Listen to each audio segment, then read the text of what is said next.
25. When Lucian woke up, all was dark. All except for a single light floating in the distance. 2 pairs of hands were carrying him along, and he had a splitting headache. "He's awake," Cleon said. "Should we set him down?" "Here's fine," Sarah replied. Lucian groaned. "Where are we?" "Somewhere under Snake Rift," Sarah said. "Other than that, we're lost as lost can be." "But no one's chasing us anymore, thanks to me," Fergus said. "You mean no one's chasing us yet?" Cleon said. "Cheery as ever." Sarah knelt and looked at Lucian, her eyes concerned. "How are you feeling? Did you see her?" See who? Then he remembered the psionic attack and being knocked out. Had that been the Sorceress-Queen attacking him? "No, all I felt was darkness." "Our ward must have worked then," Fergus said. "That's great. But here's the situation," Cleon said. "We're deep underground, who knows where, and we can't go back the way we came. As far as we know, soldiers are hot on our trail. It will be much faster for them to follow us than for us to find the right direction." No one could argue with his assessment of the situation. The sooner they got moving, the better. "Get him some water," Fergus said. "Can you hold it?" she asked, handing him his canteen. "I've got it." He drank deeply. "Now, we need to figure out how to get out," Sarah said. "I've been in the tunnels of Snake Rift plenty of times, but none of this is recognizable. There's a chance, if we keep going down, we might run into something that looks familiar. From there, I might be able to find Slave's Run." "That's too many mights," Cleon said. "You're going to need to do better than that." "Cleon, quiet," Fergus said. "I know you're anxious, but we need to work together if we're going to get out of this alive." "Alive? You're optimistic." "I know it looks bad," Lucian said, "but we have to keep moving. You're here, after all." "I never asked to be here. And yet, here I am. All because of that rotting orb." He kicked a rock and yowled when he stubbed his toe in the process. No one had the heart to laugh. It was more pathetic than anything. "Lucian is right," Fergus said. "Do I need to remind you of the stakes, Cleon? Where is your sense of honor and duty?" "Both of those dried up 5 years ago, when I realized what honor and duty get you. Absolutely nothing, except those who would take advantage of both for their selfish ends." He went silent, apparently having said too much. "If we have a death wish already, then we might as well see it through. I say, let's go to the Dark Rift instead of the surface, like before, with our fearless Sarah leading the way. I'm sure we'll be up to our necks in gloombats or worse before long." "Better than getting killed by the Queen's mages, in my view," Lucian said. "Death is death, either way," Cleon said. "Every minute we stand here arguing is a minute for the Darans to catch up," Fergus said. "You're good to walk, right?" Sarah asked Lucian. "Should be." "So, the plan is to keep moving and hope Sarah finds something she recognizes," Cleon said. "Lovely." "If you have a better plan, I'm all ears," she said. "Can't say that I do. Lead on." The next few hours passed in silence. The caverns of Psyche seemed truly endless. There was nothing but Fergus's light sphere to lead the way, which needed to be refreshed every few hours. Lucian only hoped that with the light sphere and the concealment ward, Fergus wouldn't be overstretched, and he didn't just have to do it in the near term. If they were going into the Dark Rift, he'd have to maintain that light for days, or even weeks on end. Lucian couldn't imagine the toll that would take. And the thought of being down here that long was terrifying. They had enough food for a few weeks, but after that, They would have to supplement their diets with something underground. Lucian would have to trust Sarah knew what was safe to eat, for as long as she decided to stay with them. Most of the life Lucian saw seemed to be fungus, various mushrooms and bugs. Lots and lots of bugs, and not small ones either. He hoped there were better things to eat than that down here, but so far it wasn't looking like it. "So, how long will it take to get to Dara once we find Slave's Run?" Fergus asked. "Well, finding the run itself should take a few days at least, if not longer," Sarah said. "And after that, assuming we make good progress and don't get lost, about another 2 or 3 weeks." "Math isn't my strong suit," Cleon said, "but doesn't that work out to something like 50 kilometers a day?" "That's if you're traveling above ground," Sarah said. "It's about half that when we're taking Slave's Run, because you're not weaving back and forth through the Riftlands. Slave's Run is a straight shot, so you can move as fast as your feet can carry you." 3 weeks to Dara is fine," Fergus said. "That's only if we find the entrance to Slave's Run," Sarah said. "I'll do what I can to find it, but it might mean having to surface to reorient ourselves." "Whatever needs to be done," Fergus said. "So, which way is the surface?" "Up," Cleon said, pointing his finger. Sarah shrugged. "He's right. If we go up, we'll pop out somewhere." She nodded down the passage. "Let's move." They had been walking upslope for hours before feeling the cool night air of the surface. It was so dark that Lucian could hardly tell they were outside. Only the fresh, open air was a clue that they were outdoors. "We should head back into the cave and set up camp for the night," Sarah said. "With daylight, we can orient ourselves a little bit. Just pray we're somewhere I've been before." "And if we are being followed?" Cleon asked. "Cleon's right," Fergus said, his eyes hooded with exhaustion. "We must press on." "Fergus, you won't be able to hold that light much longer, and wyverns are always a threat, even this low in Snake Rift." "Sarah's right," Lucian said. "You look like you're going to keel over any minute, Fergus." He opened his mouth to protest, but in the end, sat on a nearby rock. Within moments, he was asleep sitting up, and his light sphere had winked out, leaving the rest in darkness. "Well, there goes our light." A moment later, Cleon was using a floating fireball to provide light. "Let's find some fuel for a fire. I'm burning ether here." "Will they be able to track us?" Lucian asked. Cleon sniffed. "They'd have to be idiots to not pick up our trail. It just depends how that fight with the wyverns turned out." "It's hard to imagine them winning that," Lucian said. "There were so many." "Well, you can't take anything for granted. But if we are to die, we might as well die well rested and with a fire to warm our asses." They went a few meters inside the cave to gather some scrubby vegetation for a fire. It didn't burn too well, but it provided enough warmth to cook dinner. They ate quickly, and once done, gathered enough scrub to keep the fire going all night. The risk of wyverns was simply too high, even if the fire drew attention. Lucian wondered from how far away it could be seen, even inside the cave as they were. "Who's keeping watch?" Cleon asked. "It's not Fergus for sure, and it's not me because I did it yesterday." "I can take the first watch," Lucian said. "Sarah will have the second." "Or we could all just get enough sleep because we're exhausted," Sarah said. "Bad idea," Cleon said. "Fine. We'll do it Lucian's way. Wake me up in a few hours." With that, she settled down to sleep. Lucian streamed the group's psionic ward, something that was fast becoming a habit. After that, there was nothing but the darkness to occupy him. The darkness made it impossible not to nod off.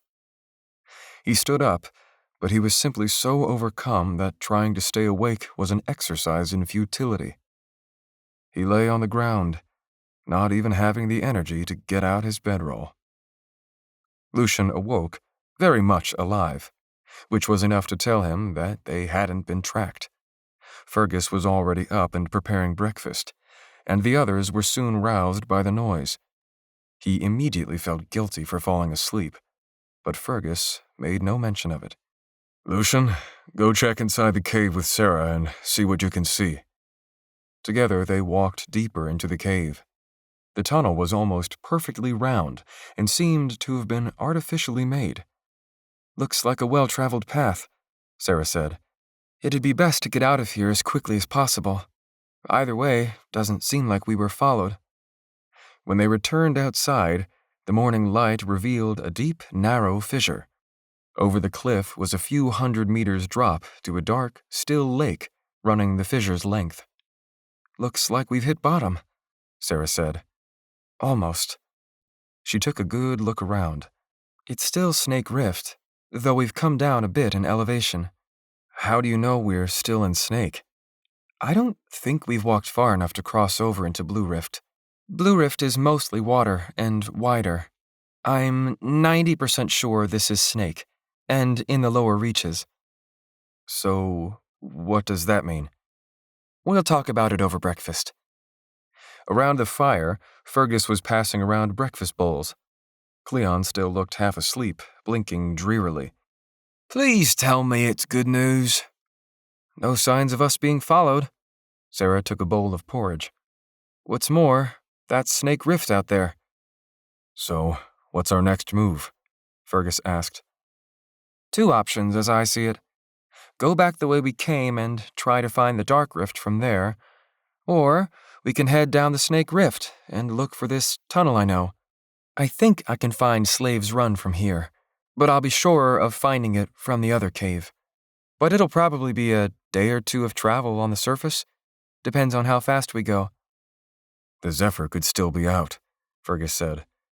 "Probably is, actually." "If we're staying above ground, then we need to head west, toward the Blue Rift," Sarah said. "I vote for that. Looks quiet out here. Plus, we can keep watch for the Zephyr and find a hiding spot if we see anything. If Fergus's concealment ward isn't spotty, our magic shouldn't be detected." "My ward won't be spotty, I assure you." "You're saying you can't find the Dark Rift from this tunnel?" Lucian asked. "I probably can, but if I can't, it could mean backtracking. Or worst case, we lose our way entirely. Most of the shallower paths have markings to keep you on track, but once you get deeper, you have nothing but your wits to keep you alive." "Staying on the surface is the only thing that makes sense," Cleon said. "Better to find the Dark Rift from a place you know." "Surfacing will also give us the choice to continue to Blue Rift if we want. One of the dozens of rifts we'd need to cross to reach the Golden Veil, and then Dara." "I will make that decision when it comes to it," Fergus said. "If things are as quiet as you say, then I might be inclined to stay above ground, especially if it seems like the Sorceress-Queen is confining her search to the Deep Rift." "The Zephyr spotted us in Snake Rift," Lucian said. "And the Zephyr probably knows we went underground. If they didn't pursue us on foot, then they are surely searching the rift for us now." "A fair point," Sarah said. "However, Snake Rift is so named because of its length and how it twists. There are thousands of caves leading in and out of it. It's the worst place to try and look for someone." "But the Sorceress-Queen might be on board," Cleon countered. "Lucian's psionic ward fell quickly." If not the Sorceress-Queen, then someone had been testing his ward yesterday. "I hadn't set it since the night before, so it was weak already." "It's a risk we'll have to take," Fergus said, deciding. "These caves are unsettling, and all the more so if they are unrecognizable to Sarah." He looked at her. "So it'll take 1 or 2 days to reach this other cave entrance?" "Hard to say. Once we're on the trail, things should start looking recognizable. The path will branch in 2 different ways. Down will lead to the Dark Rift, and up will lead to the Blue Pass." Fergus heaved a sigh. "Well, I don't like being out here, but I believe the risk of wandering these dark tunnels and hoping for the best is more dangerous." "I agree," Cleon said. "Same," Sarah said. All eyes went to Lucian. He certainly didn't like the idea of going above, but Fergus was right. These tunnels were unsettling, and if he were forced to be in them, it would be best for Sarah to recognize which one it was. "I'm for it," he said. "But we have to make sure our wards are set well. The Sorceress-Queen is probably out there hunting us." "I'll strengthen my ward today, committing most of my ether," Fergus said. "Just stay close, and it will keep anyone from sensing us. That, I guarantee." "Will you be okay doing that?" Sarah asked. "I'll be fine," Fergus said. "It isn't like we have a choice anyway." Lucian didn't like the sound of that, but he realized Fergus was right. This was as good as it was going to get. Lucian could only hope it was good enough. 26. Even if the surface was more dangerous, being in the light again was worth it. The only sounds were their footsteps and the wind. Snake Rift was rougher than the Deep Rift, with less vegetation and more rocky outcrops and rock slides. Lucian got the feeling there were few, if any, people who lived here. There was no sign of another human being or even an animal. It just needed to stay that way. After half an hour, it was clear they were in some tributary of the rift, rather than the main rift itself. The fissure was so narrow that it would be difficult for the Zephyr to maneuver. However, the entrance to the Dark Rift could only be accessed from the main part of Snake Rift, which would be much wider. Lucian could only hope that the earthen tones of their clothing would blend with the gray rocks and brown dirt. They stayed as close as possible to the rock face, which would make them harder to pick out. By noon, they had reached the main rift. As Lucian had suspected, it was tall and wide enough for the Zephyr to maneuver easily, though the many twists and turns might prove a barrier. Sarah looked each way, her eyes following the line of the trail leading westward. "This way." She went left, which led down toward the water. Everyone followed. After an hour of walking, Cleon broke the silence. "It's too quiet." Sarah rolled her eyes. "Don't tell me you're going to complain that things are too boring now?" Cleon cracked a smile. "Beat me to the punch." "Let's pray it stays boring," Fergus said. "I would very much like to return to Kiro alive." "Same," Cleon said. "Though, at this point, I would settle for mere survival." They walked for hours, the narrow sliver of sky above only growing marginally brighter. True to its name, Snake Rift swerved back and forth, delving deeper into Psyche's surface. The light from above became a thin crack, and their surroundings were so dim that it was almost as if they were underground again.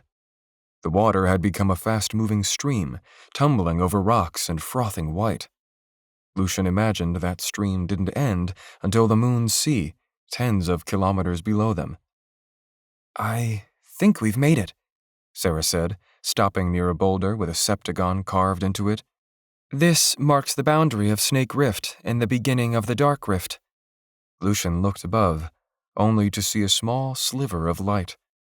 Rock arches covered the space above just as often as open air, creating faded sunbeams that illumined dancing motes of dust. Little by little, the surface had transformed into an underground cavern, though Lucian couldn't have said exactly when the transition had occurred. "Well, at least we can't be followed here by the Zephyr," Fergus said. "But it seems the option to go on to the Blue Rift has been taken away." "There's still a branch that will lead us there," Sarah said. "If I can find it." "Lead on," Fergus said, "and stay alert. They probably suspect we are heading this way, especially if they check the Blue Pass and find it empty." Lucian clasped his shock spear tighter, looking back over his shoulder and half expecting to see pursuers, Mage-Knights in their colored robes and bronze-clad hoplites. and the purple-caped, purple-plumed man Cleon had called Mage Lord Kiani. Going underground again didn't feel right, but there was no choice but to keep moving. Anyone could be behind them, and Lucian didn't want to meet potential enemies. It was only a few hours more before the skylights disappeared altogether, and the dark rift began living up to its name. Fergus had a light sphere always following the group, along with his strengthened concealment ward. He showed no signs of fatigue, but Lucian knew if there was ever a fight, it would be up to the rest of them to pick up the slack. They were still following the stream which ran by the trail. It had narrowed significantly in the last few hours, but now it ran even faster. The stream and the echo of its flowing water were the only sounds. If the rest of the trip were this peaceful, Lucian would be a happy man. Sarah led at the fore and turned her head while walking. "Once we go away from the stream, we will have to be quieter. Things down here are not keen on sight, but you will not believe how they can hear or smell." "What's down here besides gloombats?" Lucian asked. "Nothing you want to meet," Cleon said. "Burners, mostly," Fergus said. "Frays with minds so rotten, they are more animal than man. They'll attack anything that's not them. It's the last stage of a frayed mage's life." "So they just stay like that until something kills them?" Fergus nodded. "Or until they kill themselves. They lie inert in dark places, mostly. Places like the Dark Rift are perfect for them, and one of the reasons this place is so feared." "Can we get moving?" Cleon asked. "I'd like to make slaves run as soon as possible, and not think about what might be lying in the dark." "I second that," Sarah said. They continued. Lucian tried not to think about the threats that could be lurking around every bend. This was made worse once he had to take over the light. Even Fergus couldn't maintain 2 wards for hours on end, so he let Lucian take over the light sphere, at least. Radiance was not Lucian's strength, but Fergus needed a break. By this point, Lucian's psionic ward had dissolved, meaning he had the ether to spare for a radiance ward. Now the tunnel was completely black. It was hard for Lucian to tell the time, but by now, it must have been dark outside. They had been walking for hours with not so much as a break. "When do we set up camp?" Lucian asked. His voice was louder than he thought, even with the rush of the stream. "Keep moving," Fergus said. "We only camp once we've found a good spot." "What's a good spot?" "That," Sarah said, pointing. "Can you brighten your sphere, Lucian?" Lucian did so, increasing the amount of ether. Across the stream rose a steep ledge that looked climbable, but it wasn't the ledge Sarah was pointing out. There was a fissure entering the rock face, shadowed in darkness that the sphere light couldn't quite reach. "That looks promising," she said. "We can get some shut-eye. Even as bright as Lucian's sphere is, it won't reach in there." "Sounds good to me," Cleon said. "Will there be room for everyone?" "I can go check it out," Lucian said. "The rest of you can wait here." "I can boost you," Sarah said. "Wouldn't want you getting yourself killed this early." Together, they crossed the stream. Lucian was surprised at how much force the water exerted. Though the water only went up to his knees, he kept slipping. It was easier to be pushed around in this low gravity. A waist-high stream might be enough to carry him off. "Careful," Sarah said. The stream emptied in a small dark pool that looked deep, and it seemed that the pool joined another fast-moving stream, where the trail picked up again. Lucian only had eyes for the cliff, though. He dropped his pack and instantly felt much lighter on his feet. He scaled it easily, only a few flecks of rock crumbling away from his efforts. There was no need for Sarah to give him a lift with her magic. Once he'd reached the top, he found the ledge was quite narrow.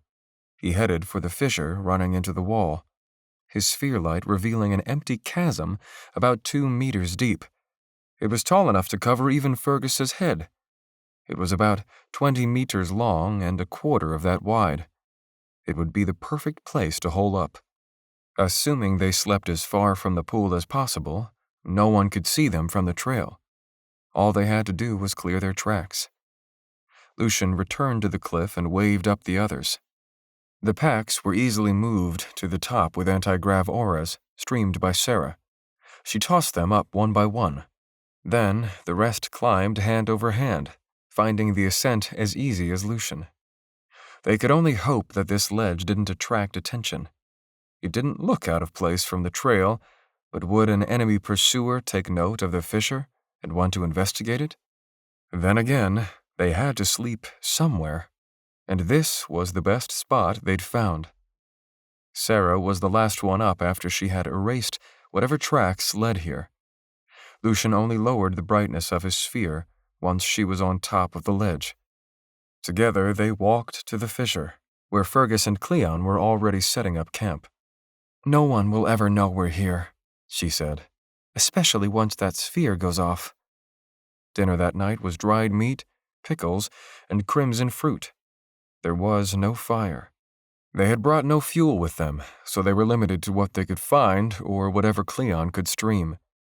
"My concealment ward is as strong as any I've ever made," Fergus said. "If another Radiant is trying to sniff us out, he'll be sorely disappointed. I assure you of that." "I got rid of the tracks heading here, too," Sarah added. "Not that there's much on this rock, anyway. There's a fording up ahead, so they'll just assume we crossed that." "Let's hope so," Cleon said. Fergus nodded at Lucian, his signal to dissolve the light sphere. When it winked out, the darkness was absolute, seeming solid enough to press up against him. His heart raced a bit. It only reminded him of being at the bottom of the ocean of storms. He reached for his focus, using it to insulate him from the panic. When his heartbeat slowed, he closed his eyes. He longed for someone to be close to him, just so he could be reminded he wasn't alone. He thought back to his first night on Psyche, when he and Sarah had slept under the rubble. Now, though, there was no rubble to be the excuse that pushed them together. In time, Lucian fell asleep after streaming his psionic ward for the night. 27. When Lucian opened his eyes, he could see a light floating in the distance. Then another, and another. A long line of light spheres drifted across his vision. At first, it seemed like a dream, but as he opened his eyes more fully, he could make out shapes moving among those lights. Human shapes.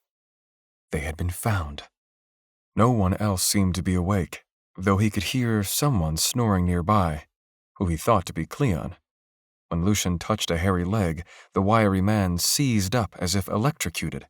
"Quiet," Lucian whispered. Since Cleon did remain quiet, he must have seen the lights too. "Wake Fergus," Lucian whispered. "I'll get Sarah." Lucian crouched and snuck over to Sarah, who was breathing softly on the other side of the fissure. Thankfully, she already seemed to be awake. "I see it," she whispered. The lights were getting farther, meaning they had been fooled by Sarah's misdirection. How long before they realized something was wrong? Before too long, they would head back here. Once the lights had completely disappeared down some passage or another, someone heaved a sigh of relief. "We're not out of this yet," Sarah said. "They'll double back once they realize the trail's gone cold."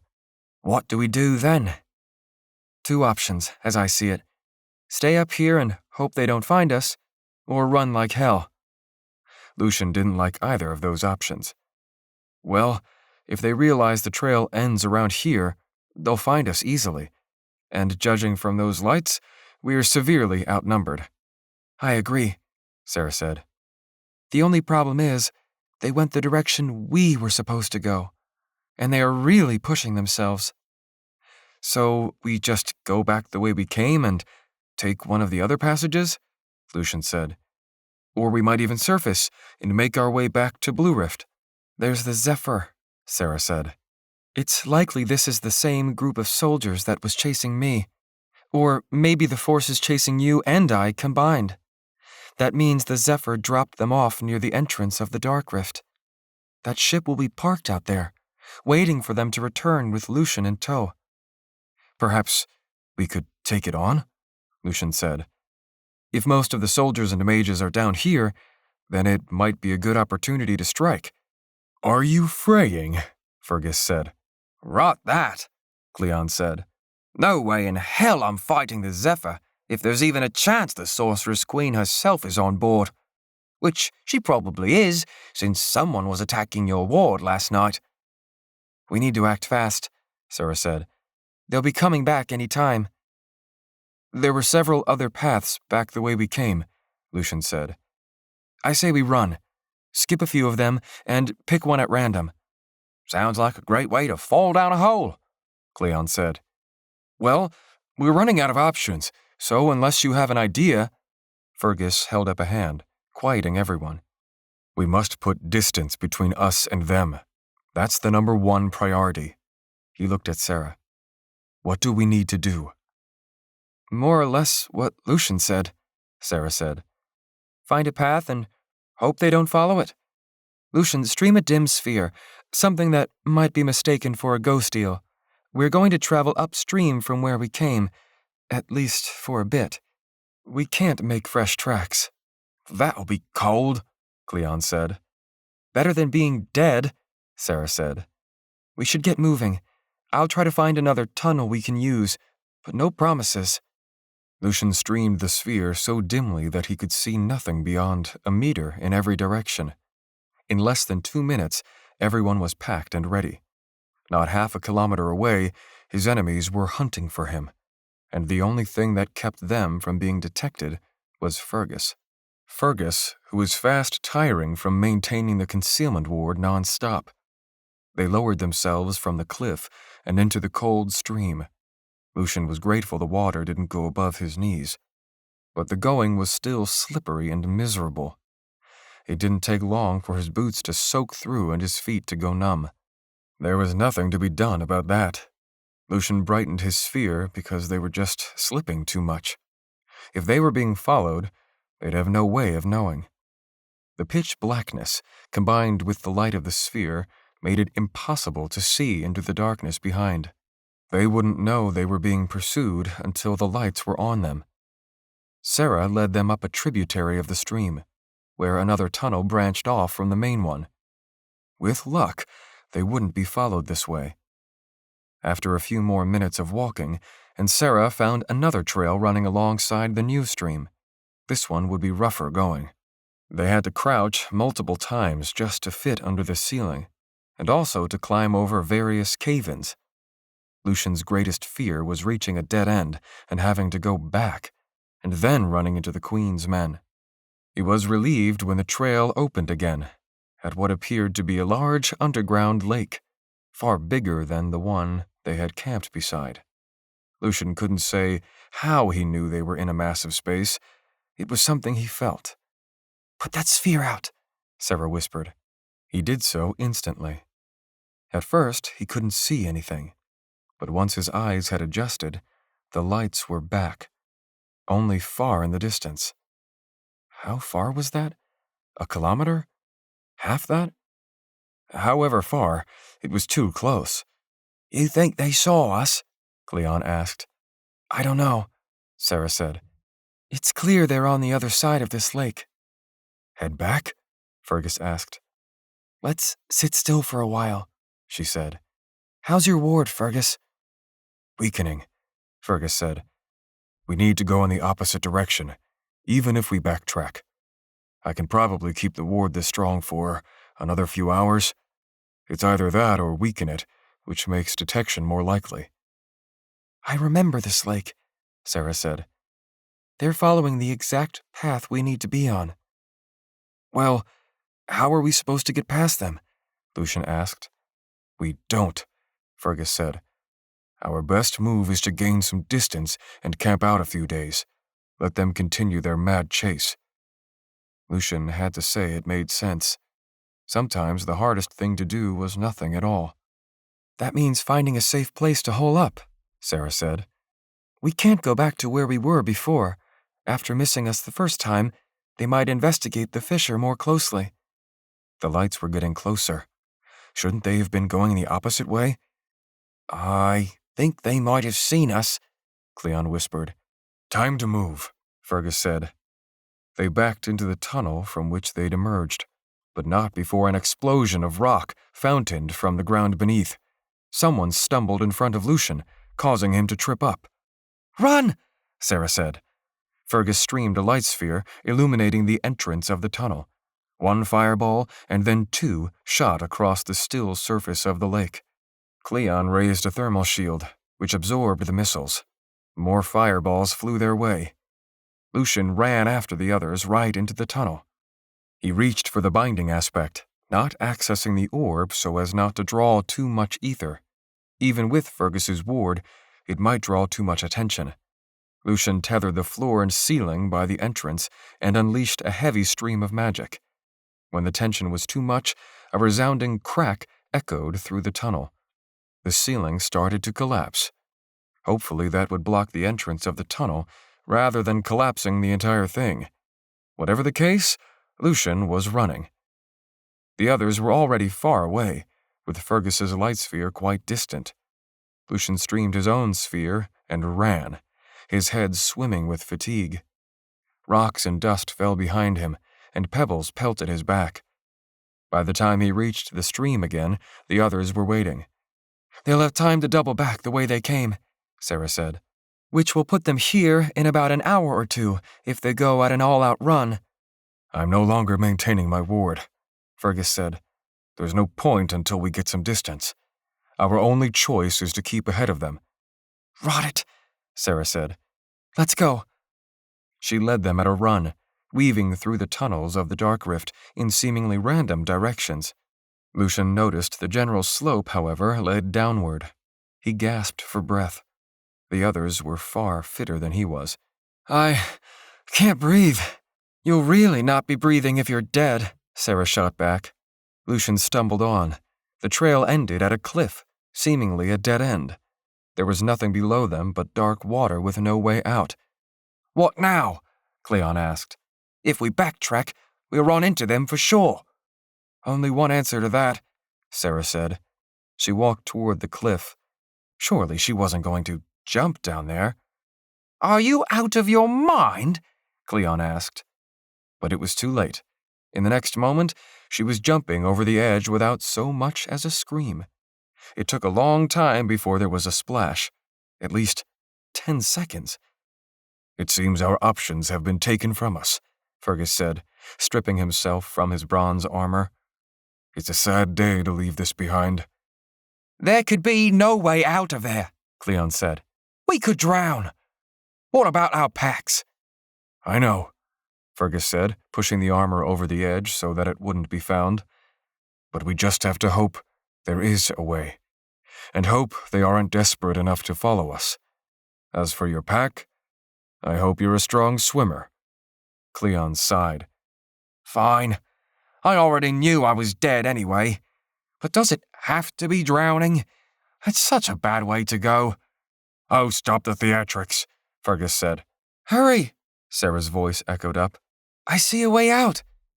That's all I need to know. With that, Fergus hopped off the cliff with a decidedly bigger splash than Sarah. That left Lucian and Cleon. Cleon stared at him with wide eyes. This cliff must be 30 meters high, he said. It'll hurt like hell when we land. Can't swim? Of course I can swim. All I needed to know. Without warning, Lucian streamed a kinetic wave at Cleon, instantly knocking him back. He flew into the air a little farther than Lucian had intended, unleashing a stream of curses. The only words Lucian could discern were, "Rotting son of a whore!" Before Lucian could second-guess himself, he jumped, not daring to look down. 28. When he hit the cold water, the shock was unreal. He reached for his focus to calm his nerves as he plunged deeper into the darkness. This was not the night on Volsung he had almost died. Here, the water was still. There were no waves. The surface was above, just a few meters away. He clawed upward and took a deep intake of breath. The others were already swimming, so Lucian joined them. They swam for a good 15 minutes, enough time for the cold to settle into Lucian's bones. He saw Fergus's sphere shining ahead, the only light in this darkness. At any moment, he expected the Sorceress Queen's soldiers to be right behind them, but every time he looked over his shoulder, there was only darkness. Lucian was the last to pull himself onto the shoreline. The sand gleamed white, soft beneath his boots with shiny crystals mixed within. "I'll stream us a fire," Cleon said. Not yet, Fergus said. Let's find a better spot. Sarah was jumping up and down to generate body heat. There must be some tunnel to follow here. "I thought you said you saw a way out," Cleon said. This is it. They followed her up the shoreline, and Fergus increased the intensity of his sphere, revealing stalactites, stalagmites, and an endless labyrinth of rock formations. "Rotting hell, we'll get lost in there for days," Cleon said. We're deep in it now, Fergus said. The only way out is through. It's the perfect place for them to get lost in too, Lucian said. We have food for weeks. There may even be good fishing in this lake for all we know. "Forgot my rod," Cleon said. Don't need a rod, Lucian said. We're mages, remember? A good shock and we'll eat like kings for weeks. Pipe down, Fergus said. Sound carries far here, and it's not just people we have to be wary of. There was silence for a moment, but only for a moment. "I'll eat my boots if we ever find this mythical slaves' run," Cleon said. It's not mythical, Sarah said. I've seen it before. She looked back toward the shore. This lake must be the same one we saw earlier, just a different spot. Is this the Moon Sea? Lucian asked. She shook her head. We haven't gone far enough underground to reach that. If we were there, you'd know it. She peered into the darkness. Let's get farther into these rocks. Then we can see about a fire to warm up. Shivering, they followed Sarah deeper beneath the surface of Psyche. They crunched over rock formations that had not been disturbed in eons. They passed bony skeletons of what appeared to be ancient alien fish, or more like alien monsters. Some were up to 10 meters long. They even walked through one of them, tail to mouth. The lake they had swum in was already deep, but clearly it had been deeper long ago. The thought that Lucian had been swimming in that dark water was enough to give him chills. These things, or at least their evolutionary descendants, likely lurked the dark, fathomless deeps. "This is no place for people to tread," Cleon whispered. For once, everyone seemed to agree with him. After half an hour of walking, they came to a stop and let Cleon stream a fire, which he locked with a gravitonic shell. It was eerie to see fire floating like that, as it would in outer space in the absence of gravity. Yet it was fire just like any other. They could use it to cook and warm themselves, and lend some semblance of life to this dark, cold underworld. Fergus got out the cookpot and started warming up a soup. "I don't know about you guys," Cleon said after they had finished their meal, "but I'm tired of this running shit." Heads nodded all around. Everyone stared into the floating orb of flame. We should think about continuing, Fergus said. I know everyone's tired, but they could be right behind us. "Rot that," Cleon said. "I'm going to sleep." It's best we keep our strength up, Sarah agreed. Even you, Fergus. You can't push yourself too hard. For a moment, he looked as if he were about to argue. Then he let out a mournful sigh. I know. Lucian was already nodding off. "We should put out this fire," Cleon said. "Get what warmth you can. Wrap yourselves tight. Might get a bit chilly." Lucian did that, even if all he wanted to do was fall asleep. His clothes were still damp and would remain so for the foreseeable future. To completely dry them, Cleon would have to create a bigger fire, which would not only use up his ether, but attract unwanted attention. Then again, perhaps the things that lurked down here would stay away from fire, like the wyverns. When the fire went out, complete darkness returned. It was a heavy feeling, just knowing there were kilometers of rock and dirt above them. Save for random drops of water, it was dead quiet. If any of them so much as snored, it might be heard for hundreds of meters. Then again, it would make it that much easier to detect someone's approach. "Ward is set," Fergus said. That reminded Lucian to set the group's psionic ward. Even if he was gaining more distance from the Queen or whoever had been attacking him, he didn't want to take unnecessary risks. As soon as he shut his eyes, he was out. He was shaken awake by someone. "Time to move," Sarah said. A light came on, so bright that it hurt his eyes. Once his eyes adjusted, he realized the light sphere wasn't bright at all. It was simply so dark that even a match would have been blinding. Fergus lowered the intensity of the sphere and allowed Sarah to lead the way into the darkness. Lucian got the feeling that she was guessing the direction as much as any of them. Everything looked the same down here. Cleon seemed to have the same thought.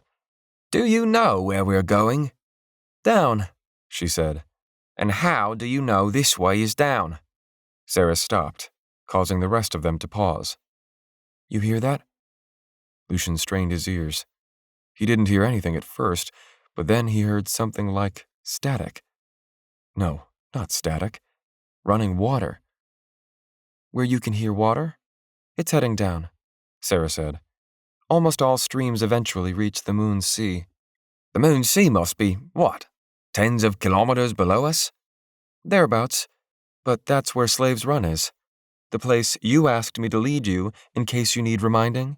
"I didn't ask. If it were up to me, we'd be out of the Blue Rift by now." "Quiet," Fergus said. "I've had it up to here with the both of you." It was another couple of minutes before anyone spoke. "Lucian's been quiet," Cleon said. "How are you holding up back there, pal?" "Just ready to get out of here." Cleon laughed at that. "It'll be a while, my friend. Get used to the darkness. Might be you never see the sun again." "It won't be dark forever," Sarah said. "The Moon's Sea is the most beautiful sight on Psyche, and few have ever seen it." "Few live to see it," Cleon corrected. "And nothing's more beautiful than the sight of home after a long journey. And nothing shines as bright as the smile of your girl." At those words, Lucian thought of Emma. He knew he shouldn't think of her as his girl in any way. They had never been together. And yet he couldn't help but think of her. Even if it was impossible to see her again, it was nice to dream. At last, they reached the stream. As good as Sarah's word, it led steadily downward into the darkness. Whether it got them to where they wanted to go was another question entirely. Sarah broke the silence. "My hope is this stream will reconnect with another lake at a lower elevation. From there, we should be able to pick up the trail again, hopefully with those men far behind us." What followed was hours of mindless walking. Even if there was an entire underworld around them, it might as well have not existed because of the darkness. The only world was the one revealed by Fergus's sphere, and Lucian had to say the captain was not looking his usual healthy self. His face was coated with sweat, and he breathed heavily despite the downslope walk. "Let's take a break," Lucian said. "Maybe I can light the way for a while." "Maybe you can relax the ward a bit, Fergus?" Sarah suggested. "I doubt we're anywhere near them now." "I won't risk it," Fergus said, sitting on a nearby rock and wiping his brow. "A bit of water and food, and I'll be good to go." They stopped to eat, but even after the rest, Fergus wasn't doing much better. "You're pushing yourself too hard," Lucian said. "I know you are a radiant, but you can't stream that ward non-stop." "That is why we must get moving now, Lucian," he said. "It's my job to get you to the Orb of Psionics safely. And yes, that might require sacrifice on my end. His gaze took in the rest of them, just as it will take sacrifice for all of us. The other two were quiet at that. Sarah looked off into the darkness, while Cleon kicked a rock. Another thing, Fergus said. It's a miracle we've made it this far with all this conflict and bickering among us. That's something I've been meaning to say for quite a while. We must work together as a team, or we'll never make it to the Burning Sands, much less Dara, or even Slave's Run. We have strength together. We cover each other's weakness as well. But if we have our own goals and ambitions, then this mission has already failed. It probably wasn't what anyone wanted to hear, but it had the ring of truth. Lucian felt the other's eyes going to him, as if he needed to say something. He supposed that made sense. It was because of him that anyone was here at all. I know coming down here is not anything you guys had in mind, Lucian began, somewhat awkwardly. It's not what I had in mind. None of us asked to be mages. It's just something we're stuck with, I guess. To his surprise, they seemed to be listening to him. As for me, I have no choice but to keep going. There's no home for me to go to. I have no friends or family left. This stupid mission is the only thing I've got. I could refuse to do it. I've thought about that countless times. But if I do, where does that leave everyone else? Or even me? If I had another choice, I'd have taken it already. I guess what I'm trying to say is, I'm sorry all of you are caught up in this. You're victims just as much as I am. He lowered his head. I hope none of you have to die for this. That wouldn't be fair. There was a long silence following that. He had overshared. Why would they care about his misgivings, or even accept his apology? It was too late for that now. Fergus broke the silence. I underestimated you, Lucian. I apologize for that. You carry an incredible burden. A burden that will be impossible for you to see through without help. Everything wanted to spill out of Lucian. Here in the darkness, what he said didn't seem to matter. All of them were probably going to die anyway. What was the harm in being honest? That's my problem, Lucian said. Accepting help. Always has been. I was a problem child. Grew up without a dad. My mom was always off fighting some war or another. I had to raise myself mostly. I'm sure my life was easier than everyone else's here, so I probably have no excuse. But I had no one to help me, so I had to help myself. I still work that way. Even now it hurts to even need help. I'd do this on my own if I could.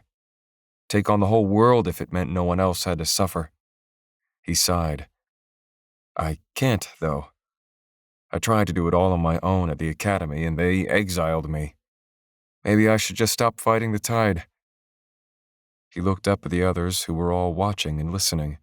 He wanted to stop talking, but he might as well complete his thoughts since he'd come this far. It's not fair to ask you for anything, but you're already here, voluntarily or not. The truth is, I need your help. We need to get to Dara first. And after Dara, we need to reach the Burning Sands and the Orb of Psionics. I don't know how that's going to happen, but we are out of options. For some reason, I'm the one the Oracle entrusted with the Orb of Binding. If I die, one of you will have to finish what I started. I've already told you everything I know about it. I wouldn't take that thing if my life depended on it, Cleon said. If you were there, listening to the Oracle as I did, you might change your mind, Lucian said. Wars were fought over a single one of these back in the times of Starsea. Everyone wants to live forever. Everyone wants the power to change the universe, right? I don't know what I'd do with an orb, Cleon said. Not save the rotting universe, I'll tell you that much. I'd run far away, Sarah said. Find a way off this moon somehow. See the worlds I hear off-worlders talking about? Has to be a way of doing that with an orb. What about you, Fergus? Cleon asked. You're awfully quiet. The captain's eyes were closed. I'd use it to make the Riftlands safe, and I would keep the Queen and her soldiers far away. That's a Fergus answer if I've ever heard one, Sarah said. She frowned in thought. Speaking of Starsea, there's a city of ruins on an island in the middle of the Moon Sea. I've never been there before, but I've seen it from a distance. I've always known that old city is theirs. Wait, Cleon said. You're saying there's a city down there, and you're just now telling us? There hasn't been much time to talk, Sarah said. Besides, there is no point in mentioning the Moon's city. I never honestly believed we might make it this far. I only caught a glimpse of it. Her blue eyes found Lucian's. It was beautiful, but sad. Towers, broken bridges, all rising like ghosts above the still surface of the water. When you told me about Miami, Lucian, I thought of the Moon City. Lucian knew the two probably couldn't be more different, but didn't bother mentioning it. I hope we see it soon. We should continue, Fergus said. I have a couple of hours left in me, I think. Are you sure, Captain? I wouldn't say I was good if I wasn't, Sarah. Lead the way. You would say that, Fergus grunted. Lucian can stream the sphere. Lucian took over the lighting and fell in behind Sarah while Cleon and Fergus brought up the rear. They walked far longer than 2 hours, and every bit of distance put between them and their pursuers made Lucian feel better. The terrain sloped down even more, to the point where sometimes they had to climb hand over hand. I can't help but feel we're descending into an abyss, Fergus said. Some rock broke under Lucian's right foot. It fell into the darkness, and he didn't hear so much as an impact. That wasn't a good sign. This is the way we need to go, Sarah said. There's a bottom somewhere. Soon the slope was so steep that they couldn't proceed any farther. They found a ledge just large enough to accommodate the 4 of them. This will have to do for now, Fergus said. We can figure things out when we wake up. It felt dangerous to sleep so near the edge, but Lucian saw no other option. After streaming his ward, he slept. The next day, they descended into the abyss, as Cleon had called it. It took the greater part of the day. At various points, Sarah was forced to use her magic. Even with the lower gravity of Psyche, the climb was draining.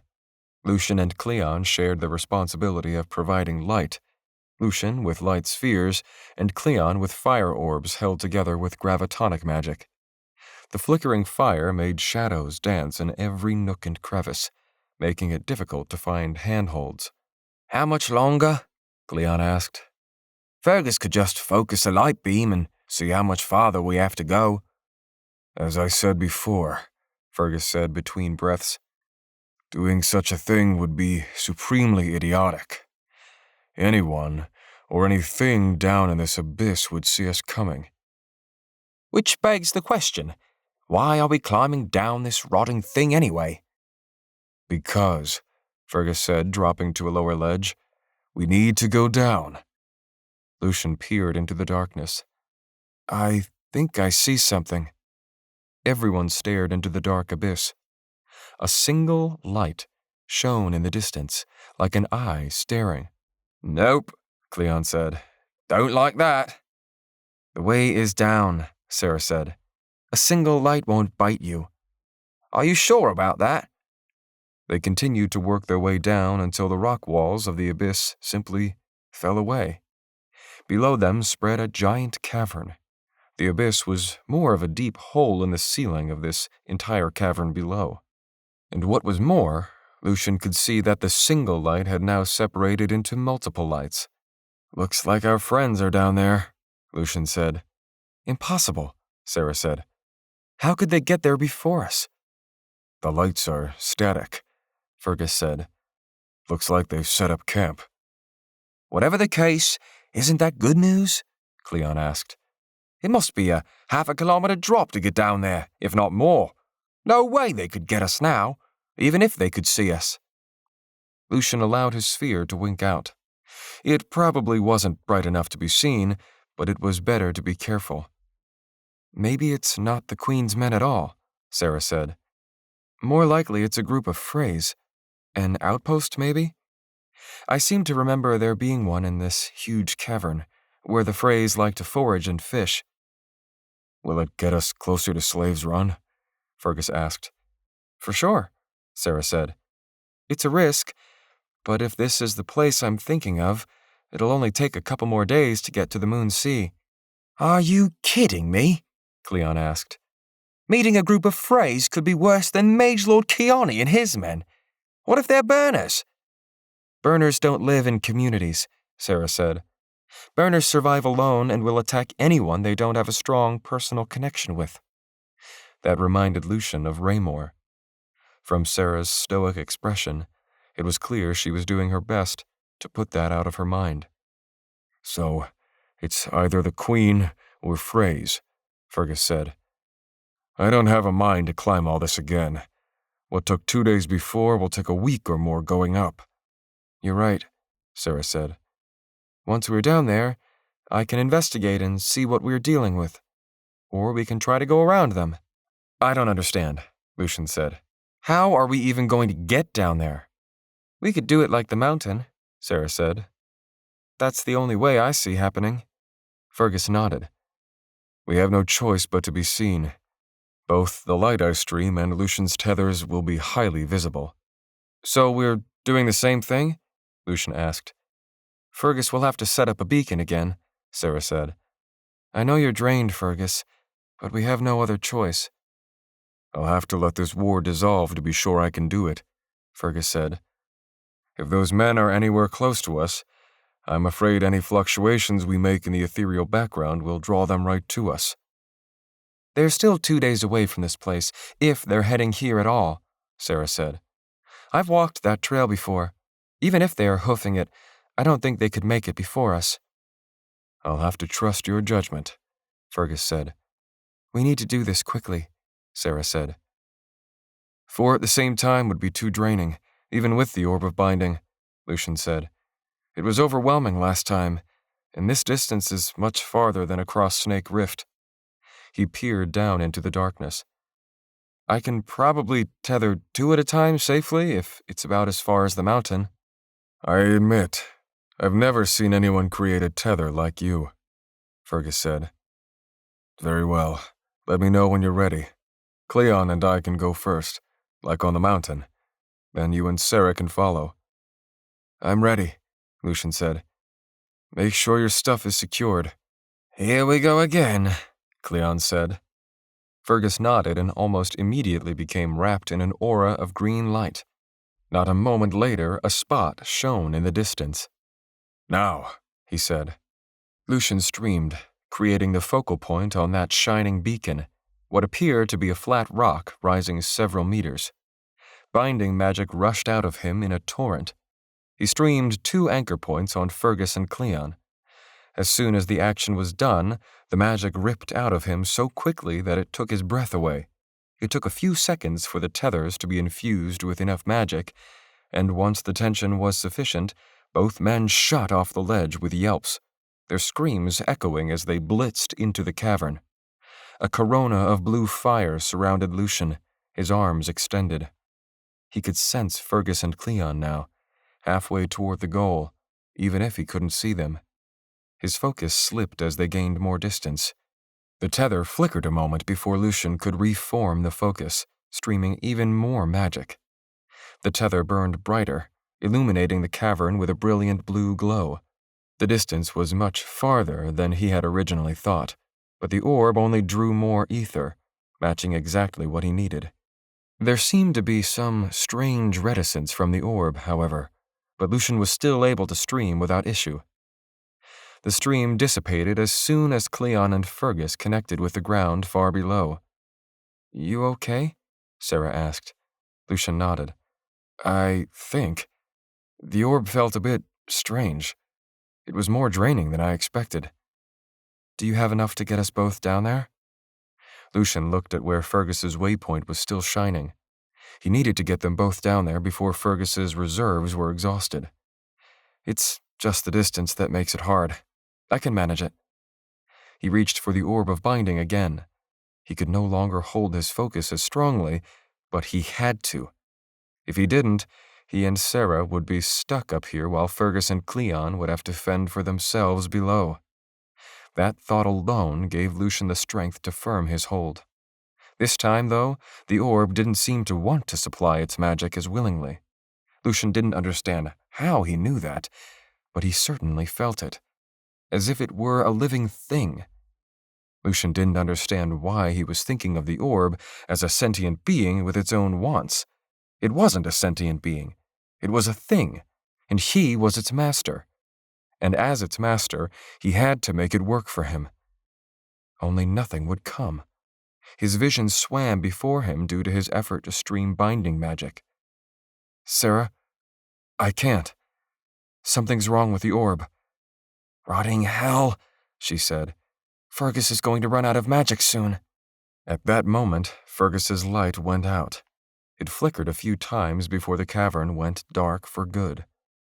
With Fergus and Cleon down there, and he and Sarah above, they were as good as stranded. What now? Lucian asked.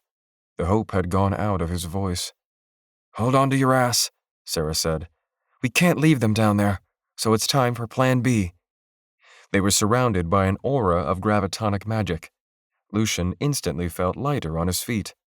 Sarah pulled him, and the two of them drifted into the cavern below.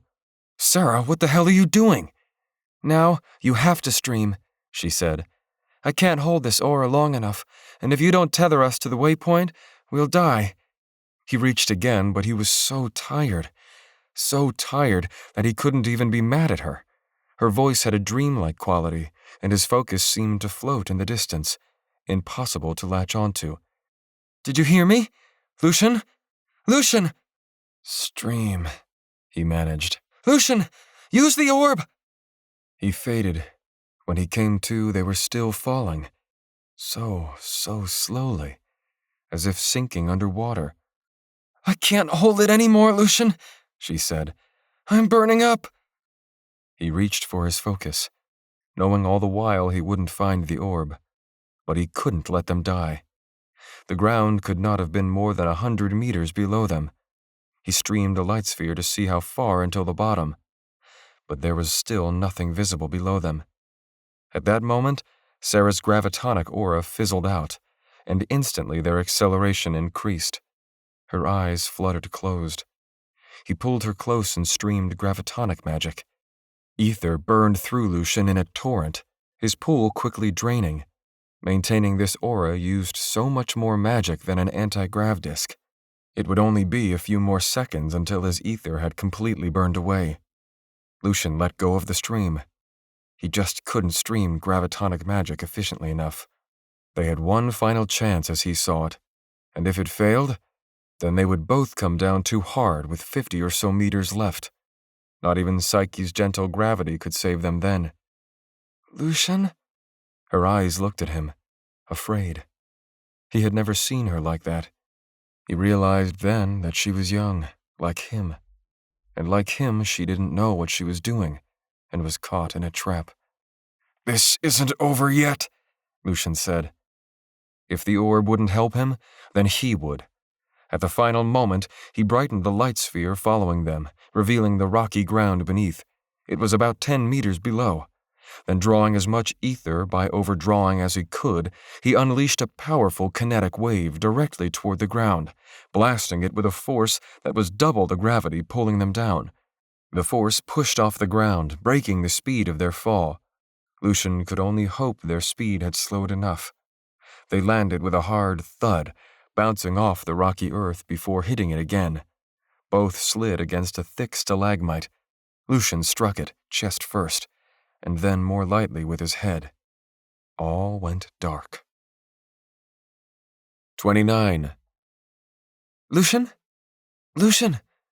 His eyes opened to see Sarah above him, illuminated by the floating orb of fire. I was about to slap you. We need to get moving. Moving? Did you hit your head or something? Lucian touched his forehead, and his fingers came away sticky with blood. Rotting hell! Didn't see that in this light. She paused a moment. Stay here.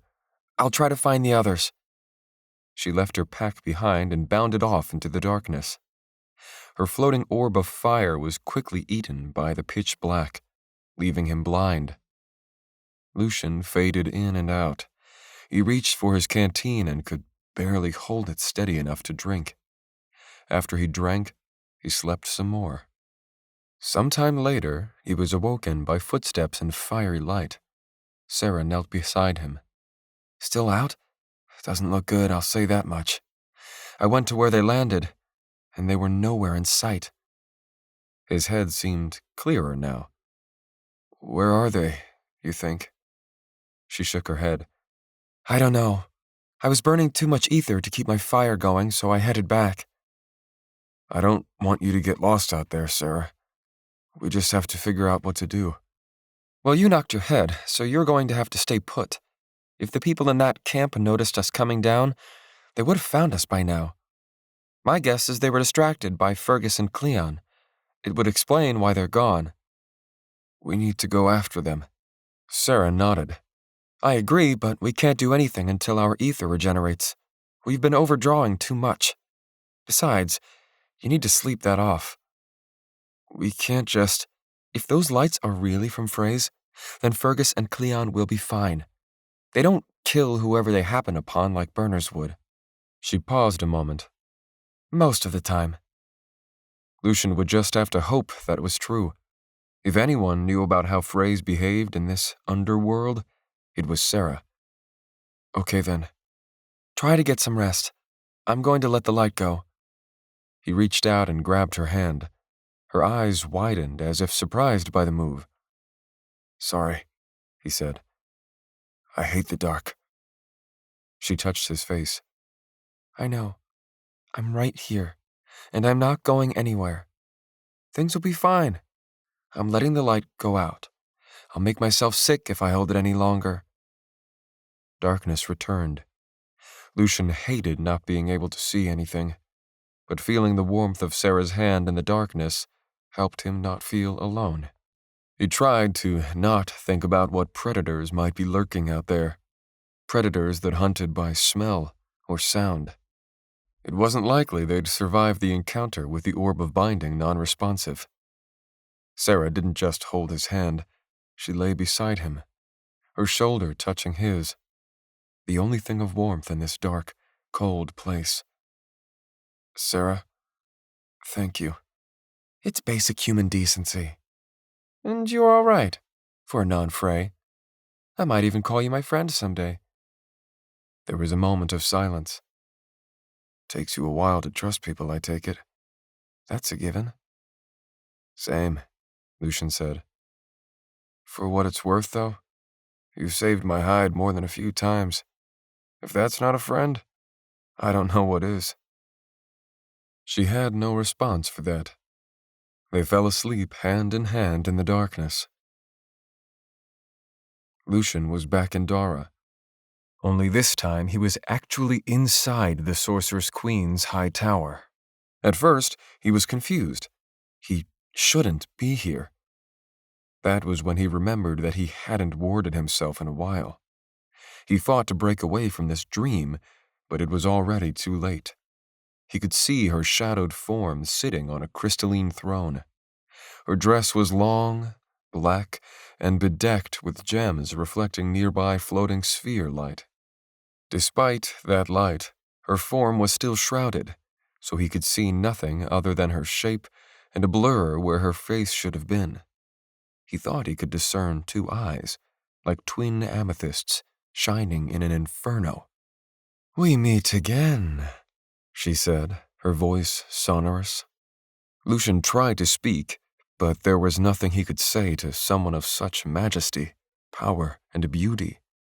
He felt himself getting sucked in by those violet eyes. I need your help, Lucian, she said, her voice losing its royal edge. She no longer sounded like a queen, but simply a woman who needed assistance. and he was the only one who could render it. He felt a tugging at his heart, a deep need to make her happy. He listened attentively. Things have become most difficult for me. Only you can assist me. Lucian swallowed, and by some miracle found his voice. It took every effort not to say yes immediately. Why would I do that? The Sorceress Queen frowned, apparently not expecting that answer. We both want the same thing, Lucian. We want the orbs to be gathered. We want the fraying to end. And it's only together that we can achieve that aim. You must stop running. The Dark Rift is dangerous. Even with the Orb of Binding, you are more likely than not to die. She gave a moment's pause. I don't say that to scare you, but only to speak sense. You aim to keep your orb far away from me, but you must be reasonable. You will surface at some point, and I will find you. You need me, Lucian, whether you're willing to admit it or not. Perhaps you do not trust me. That is understandable. But I hope soon to remedy that lack of trust, to show that we are on the same side. She went quiet, probably to allow him to ask questions. How can I trust you? He asked. How do I know you're not playing with my mind right now? How do I know that you're not simply going to kill me and take my orb the moment you see me? Why won't you show me your face? Why would I ever trust someone who thinks slavery is acceptable, Queen Ansaldra? She watched him for a moment, seeming to consider. It was hard not to wilt under that gaze. Psyche is a mage prison world, Lucian. If we are ever to be strong, we need a strong ruler. And yes, there is a system of hierarchy on this world. Order is needed. I am that order. Without me, this world would devolve into barbarism within weeks. You are a despot, then. You rule with fear. Out of practicality. My ethos, or even your ethos, has nothing to do with it. What causes a civilization to persist? That's a question I've been dealing with for over 5 standard decades since the Starsea mages were exiled here. And what we've learned is that no civilization lasts where all of its members are equal participants. Human nature precludes that, as humanity discovered in the latter half of the 21st century, with the fall of the so-called great democracies, and the start of the climate wars. Even as far back as that dark time, we've had the capacity, the technology and the resources to ensure no human being went without, that no human being had to work if they didn't so desire. There was enough food, enough money, enough homes for everyone to live in plenty. Is there any point to this? Though Lucian could not see her, Lucian could feel her smile. And yet, here we are, in the 24th century, and these evils persist. Unless humanity has somehow solved them since I've been on this world, which I highly doubt. What does that tell you, Lucian? Lucian saw where she was going with this. It doesn't mean you need to have slaves. That word is just semantics. I would argue that a so-called citizen of the League is just as much a slave, trapped in their circumstances, given just enough food, money, and entertainment not to rebel, because their masters could never tolerate a society where the unwashed masses might look the de facto masters eye to eye. A society can only evolve when technology or will allows it. Here on Psyche, Our resources have limited us to something that would be equivalent of the Bronze Age on Earth. How do you build a Bronze Age society without slavery? Simple. You choose not to. Ah, the Sorceress-Queen said. But if I hadn't, someone else would have. Is it not better for me to do it? The strongest one? And even if I wanted to end slavery, how long do you think my society would last if no one wanted to mine or reap the crops? Tens of thousands would starve, and the society would come crashing down, creating a hell far worse than the ones Daran slaves endure every day. Lucian didn't have an answer for that. It only felt wrong, though he couldn't explain the reason why. Even assuming what I've done is wrong, or done purely because I'm an evil woman, she said. What if by so building this society, I someday give my people the chance to escape this world? For the mages unjustly consigned here to no longer be prisoners. Escape from Psyche is impossible. She chuckled.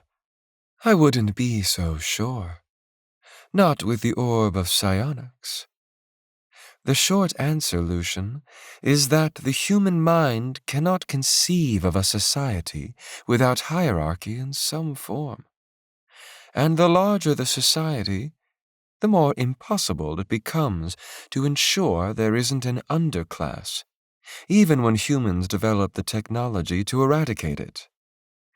There is a strange comfort in knowing that there's someone worse off than us. Others' misery can be the comfort that helps us sleep at night. You're wrong, Lucian said. The Rifters are equals. There are elders, sure, but everyone has an equal part to play. You're speaking of tribes, Lucian. I'm speaking of civilizations. A tribal government system simply doesn't work at the level of empire and planets. It never will. A strong hand is needed. Class systems are needed. If not materially, then because the human mind simply cannot think differently. The only way humanity will consent to be equals to one another is if you take everything from them. And the only way you can keep a society stable is by nurturing the greed and pride of the elites. She paused. What's more, I intend to build an empire based on strength, and we need to be strong if we are ever to leave this world and have Mage-Kind regain its freedom, its power. Imagine an empire encompassing not just Psyche, but 12 worlds, 100 worlds. A society ruled justly by the mage class. A society without the fraying, once all the orbs are gathered. Lucian knew that she and he would never see eye to eye. Having a vision like that is dangerous. Are there any limits on how far you would go to enact it? If there are no limits, then I don't see how you can ever see yourself as the good guy. You're missing the bigger picture, Lucian. More is at stake than you know. Non-mages would see us dead if it were in their power. So what if a few of them are slaves here on Psyche? They have made us slaves and have done far worse. They would punish us, kill us, simply for how we are born. How is that justice? It's not justice, but what about the average person, suffering under your rule who had nothing to do with past wrongs? How is it fair for them? There are always victims in war, the Sorceress-Queen said. And this is a war of ideology. Not all of them would be slaves. They would not even go by that name. When we reach beyond Psyche, we will no longer need slaves, because we will have the technology again. But the non-mages can never be as high as the mages. After all, we are the next chapter in the human legacy. She paused. And I will see it through to my dying breath. I want no part in that. You have no choice, Lucian. It is your path. If you find the orbs, it will prevent the fraying from destroying us. From there, it's only a matter of time before the mages rule the non-mages, because they can never hope to stand up to us. If not me, then another figure will come along. It will be the Mage War all over again. But this time, we cannot lose. And the society we build, whether that's an autocratic star empire or representative democracy, will be better than the one that now exists. You, Lucian, are the chosen of the manifold. My decades of work building up this world, marshaling its people and resources, have been in anticipation of your arrival. My empire was built to be your legacy. Maybe you don't see it now, but you will one day. Lucian fought to keep his face neutral. His legacy? The woman was mad, but he could also see her point.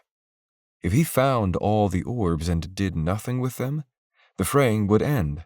Some mage, whether that was Queen Anseldra or someone else, would start a new mage war. No longer limited by fraying, the mages would probably be impossible to stop. What was more, he would be immortal, barring accidental death. Lucian wasn't sure what to think about that. Assuming he attained that impossibility, as the Queen believed he was destined to do, he would be more powerful than any mage that had ever existed since the immortal Emperor of Starsea. There was still a missing piece of the equation. The Oracle of Binding wanted him to destroy the orbs, which would destroy magic forever. Only that could stop the Starsea cycle, and it would also prevent the Queen's plans from ever coming to fruition. There were still too many intangibles. Lucian needed to learn more, and yet the only person he could learn from was her. He didn't like that part of the equation, not one bit. Once I thought myself the chosen, she said. However, I saw this was not the case as time passed. The orb of psionics, after all, never revealed itself to me. As inexperienced as you are, as young, as powerless, as unqualified, you are the chosen. And as such, it's my role to help you. We mages must stand together as a united front, as we once did 50 years ago. Do you think the League will ever tolerate our existence? Even if the fraying were to end, do you think they would let us call the shots? They are terrified of us, and for good reason. You lost at Isis, and because of the mages, that planet was destroyed. That's why they created Psyche. The Sorceress Queen laughed. Is that what you think? No. Zara Malice was a brave woman. She failed in her quest to find the orbs, but I would stand behind anyone who had a chance of finding them. Isis was only the pretext for what had already been planned. Psyche would have happened, with or without Isis, with or without the Mage War. Psyche was the inciting reason for Zara and Vera to abandon the Academy Mages, the spark that set off the Mage War. The Queen watched him, unassailable on her throne. We were betrayed, Lucian. Stabbed in the back by the League that had promised us a place in its society. Could such a thing be true? If it were, then everything Lucian thought he knew was wrong. She seemed to watch him for some sort of reaction. Lucian did his best to not betray any emotion, but against the Sorceress Queen, Such an exercise was one of futility. She could probably read almost anything he was thinking. What did the Sorceress Queen know about Vera? It was hard not to ask questions. Vera had no idea what she had in you, she said. And now you have the chance to right the inequities of the past, to become the champion for all mage-kind.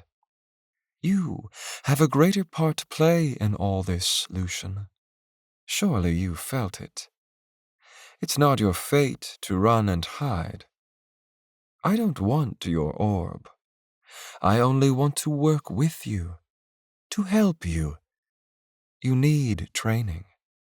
If you are ever to find all the orbs, how can you ever hope to do so with barely any education? You need me. Who else is there to teach you?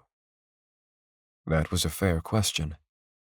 The ether the orb of binding could draw might be limitless, but at the same time, it had betrayed him almost to his death, and he had no idea why. The orb of psionics is hidden somewhere in the burning sands, she said. Over the years, I've searched for it many times, to no avail.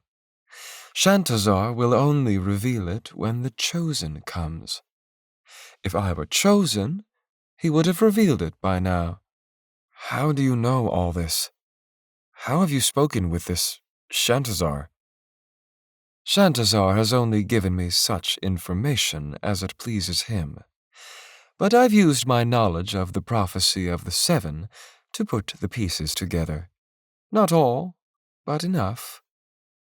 As he thought before, she knew as much or more than him about this. Everything, except for what the Oracle of Binding had told him.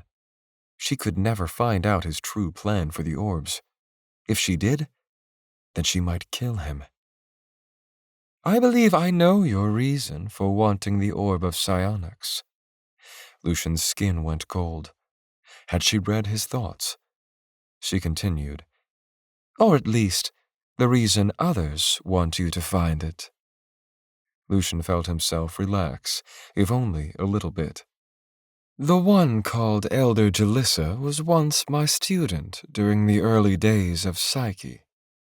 I'll admit, she was the one to interpret that section of the prophecy of the Seven, about the burning sands and Cupid's eye. Of course, she went to go find it, believing herself the chosen since the manifold had revealed that information to her. The Sorceress Queen chuckled. Of course, she was only allowed to see that information so she might one day pass it on to the true chosen, you. She hopes you find the orb and use it to destroy me, and somehow this would naturally make Psyche a better place. The light spheres around the Queen burned brighter, as if in reflection to her anger, only barely restrained. I'll tell you, the Queen went on, even if you were to accomplish such an asinine thing, it would be a disaster, not only for Psyche but all mage-kind. This world would revert to its days of barbarism, and it would be an evil far greater than killing me. You must set aside that foolish notion. We need each other, or all of this will be eaten alive by the non-mages.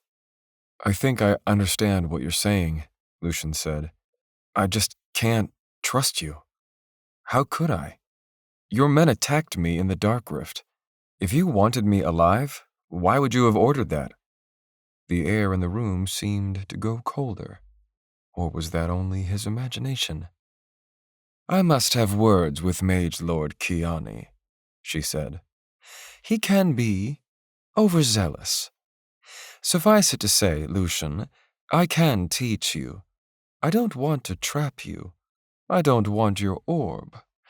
That is not my place. My place is to help you rise to the mantle. I dare not stand in the way of the chosen. I find that hard to believe.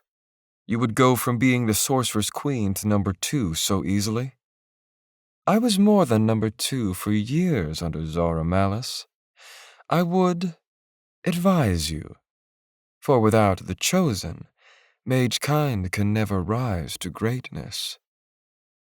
All of this was so unimaginable, sending Lucian's mind reeling. As hard as it may be to imagine, the Sorceress Queen said, if you won't help me, you're only helping the non-mages, who would see us all dead. Lucian didn't want to get into an argument with the Sorceress Queen. That would be pointless. What was important was getting out of this dream. But how? I think I understand your viewpoint, at least a little bit. Think of my offer, Lucian. You can't run forever, and such running is pointless. You'll only get yourself killed. You are too important to die. If you die, the orb of binding could fall into the hands of anyone. There's nothing that says the chosen can't die. You need protection, and there is none better to do that than me. I'm not going to die, the Sorceress Queen laughed. You betray your ignorance. You have much to learn. You need a teacher, someone powerful and wise to temper your potential. Not since Zara Malice has there been a mage with as much potential as you, even discounting the orb of binding. Was she trying to flatter him, to lower his guard? The light spheres burned brighter, blinding Lucian with their brilliance. If you can't learn to handle your orb, it will reject you as its master. I thought I was the chosen. Though he could not see her face, the queen seemed to smile. Oh, you think that is permanent? No, Lucian. I'm sorry to say you can't just do whatever you want. Your life now is on a set of tracks toward your eventual goal. Go off those tracks, and I think you'll find that the orb stops doing what you want it to do. And if you do what you're meant to do, as the chosen of the manifold, she trailed off, well, the orb will work fine. Doesn't that tell you everything you need to know? Lucian clenched his jaw. You're lying to me. Am I? Deny it all you want, Lucian. You are a child in the ways of magic. You need a mentor. How else do you ever expect to leave this world and fulfill your destiny? Lucian had been about to say evil, but he was old enough to know evil people didn't think of themselves as such. Making her angry would do him no favors, at least not until he knew he had the upper hand. The queen shifted in her seat. Come peacefully to the surface. There is nothing down there in the dark rift that can save you. The deeper you go, the worse it will be, for both of us. There was no way Lucian would ever do that, but what she had said about the orb no longer obeying him was disturbing, and it had the ring of truth. I only wished to say this much, the queen said. Since you are no longer warded, there's no more need for that since I've said my piece. You are not one I wish to control. What about Morgana? The girl? She chuckled. I only wanted to get the measure of you. You handled yourself well in that situation. Most men would have behaved quite differently. You had no right. That was a violation. There is a difference in our philosophies. If such minor mental manipulation might one day save the world, it is a small cost. The light spheres winked out, and all was darkness. Return to the surface, Lucian. This is not a fight you can win. Find me aboard the Zephyr, and I will take you to the Golden Palace and introduce you to my court. From there, we can fulfill your destiny in the burning sands. If you do not, she snapped her fingers. You will find yourself as helpless as a ghost eel out of water. One day soon, if you continue in your stubborn ways, the orb of binding will sense that you are not going down your prescribed path, and it will betray you without mercy." She paused, apparently giving him a chance to think over her words. They made a deadly sort of sense. She clapped her hands, and the dream ended. 30. Lucian was shocked awake, and Sarah stirred from beside him. She must have been roused by his heavy breathing and groans. "What's happened?" she asked. "You all right?" He reached for his focus to calm himself. The image of the shadowed queen in her audience chamber had burned itself into his memory. The darkness was dispelled when Sarah streamed a fireball over their heads, providing light. "Lucian, what's wrong?" "It was her," he said. "I didn't set my ward." "What did she say?" Lucian shuddered. It was the last thing he wanted to talk about. Instead, he stood up and brushed off his pants. "We should get moving. It would take too long to explain, and Fergus and Cleon are in trouble." "Right." Sarah stood with him. "Well, we should head toward the lights. That's the only place they could be." They set off into the darkness. Despite the dream, resting had done wonders. He wasn't sure how long they had slept, but it felt like a long time. Long enough for Fergus and Cleon to be far away from here, or even dead. Sarah led the way with her fire. Lucian tried not to think about how visible it would make them. Every few minutes, Sarah would extinguish her light, giving their eyes time to adjust. But always, those fires they had seen from above were still hidden. After an hour of walking, Sarah came to a stop. "We should have seen some sign of them by now." "We need to keep looking. We've barely started."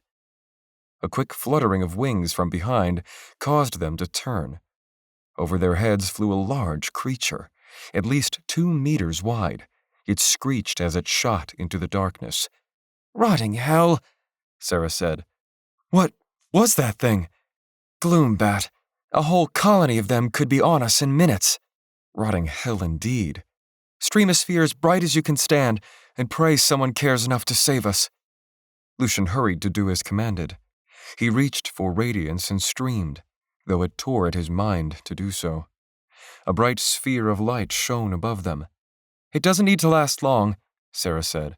"Just a burst to get people's attention." Lucian streamed until the light above their heads was blinding. A single beacon shining bright enough to reach the cavern ceiling high above them. "Let go," Sarah said. "Save your ether."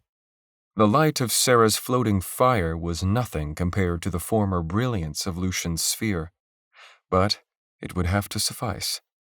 They ran over rough, rocky terrain, weaving in and out of rock formations. When they arrived at a cliff, Sarah pushed Lucian on. "Jump!" He didn't have time to doubt. He leapt as far as he could, and he could see lights floating in the distance. He sunk in slow motion and fell even slower as he became wrapped with a silvery aura. They were still falling, albeit slowly. "Light!" Sarah called. Lucian streamed another sphere, revealing a pillar of rock in the distance. Immediately he saw what he needed to do. As he reached for his focus, he could hear the collective flutter of wings from behind. He couldn't chance a look back. All he could do was keep his eye on that pillar.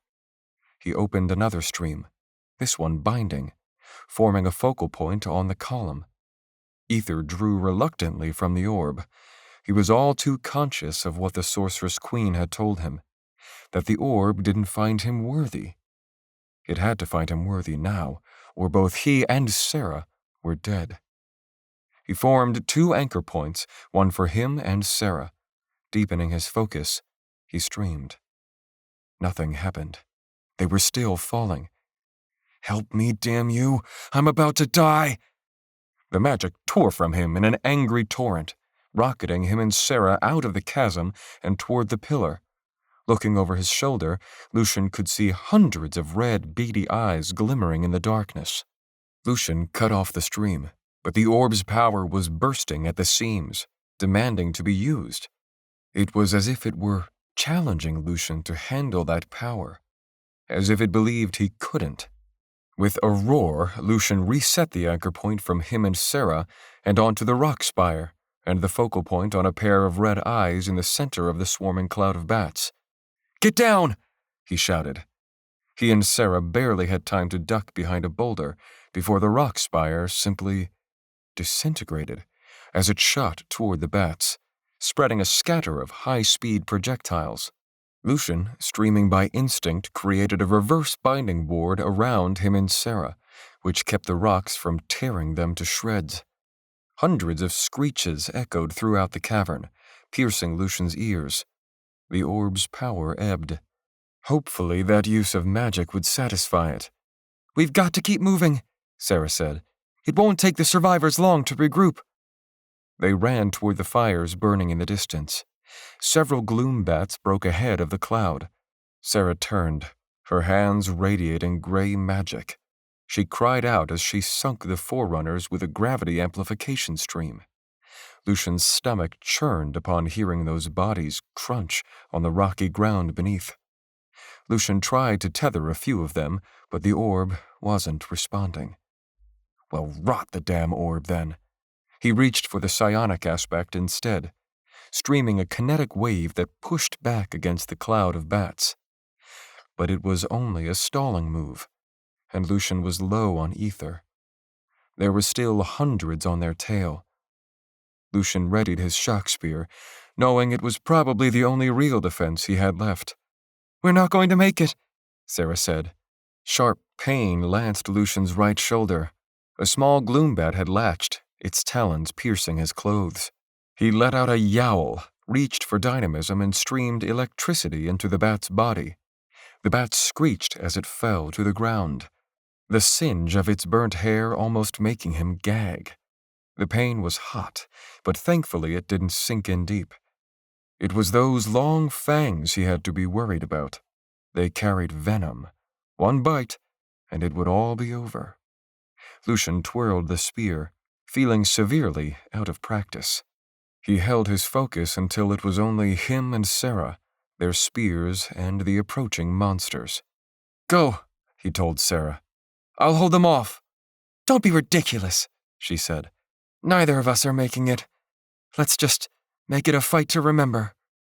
They stood back to back, Sarah with her spear of bronze, and Lucian his sphere of graphene. He branded a light sphere above them, hoping he was doing it right. If he could give them some light while blinding these beasts, it might make a difference. He kept the dynamistic stream open, channeling the excess electricity into his spear. If he could brand dynamistic magic at the point of the spear, he need not stab every bat that neared him. He merely had to shock them dead. But dynamism was his weakest aspect, and he knew holding a dynamistic brand along with a radiance brand might be well beyond his abilities. Lucian had no choice but to overdraw. He opened his focus, pulling fresh ether from the manifold. His body sizzled with fire, the pain only offset by the euphoria of raw power. Lucian rebranded the light sphere above them while pooling the rest of his ether into a dynamistic brand at the point of his spear. Lightning streamed from his hand, its jagged fingers collecting at the spear point. From next to him, Sarah's spear glowed red with heat. It seemed she had set a thermal brand that would burn any bat that touched it to a crisp. They had done everything they could do. As Sarah had said, all that was left was to make it a fight to remember. He began by shocking an incoming bat, an ugly thing with wide, leathern wings and buggy red eyes. Lightning sizzled along its furry body, making it go rigid as it crashed past Lucian's feet. The things were slow and clumsy, but there were just so many of them, with hundreds of pairs of eyes glowing in the darkness beyond. 2 more gloombats materialized from the inky black. Lucian dealt with one by swinging his spear and unleashing a small fork of lightning, and the other by thrusting his spear outward, impaling it. A bat pelted him from overhead. The silvery aura surrounding it signified that it had been brought down by Sarah's gravitonic magic. Another gloombat flapped madly from the darkness. Its fangs trained on Sarah's neck. Lucian thrust his spear forward, spearing it right through its furry abdomen. He flicked the beast off his spear, turning to face a new threat. 3 more bats converging on him from the darkness. "Stand back!" Sarah shouted. Sarah raised her left hand, which became wreathed in fire. Magic collected there for a moment, before being released in a vortex of spinning, fiery heat, igniting all 3 bats in flame. They flapped madly as they spiraled to the ground. But for all the bats they killed, more appeared, and the rising din of screeches would only draw more to their position. "I'm running low on ether," Sarah said, "and I've already overdrawn." Lucian reached for the orb again, in vain. It was as if it weren't there at all. As dozens of gloombats regrouped in the darkness, Lucian knew it was over. The gloombats dove with reckless abandon. Lucian attempted to stream, but only a paltry amount of ether could be focused, as most of it was tied up in his brands, and with the orb useless, it would be nowhere near enough to push back the tide. It seemed unreal that he was about to die in this forsaken darkness. It couldn't be real.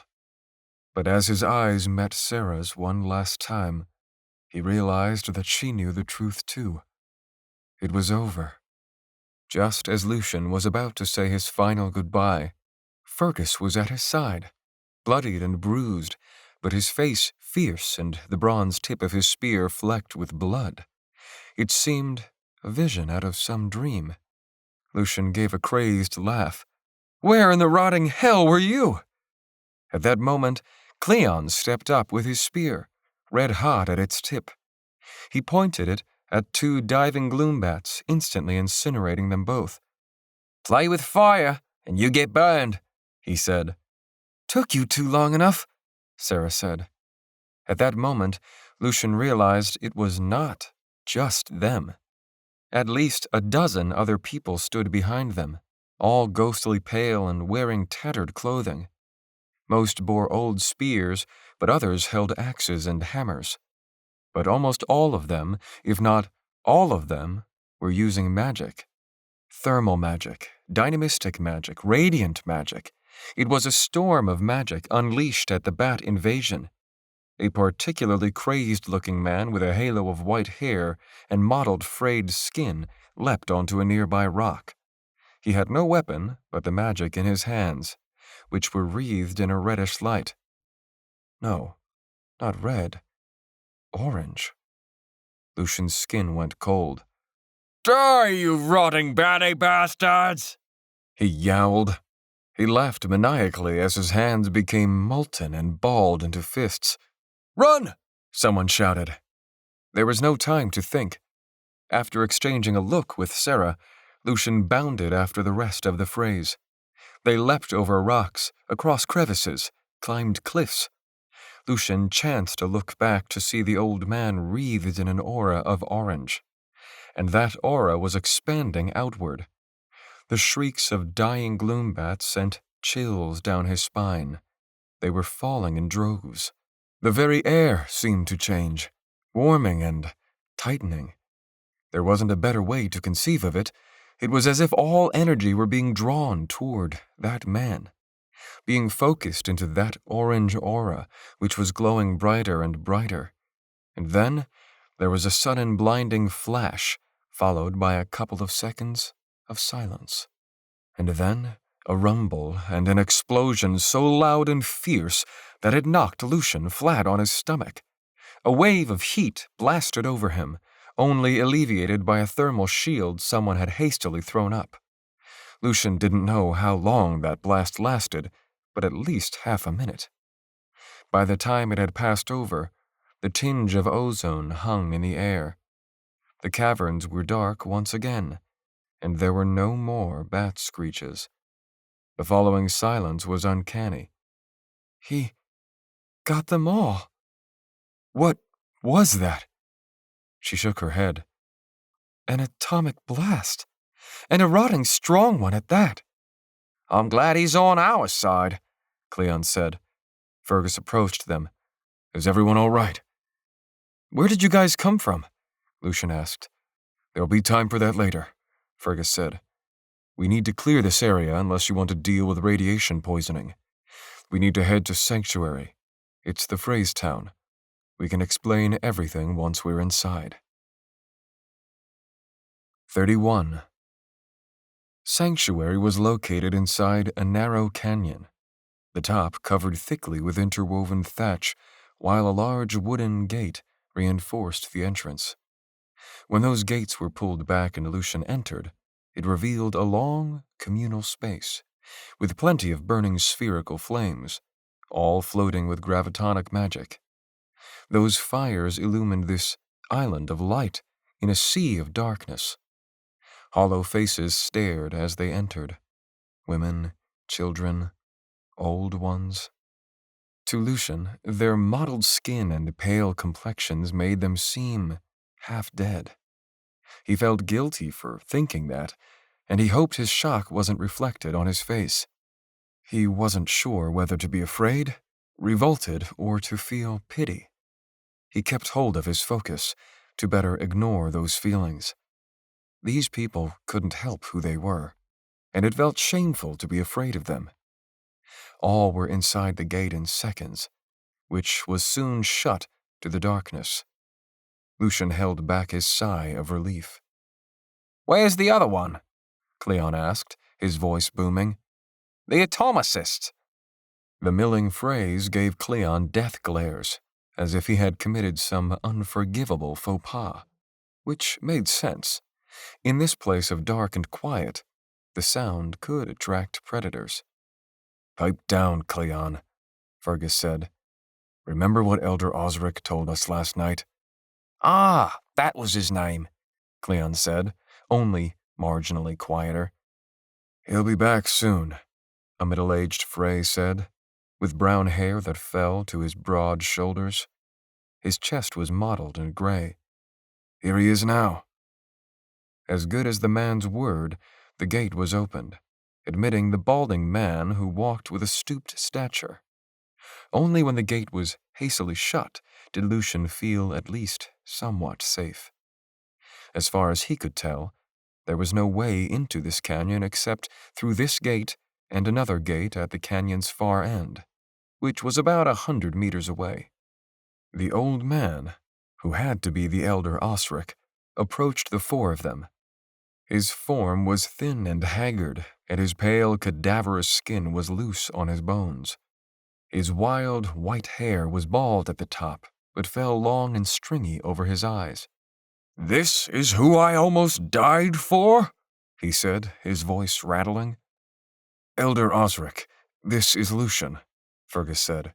"He's the one we're taking to find the orb." Lucian looked at Fergus in shock. He had told him? "That eel has already been cooked," Osric said, seeing Lucian's reaction. "Your friends told me you could explain everything. It's the only reason I saved your rotting lives." This Osric already knew they were going after the orb of psionics. Did that mean he knew about the orb of binding as well? Did he know everything? The brown-haired man was still standing beside them. Lucian could now see a good half of his skin was mottled with the fraying. It made Lucian uneasy, but so far it didn't seem as if anyone here was mad from it.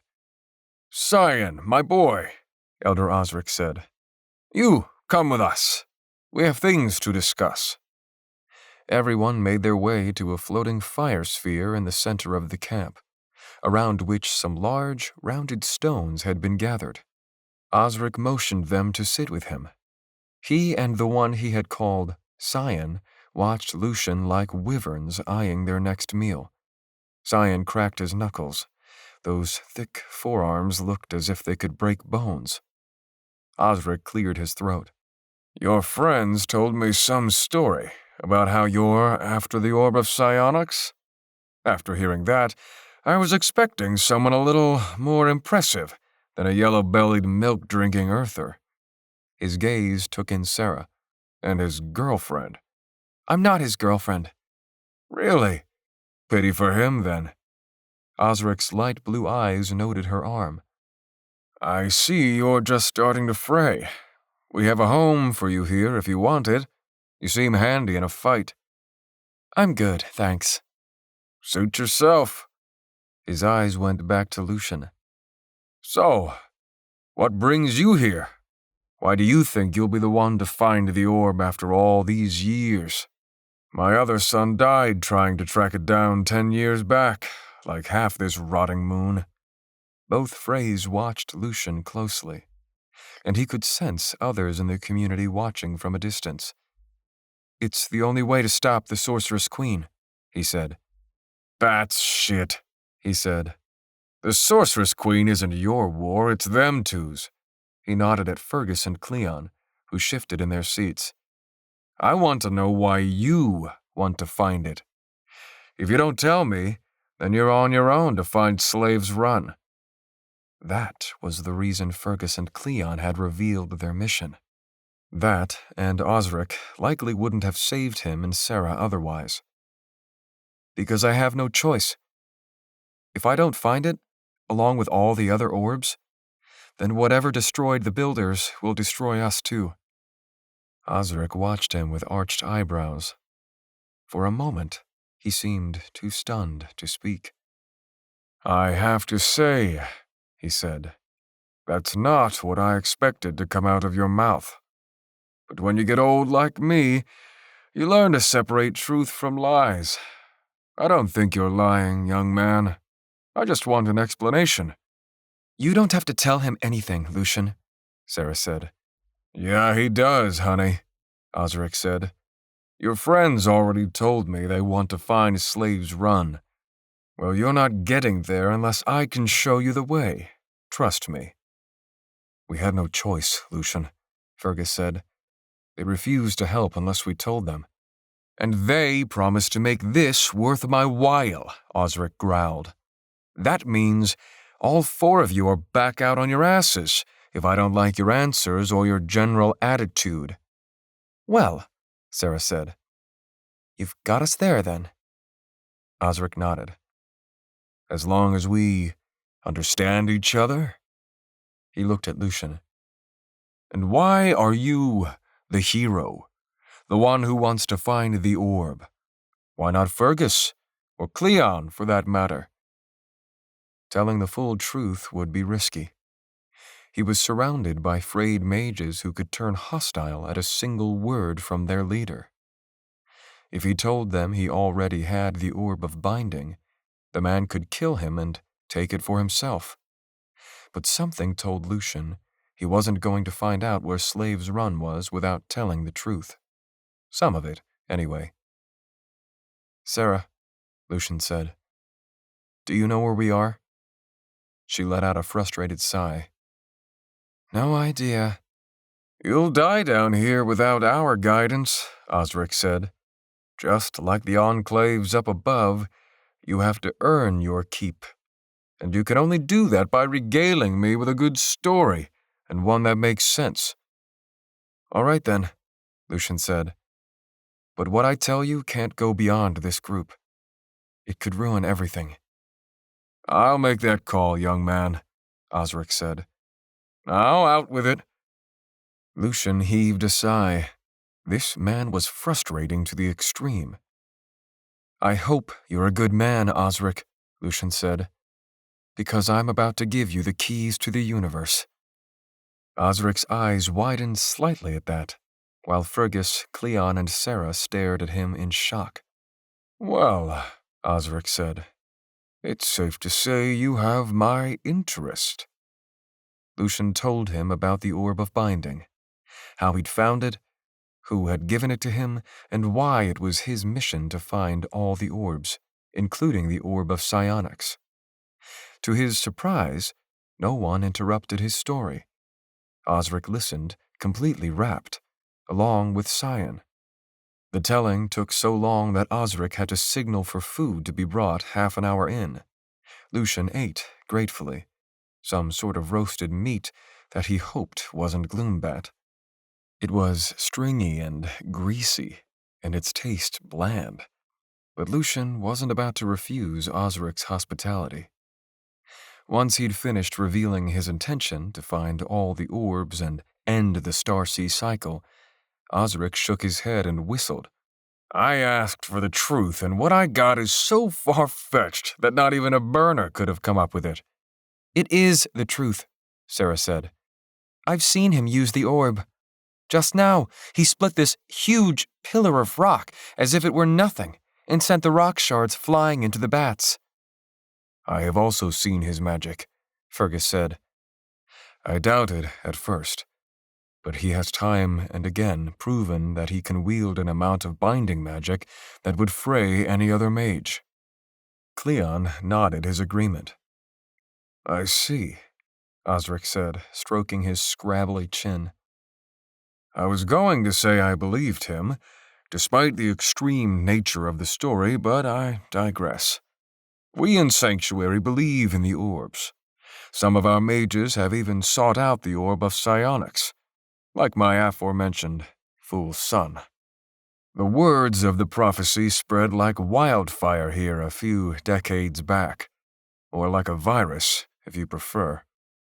But the burning sands are so vast, so dangerous, that finding it is a virtual impossibility.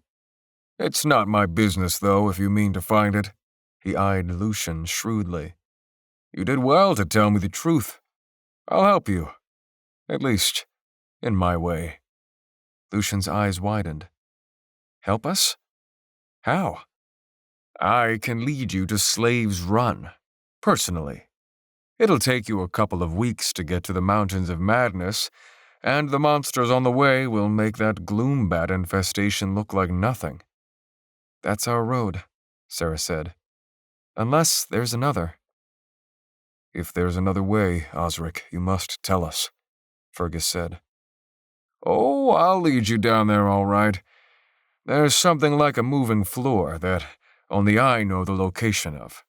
You stand on them, stream a little magic, and they'll go down. I've used such a thing, Sarah said. On my way down to the Moon's Sea several years ago. There are many in the Dark Rift, Osric said. It's likely you found the one close to Snake Rift. Here we are beyond the Blue Rift. They're called elevators, Lucian said. Or lifts, if you prefer. Osric's brow scrunched. Elevators. I like that name.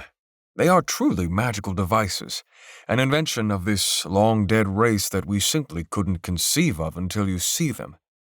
Lucian didn't bother to correct him about the history of elevators. So, one is nearby? Why would there be elevators down here? Fergus asked. Who built them? I imagine the same ones who built the City of Ancients, Osric said. What does it matter? This moving floor, elevator, is not a Waking's walk from here. Lucian was confused at his wording for a moment until he realized there was no day and night down here. A waking must have been the amount of time one could walk in a day, judged by how long a human naturally stayed awake. You must lead us to this elevator, Fergus said. Why is it always must with you, Captain Fergus? Elder Osric asked. I do what I damn well please. Lucky for you, I will lead you there. There have been reports of the Queen's soldiers in the Dark Rift, too. He arched a bushy eyebrow. That wouldn't have anything to do with you, would it? Everyone looked at each other, but to Lucian, there was no point in lying about it. She's after the same thing we are. There's more to it, Osric said, his eyes shrewd and insightful. Out with it. She also knows I have the orb of binding. I don't know how, but she does. I see, Osric frowned. Well, that does make things more dangerous. Father, Sion said, you cannot risk yourself with these outsiders. Allow me to take them to the moving floor. He held up a hand. Peace, Sion. I know the Dark Rift better than anyone, and in case something happens to me, I'll need you to lead the village." "Father, you're exhausted. After that atomic blast?" "Exhausted?" Osric laughed. "Boy, I've only just started. You're here to learn, not to rule. Only when I'm dead.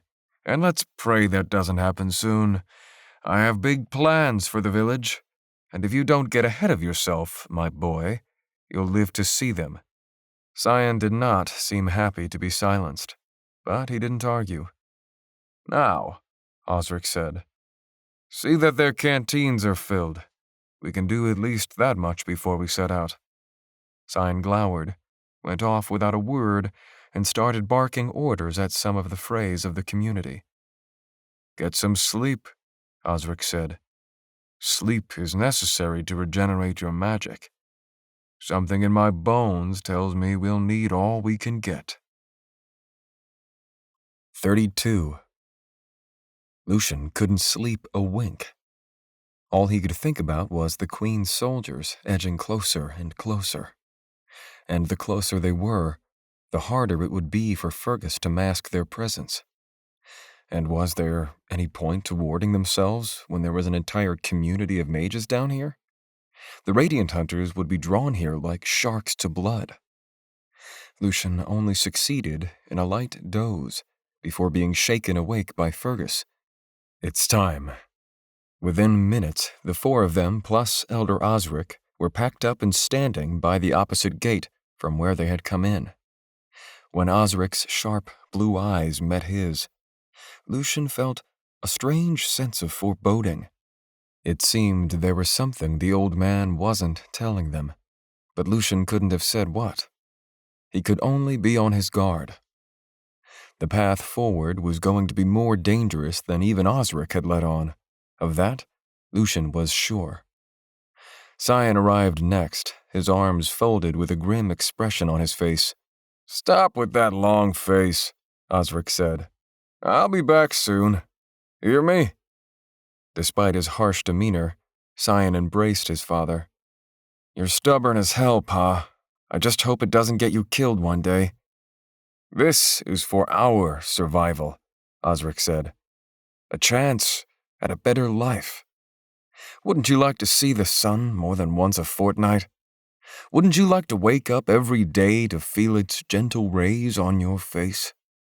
This is the only way that can happen. The moving floor is only a day's walk from here.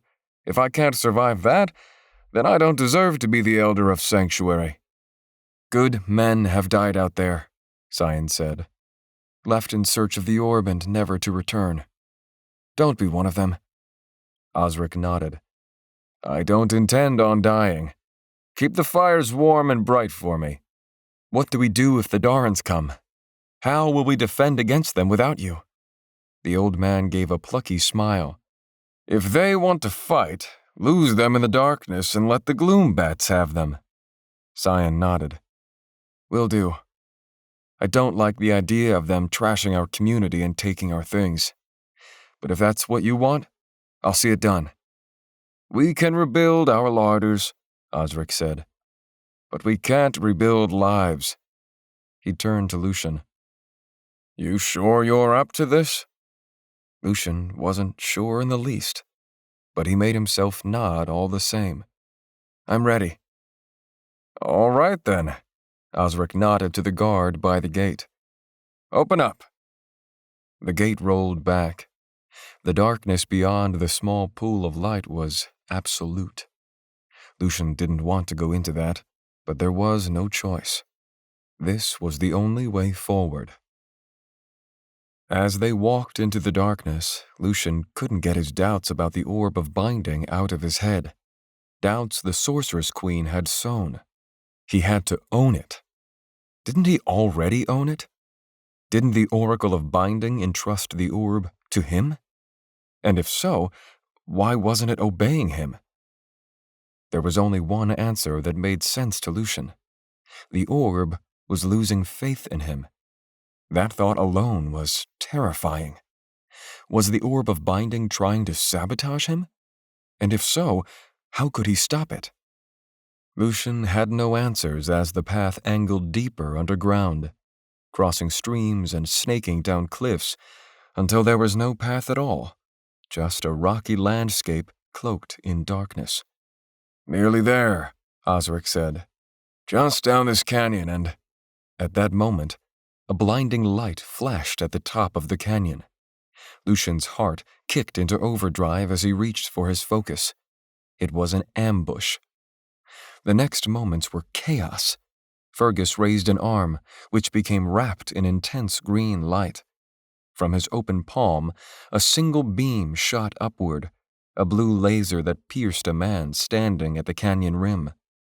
With a scream, the man toppled over, falling in slow motion. More bronze-armored soldiers appeared, their hands glowing red as fireballs rained from above. Cleon raised a heat shield just in time to eat the impacts. The old man, Osric, was already scrambling up the cliff, as nimble as a mountain goat. Lucian realized the truth. He had led them to their deaths for some unforeseen payout. And now, a hulking figure in bronze armor and a violet cape stood at the canyon's edge. From the shape, he was the very same one from the Green Rift. His voice, thunderous, boomed down, projected by magic. "Stop at once, in the name of Queen Ansuldra. This canyon leads to nothing but a dead end, and your death, should you refuse to comply." Lucian sought to bind him, but the orb was not behaving as it should. There were dozens of soldiers above now, including robed mages bearing shock spears. Against all that, the four of them didn't stand a chance. If they wanted to escape with their lives, surrender was the only option. "You led us on a merry chase," the Mage Lord said. "But it's over. Surrender and you can keep your lives." A series of light spheres, blindingly bright, floated over the canyon. If they wanted to resist, they would have to see beyond that brilliance. Or Fergus would have to ward the light of an unknown number of radiant mages. Neither prospect seemed likely. "Stand down," Lucian said. "They'll kill us all if we go with them," Cleon said. "We should go down with a fight." Lucian shook his head. "I don't want to be responsible for your deaths. They only want me." Everyone looked at Fergus, whose expression had gone dark. "This is my fault. I trusted that scoundrel." "You had no choice," Cleon said. "We would have died without his help." What Lucian didn't understand was why Osric was helping the Queen in the first place. What had she promised him? They were questions that would have to go unanswered, at least for now. "What say you?" called down the Mage Lord. "I haven't the time to bandy words." "We surrender," Lucian said. "But if you don't agree to spare our lives, we'll fight to the death." "If we wanted to kill you, we would have done so already," the man said. "The Queen wants you alive, Lucian." That the man already knew his name was proof that all those dreams were real. It made Lucian's blood go cold. "I'll only come if you let my friends go. They have nothing to do with this." "All of you shall come," the Mage Lord said. "That is non-negotiable." Osric dared to stand next to the man above, like a loyal dog coming to heel. "I hope you're proud of yourself," Lucian said. "I do what's best for me and my people," he said. "Soon, my people will be living in the sun." "Fool," Fergus said, "as if the Queen will honor that promise." Cleon's face was seething. He stared balefully upward at the Mage Lord he'd sworn to kill. What had his name been? Kiani? Indeed, it seemed like the same man who had attacked them in the Green Rift, from his hulking frame alone. Sarah still seemed to be in a state of shock, the new reality not registering. "Will you come peacefully?" the Mage Lord asked. Everyone turned to Lucian for direction. Why was he the leader now? It was supposed to be Fergus. He sighed. He didn't want this responsibility, and he didn't want this rotting, useless orb. Now, more than ever, he didn't believe the Queen's words about him being the chosen, about how she wanted to only help him. Likely, as soon as they were face to face, she would kill him and take his orb. But there was always the chance she was telling the truth, however remote. The idea of having her help was distasteful, but at least some of the burden would be off his shoulders. And he would accept that help in a heartbeat if it meant everyone staying alive. There was only one way to find out if she was telling the truth. But it certainly didn't feel good to rely on the mercy of someone who probably didn't give it often. "No deaths," Lucian said. "If you so much as slap one of my friends, there will be nothing peaceful about this." The mage lord above nodded. "I'm not unreasonable. Your fate is for the Queen to decide." "Sounds promising," Sarah said. "We've got no choice," Fergus said. Lucian knew he was right. "So, how are we going to do this?" "First, you must consent to be blocked, and you are to forfeit your weapons." "Rot that," Cleon breathed. "These are our terms," the mage lord said. "There is no other way." "I'll tell you the truth," Cleon said, only loud enough for the four of them to hear. "If we go on that ship, the Queen will get the orb by hook or by crook. She has her agenda, and I want no part of it. If it means death right now, then I'm willing to die."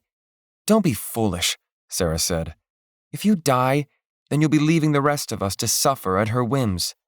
"My point exactly.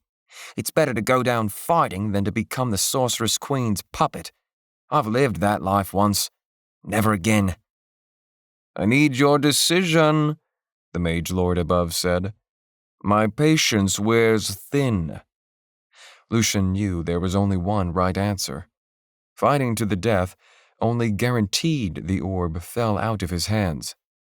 The Sorceress Queen must have been completely sure of Mage Lord Kiani's effectiveness and loyalty.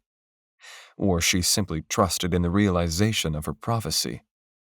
That she would lead him, the chosen, to the orb of psionics and guide him on his path to find the rest. "We'll come," Lucian said. "We agreed to those terms, but no one gets hurt." Cleon shot him a look of betrayal, while Sarah merely looked disappointed. Fergus hung his head, his shoulders stooped. "Block them," Mage Lord Kiani said. At that moment, Lucian felt a curious prickling at his mind, along with psionic magic wrapping around the hands of several of the mages above. Sarah recoiled as if slapped, while Cleon let out a frustrated shout. Fergus only ground his teeth, giving a hard stare. And just like that, Lucian no longer detected his ether. A shell of psionic magic had formed around his focus, impossible to penetrate.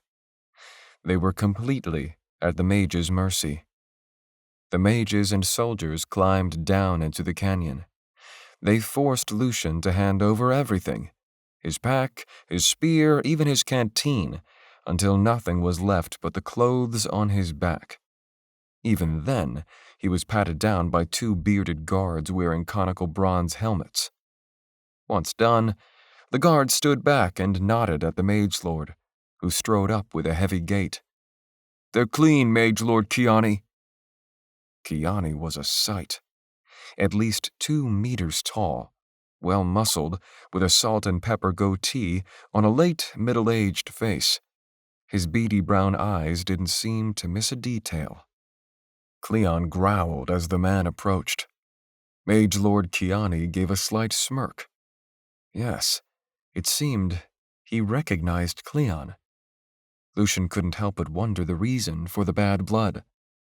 "Mage-Knight," Kiani said jovially, "I pray all is well."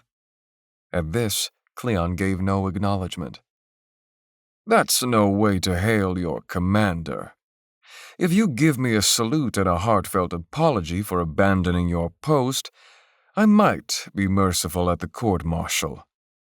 Cleon only stared up at Kiani, his expression murderous. Lucian had to give it to him. He had a lot of guts to do that.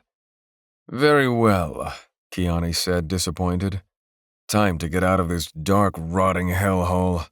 His gaze took in all his men. "Straight back to the Zephyr, you lot. Let's move." 33. No one spoke as Mage Lord Kiani, his mage knights, and hoplites escorted them out of the Dark Rift. Not even a week out of Kiro, and their mission had failed. Lucian replayed the capture repeatedly in his head, wondering how things could have gone differently. Whatever scenario he ran, only one thing was sure. It was a miracle they had managed to get this far. They had survived the Deep Rift, tracked down Sarah, and evaded at least a dozen wyverns with the Zephyr on their heels. And they would have gone even farther had it not been for Osric. Yes, they had been wrong to trust him. It was clear that Mage Lord Kiani had somehow made it to Sanctuary first, and worked out a deal with them ahead of time. Osric got what he wanted, a place for his people to settle on the surface, and Kiani got what he wanted, Lucian in chains. The journey to the surface took 3 days. During that entire time, the psionic block around Lucian's focus did not weaken in the least. There was little talking among the 4 of them. Indeed, it seemed as if they were marching to their deaths. They were bound and placed in the middle of the party of 30 or so mage knights, with Mage Lord Kiani leading. Escape was simply impossible. On the 3rd day, they surfaced. Lucian was glad to see the sunlight again. Moored to the ground outside the cave mouth was the mighty airship Zephyr, its massive wooden hull at least 100 meters long. But that hull was dwarfed by the enormous envelope above it, connected to the deck by hundreds of lines. The vessel seemed much too large to float, much more fly at the speeds Lucian had seen it go. But on this world, the low gravity made that possible. Whatever the case, they were pushed toward the ship, where the Sorceress-Queen awaited. Once they stood under the shadow of the Zephyr's massive hull, a large basket was lowered from above. The 4 of them were pushed in, along with Mage Lord Kiani and the 4 psionics he had brought with him, dressed in purple robes with the septagon emblazoned on the breast. Lucian reached for his focus, feeling for his ether again. Again, there was nothing. And the orb of Binding's presence was just as absent. As the basket was hoisted up, Lucian watched the ground drop away. Once above the railing of the ship, Lucian was greeted to the sight of a wide deck, where about 20 crewmen milled about, busy at their tasks. Dozens of thick wooden masts secured the envelope above. Somewhere on this moon were trees, and big ones, too, to construct a ship of this size. "This way," Mage Lord Kiani said. "Her Majesty awaits." A middle-aged man approached, with slick-backed black hair and a gray uniform with a septagon emblazoned on the chest. "Mage Lord Kiani? Your orders?" "Captain Raleigh, set sail for the Golden Palace as soon as my mage knights are assigned to their battle stations. I would not be caught by wyverns, even if it's not evening yet." The mage lord nodded toward Lucian's companions. "And place these 3 in the brig. Their blocks refreshed every hour by the psionics. And the Sorceress-Queen wants to see this one post-haste." "No," Lucian said. "You said you wouldn't harm them." "And I intend to honor my word. It's time that you meet Her Majesty." "That's what we get for trusting that rotter," Cleon groused. Sarah didn't have the heart to lambaste him for that one. Her head hung low, her eyes on the deck. Maybe they should have gone down fighting, as Cleon had suggested, This way, Captain Raleigh said to Lucian's companions. Lucian watched, helplessly, as his friends were led below decks, with all 4 psionics following close behind. Once again, he reached for his focus, but could no more use his magic than before. You led us on an impressive chase, Mage Lord Kiani said. But in the end, I'm the better radiant than your friend. I knew you were making for Slave's Run, so the trick was intercepting you. Well, you missed us on your way down. Passed us right by. So your radiance might not be as good as you think. Lucian didn't know why he'd said that, but the words had the intended effect. The Mage Lord's face clouded with anger. You're lying. Lucian couldn't help but smile smugly. You can think that. He nodded toward the forecastle, assuming that was where the Queen was. Lead on. Don't want to keep Ansaldra waiting. Mage Lord Kiani's brown eyes were stern, his face a storm of anger. You better mind your tongue and manners with me, boy, and more so with the Sorceress Queen.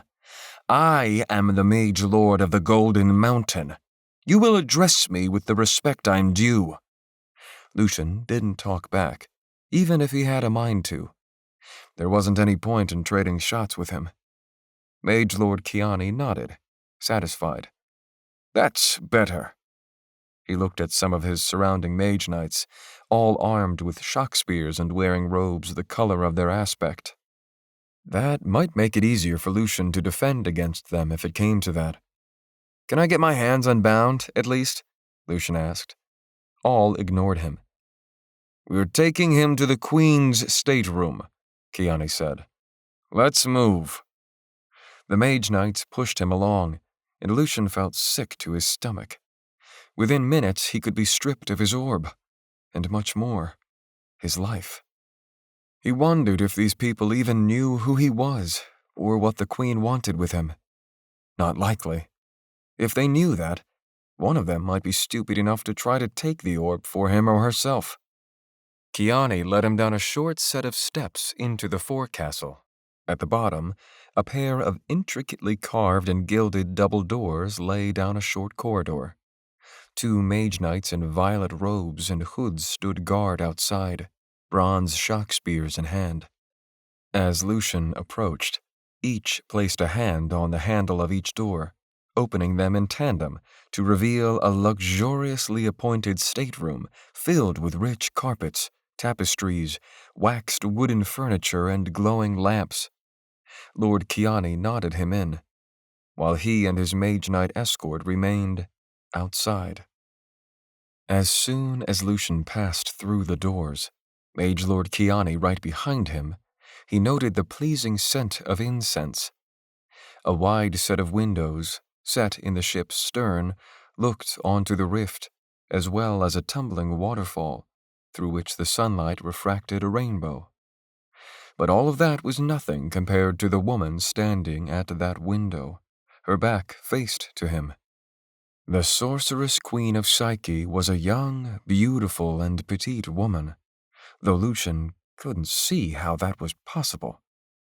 She rose no higher than Lucian's shoulder, wearing a long black dress sequined with diamonds and many-colored gems, a dress that left little to the imagination. It seemed his suspicions that she had the appearance of a beautiful young woman were completely true. Her black hair was vibrant, and her creamy skin showed not a single blemish or sign of fraying.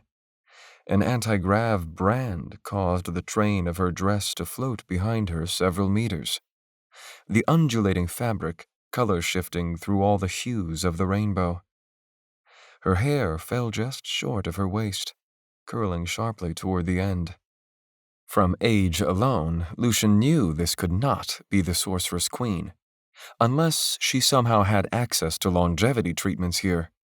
That was unimaginable, given the limited resources of this world.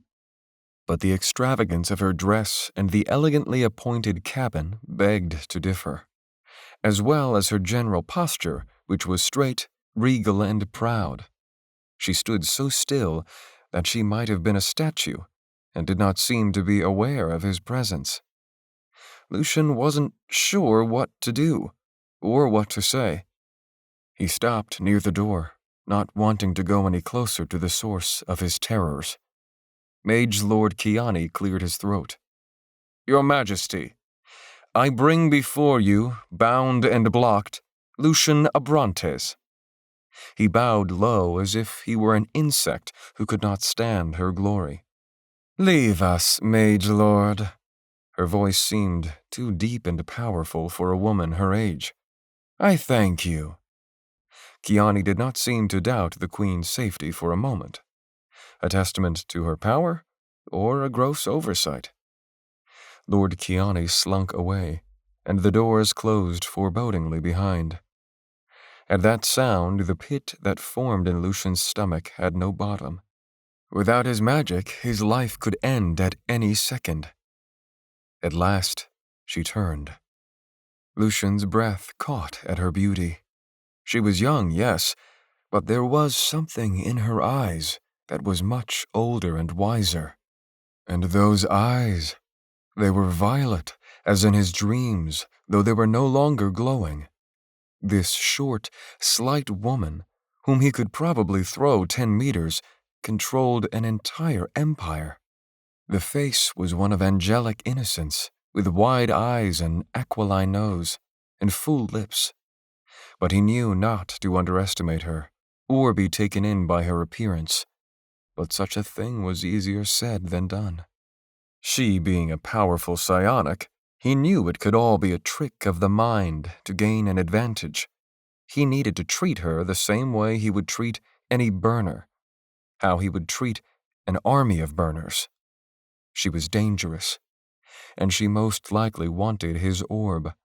"We meet at last," she said. Her voice was clear, confident, and alluring. "I've looked forward to this day for a very long time." She favored him with a small smile. "And you are handsome in person. That's good." Even if he knew the flattery was designed to disarm him, he felt his cheeks flush, and he had to resist the urge to turn his face. He couldn't play the part of a bashful little boy. And yet, her effect made that reaction seem the most natural.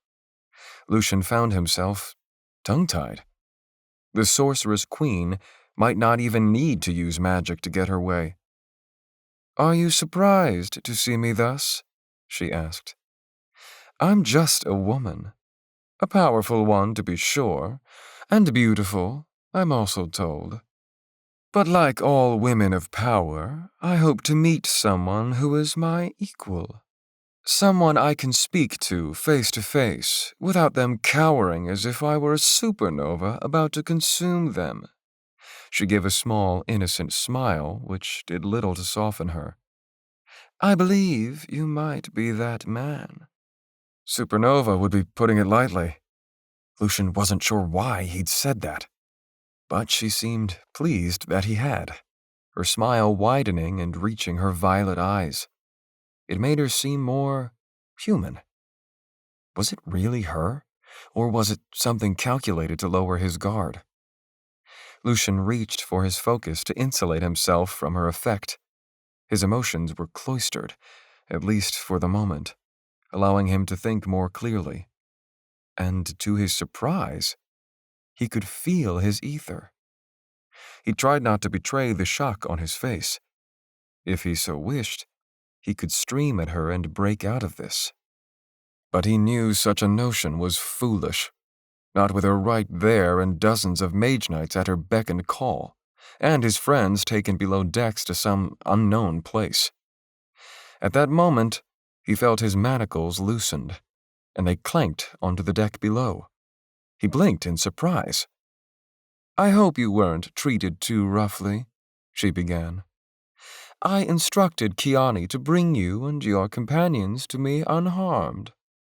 What we have to discuss is far too important to leave anything to chance. I hope you will forgive me that."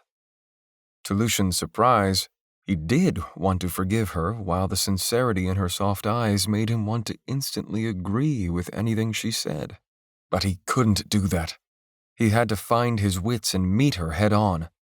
His friends' lives were at stake, and so was the fate of the Orb of Binding. He cleared his throat. "I'm wondering what you want with me. And to be honest, I expected you to look different." "Is that so? Well, this is me, body and mind.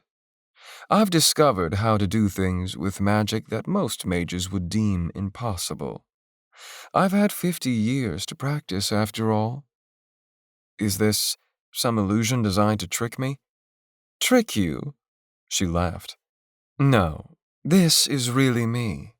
She extended a hand. "You can touch me if you wish, and see for yourself. Or you could ward yourself so you know I'm not tampering with your mind. I promise I'm not doing so, even now. But I understand if you want to, for your peace of mind." Lucian hastily shook his head. No, I'll take your word for it." She nodded graciously. "Very well. Suffice it to say, this body is mine. Yes, I'm nearly a century old, Lucian, and yet I have used magic to stay young. I must be young, for there is much I have yet to accomplish in the worlds. Indeed, my designs are only beginning." From the way her eyes focused on him, Lucian knew those designs included him. He streamed a psionic ward around himself. Her appearance remained the same, only proving she was telling the truth. Her violet eyes remained rooted to his, as if she were already familiar with him.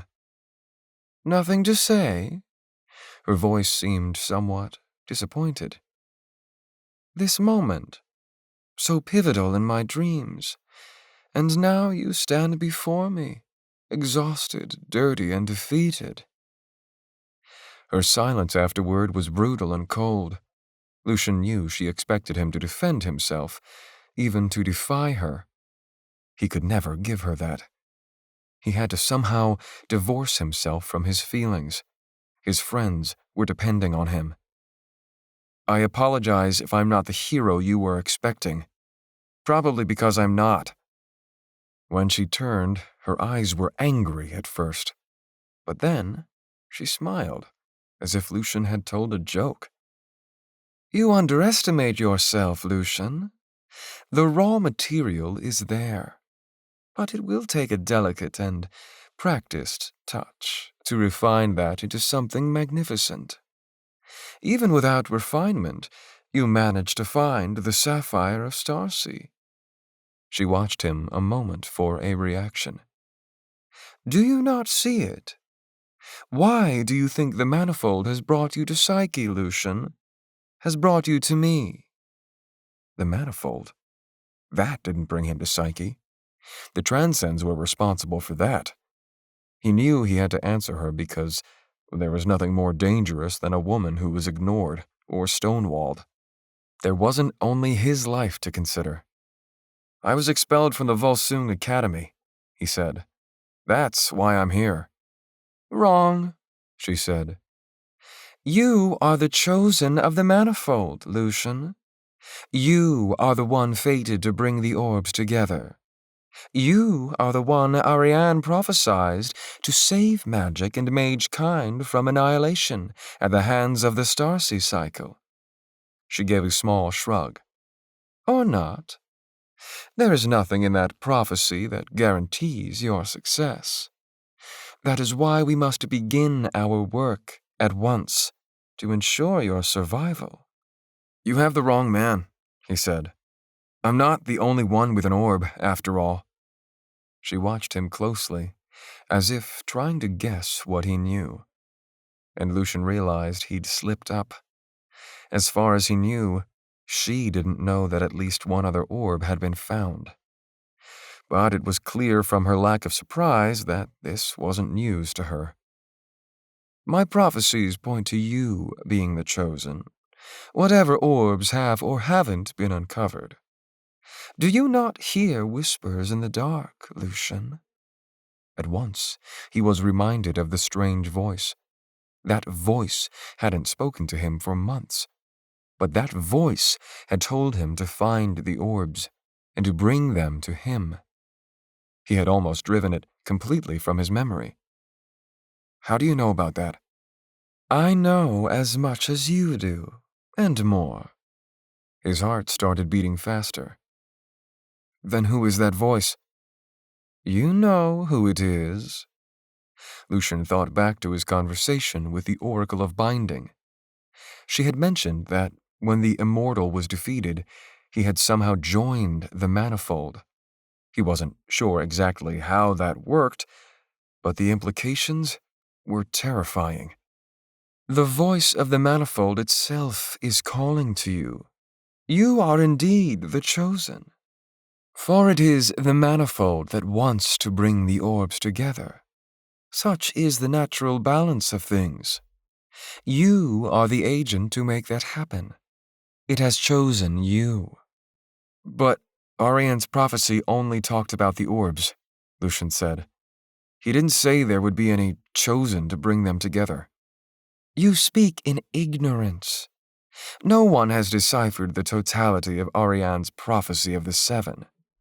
All we have are bits and pieces, as each mage who can read it is only allowed to see a small part of the overall masterwork, the part the Manifold wishes to reveal. Lucian thought back to that night, long ago on Volsung, when he had read the mad ramblings of that text. All of it had been indecipherable, aside from the one bit that mentioned the orbs. If there was anything about a chosen of the Manifold, then it would have to be from another passage. As much as he hated it, he might have to trust the Queen on that one, at least for now. Long story short, the Sorceress-Queen said, we must work together to find out how to find the rest of the orbs, and to piece together whatever fragments of the prophecy of the seven that we can. Does the prophecy of the seven reveal the locations of the orbs? Yes. Where do you think Shantazar's line comes from? Under the white world with red whorl eye, upon a moon of violet, violent sky, peers beneath burning sands and wind, lies the amethyst of Starsea within. Elder Jalissa said as much, Lucian said without thinking. Jalissa, the Sorceress-Queen gave a short laugh. I exiled her from the borders of Dara. We had something of a disagreement. What disagreement? Lucian asked. It was long ago. She seemed ready to move on to more important matters. Most days I pore over the lines of Ariane's work for additional clues, but so far my efforts have been fruitless. And of course I have spoken with the Oracle, whose spirit abides in the burning sands. From him, I had the revelation that the chosen of the Manifold would come to Psyche, and to point the way to the orb of psionics. That he would bear one of the 7 jewels of Starsea. Her eyes became focused and beady. I have never felt such raw power, Lucian. Such a void you created in the ethereal background. It was as if all ether disappeared from a single spot. I have never experienced that before. It was quickly refilled, but for a few seconds, it was as if the foundations of the Manifold itself were shaken. Lucian tried to ignore the hunger in her eyes. That wasn't me, but the orb. It was both, the Queen said. Your focus is strong, but not just anyone can control the stream of an orb. Her face became sorrowful. Alas, the orb of binding will not work for you forever. It will only obey one powerful enough to wield it. She watched him with a neutral expression. And you are most certainly not that, yet. Lucian didn't see any point in denying it. It seemed she already knew everything he knew and more. Even the oracle had said wielding the orb of binding would require competence, that it respected power and the wielder's heart. Lucian was failing on one of those two counts, and perhaps even both. "The solution isn't what you think," the queen went on. "That I take your orb? If it were that easy, I would have done so already. The solution is for you to become stronger. That is how I can help." Lucian couldn't help but be curious. "How?" "I have delved the manifold itself," the queen said. "It's dangerous, but it only kills those who are weak, those who are not devoted to their cause. I am so devoted that I am willing to lay down my power, my crown, my very flesh, to help you, Lucian. I've learned much from the manifold. I can teach you to use the orbs effectively. Following me is the right path, because the orb wants you to work with me." How could that be true? "I can handle the orb fine. I don't need your help." But it seemed the queen sensed his weakness, his doubt. "Don't you? You know that's not true, so let's not deceive ourselves. The orb has been testing you, and you have been failing. You are using the orb like a hammer, like an ace up your sleeve to get out of any trouble you land yourself in. The orb sees this as a flagrant abuse of its spirit and abilities. It does not exist to serve you, Lucian. It has a higher purpose. And unless you are working toward that purpose with tangible results, it will betray you. And as a last resort, it will even allow you to die, to pass on to one who is more capable. Perhaps then you will not be as chosen as you think you are." "What are you talking about?"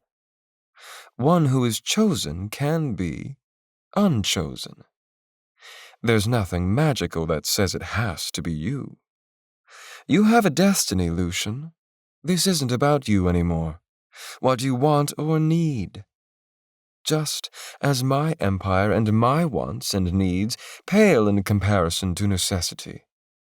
That necessity is that we work together for the good of mage-kind." Lucian was quiet as he considered her words.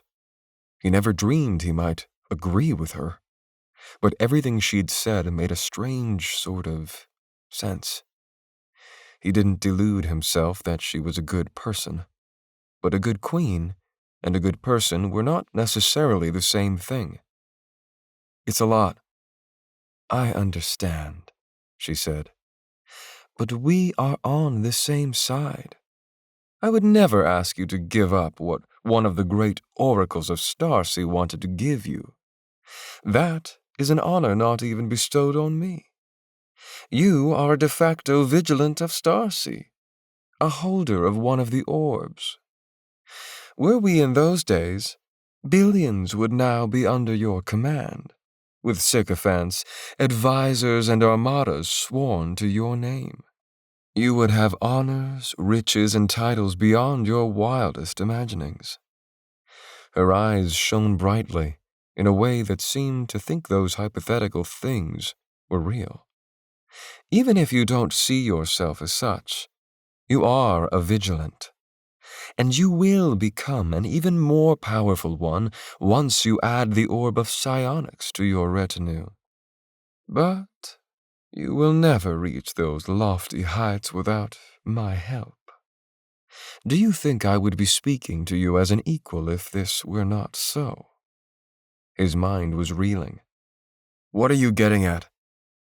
"You need a mentor, Lucian. Someone who can hold her own.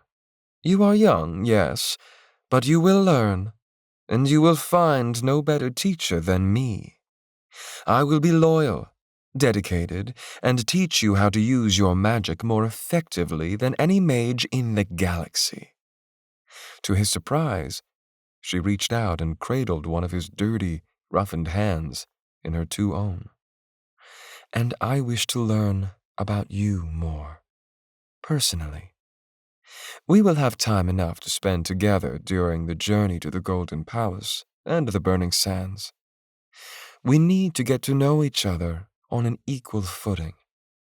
Learn to trust one another, for trust must be the foundation of what we are trying to achieve." He took his hand away. Was she serious? Rotting hell. I'm not sure where you get the idea that I'd go along with this. You're holding my friends captive. Just a few days among the Rifters and you're starting to believe you're one of them. No wonder you are against me so. As far as your friends, I was hoping you would speak to them. If you can guarantee they won't cause any trouble, they can walk free, either to stay at your side or go their separate ways. Would they ever leave him? Cleon might. He hated the Sorceress Queen, as well as Mage Lord Kiani. Cleon would never accept Lucian working with her, and Sarah most likely wouldn't either. Fergus himself hated the Queen, but he was so fiercely loyal to the elders of Kiro, he might stay long enough to try and convince Lucian to use the Orb of Psionics against the Sorceress Queen. But if what the Queen said was true, that she could teach him how to use the orbs, then he needed her. And it wasn't likely he was going to find all of them without learning how to use them. "I didn't expect you to become convinced immediately," the Queen said. "But you will soon learn this is the most prudent course. According to Ariane's prophecy, you will uncover the Orb of Psionics. I will teach you how to use it, along with the one you already possess. I am dedicated as you are to ending the fraying and the Starsea cycle, and then establishing your new order, where the mages are on top." She gave a small smile. "It cannot be any other way. The League showed what it honestly thought of the mages during the Mage War. They see us as tools to be controlled, nothing more or less. But end the fraying, and the mages can take their rightful place as the leaders of the human race. Starsea shall be reforged anew, without the Starsea cycle to hold us back." "I don't understand. Why not just kill me and take the Orb of Binding for yourself? You said earlier that the Chosen can change." "It can, but I have no power over that change. The Manifold does. But suffice it to say, if ever the Manifold did change course, which I don't believe likely, especially if you listen to me rather than go your way, then I will do what I deem necessary. You should expect nothing less from me." "So you are loyal to a vision, not a person." She watched him, her expression placid. "If you want to think of it as such, but that's as it should be. If I am the Chosen, then could I not order you about? You could try, but I would just laugh. You are not ready for that. You are weak and ineffectual. All raw material, no finished product. And despite you being the Chosen, there are foolish ones who would see your orb and want it for themselves if they were to ever discover you had it. Only I know what you have, Lucian. You are not ready to reveal yourself yet. For the minute you do, you will become a target. The knowledge of the orbs was one of the major factors leading to the Mage War. Zara Malice and Veridasai both set out to find their own orbs, presumably each with fragments of Ariane's prophecy deciphered, or perhaps their own gleanings from the Manifold. "Zara Malice is dead," Lucian said. "Vera, though." Lucian cut himself off, realizing that he had revealed another pertinent fact. But the Queen didn't seem surprised at the revelation. "Yes, I suspected she was still around. Troublesome woman." "You knew her during the war?" The Queen nodded. "I did. Vera was Zara's chief advisor. Zara was also Vera's scion until Zara rose to lead the Starsea mages. Vera had the same idea as you. She wanted to train me, but I refused. That certainly would have set you down a different path. But I do not trust Vera. I never did. There is a darkness in her you should be wary of. Lucian found that rich, but chose not to comment. I know you don't understand why I say that, and I know I've done some bad things myself.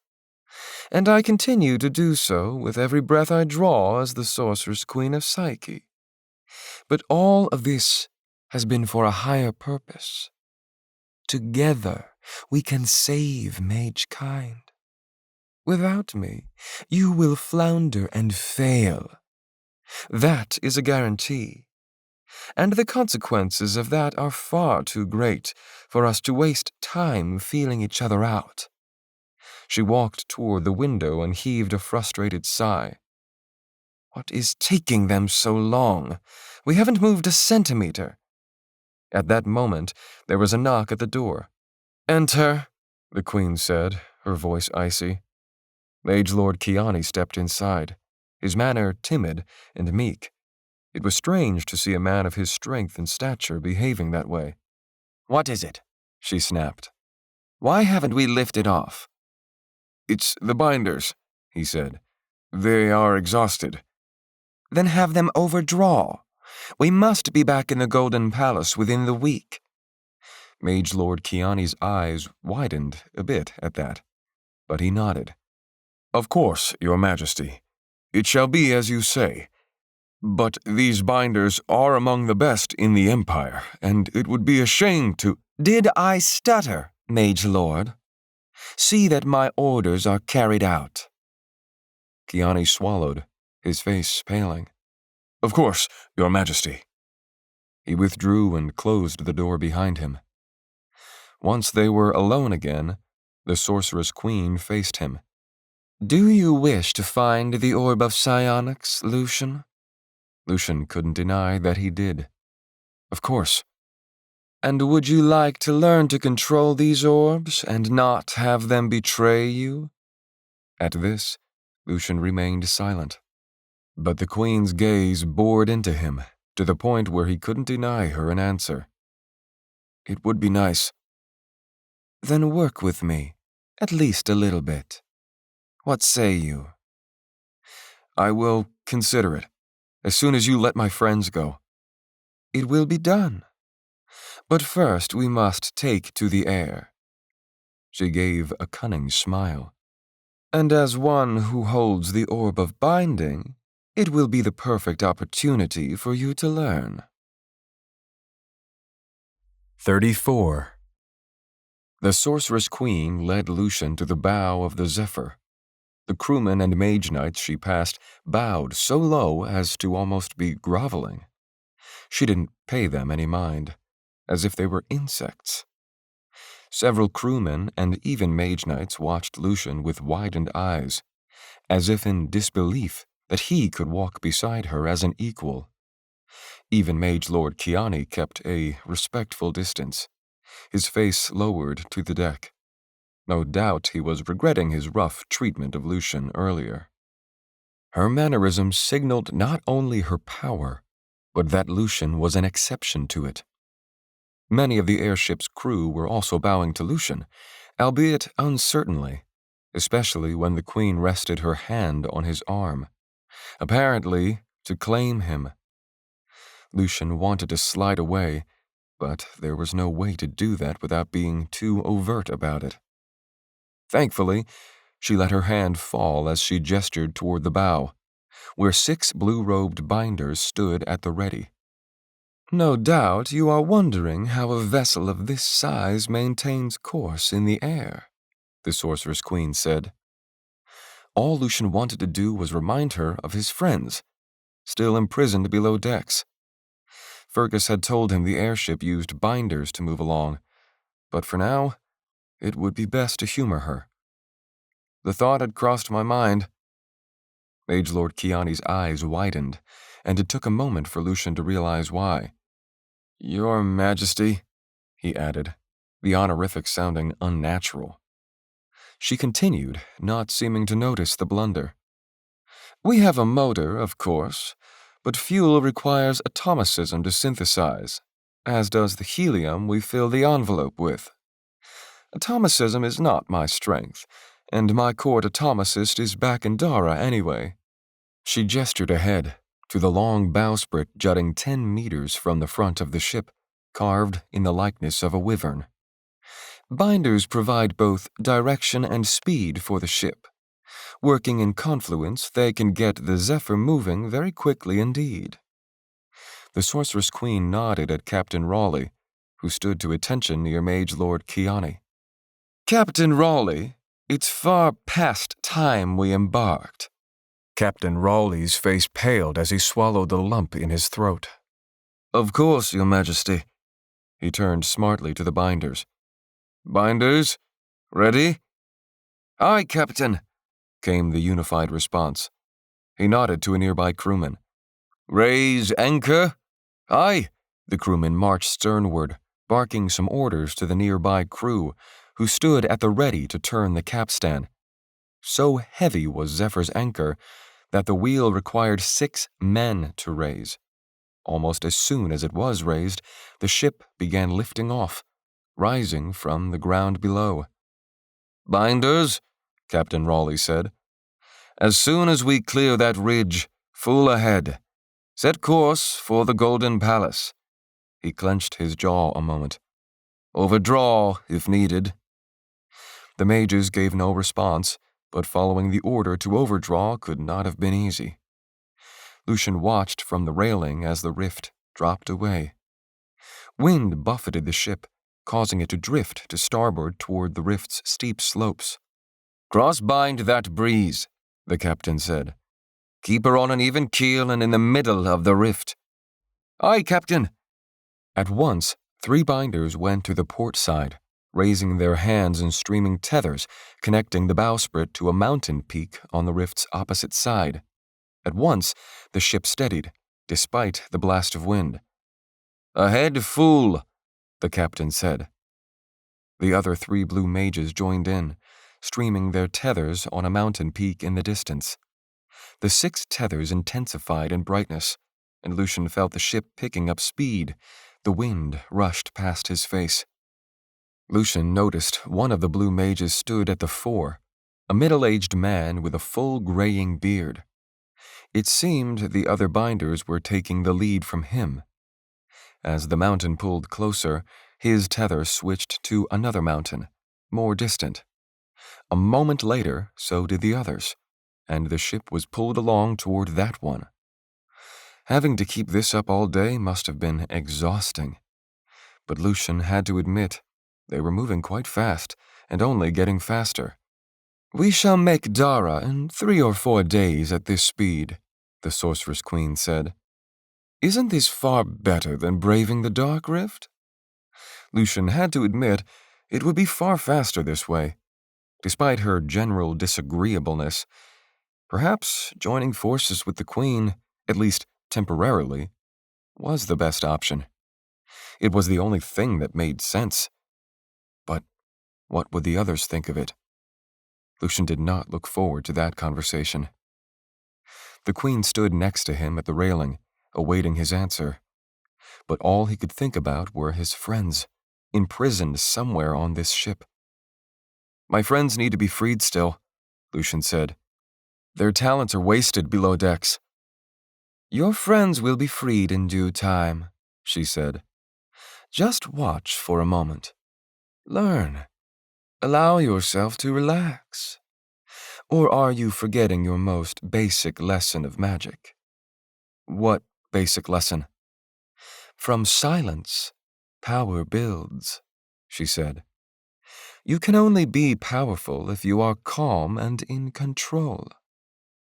Why did Lucian get the feeling she was already trying to train him? I know that. The focus, right? Yes, the focus. You think your power comes from the amount of ether you stream? She shook her head. That's what most men think. The bigger, the better.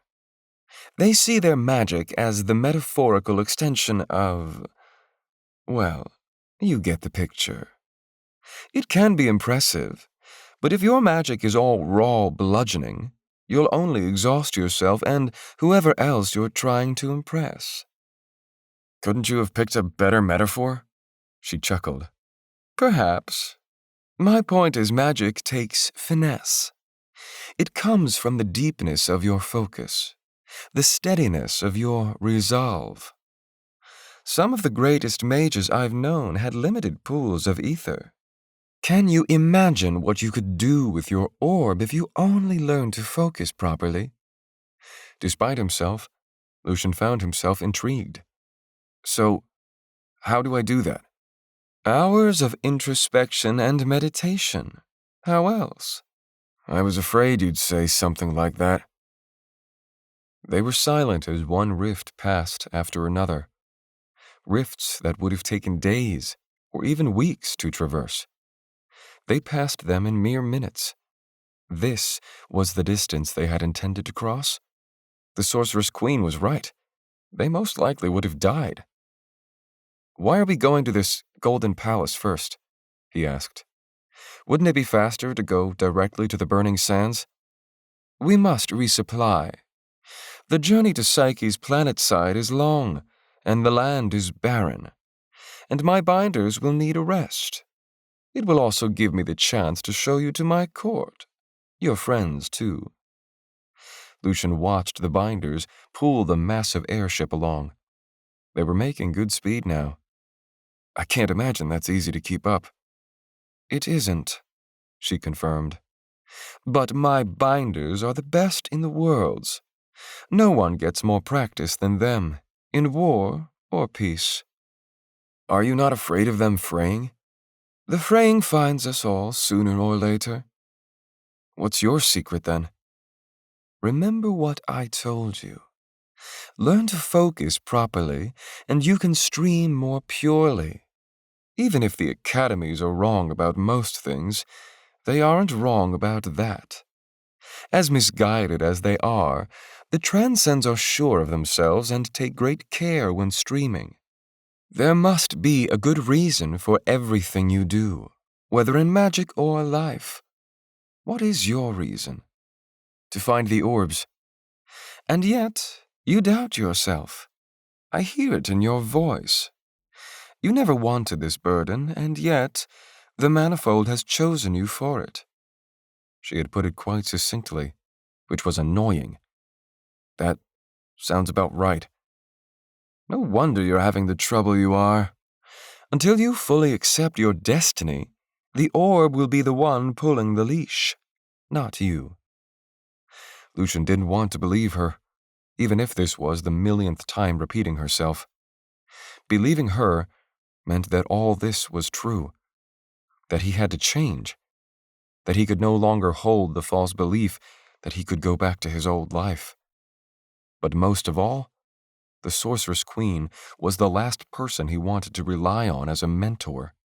It seems impossible, he said. Why would the manifold have chosen me?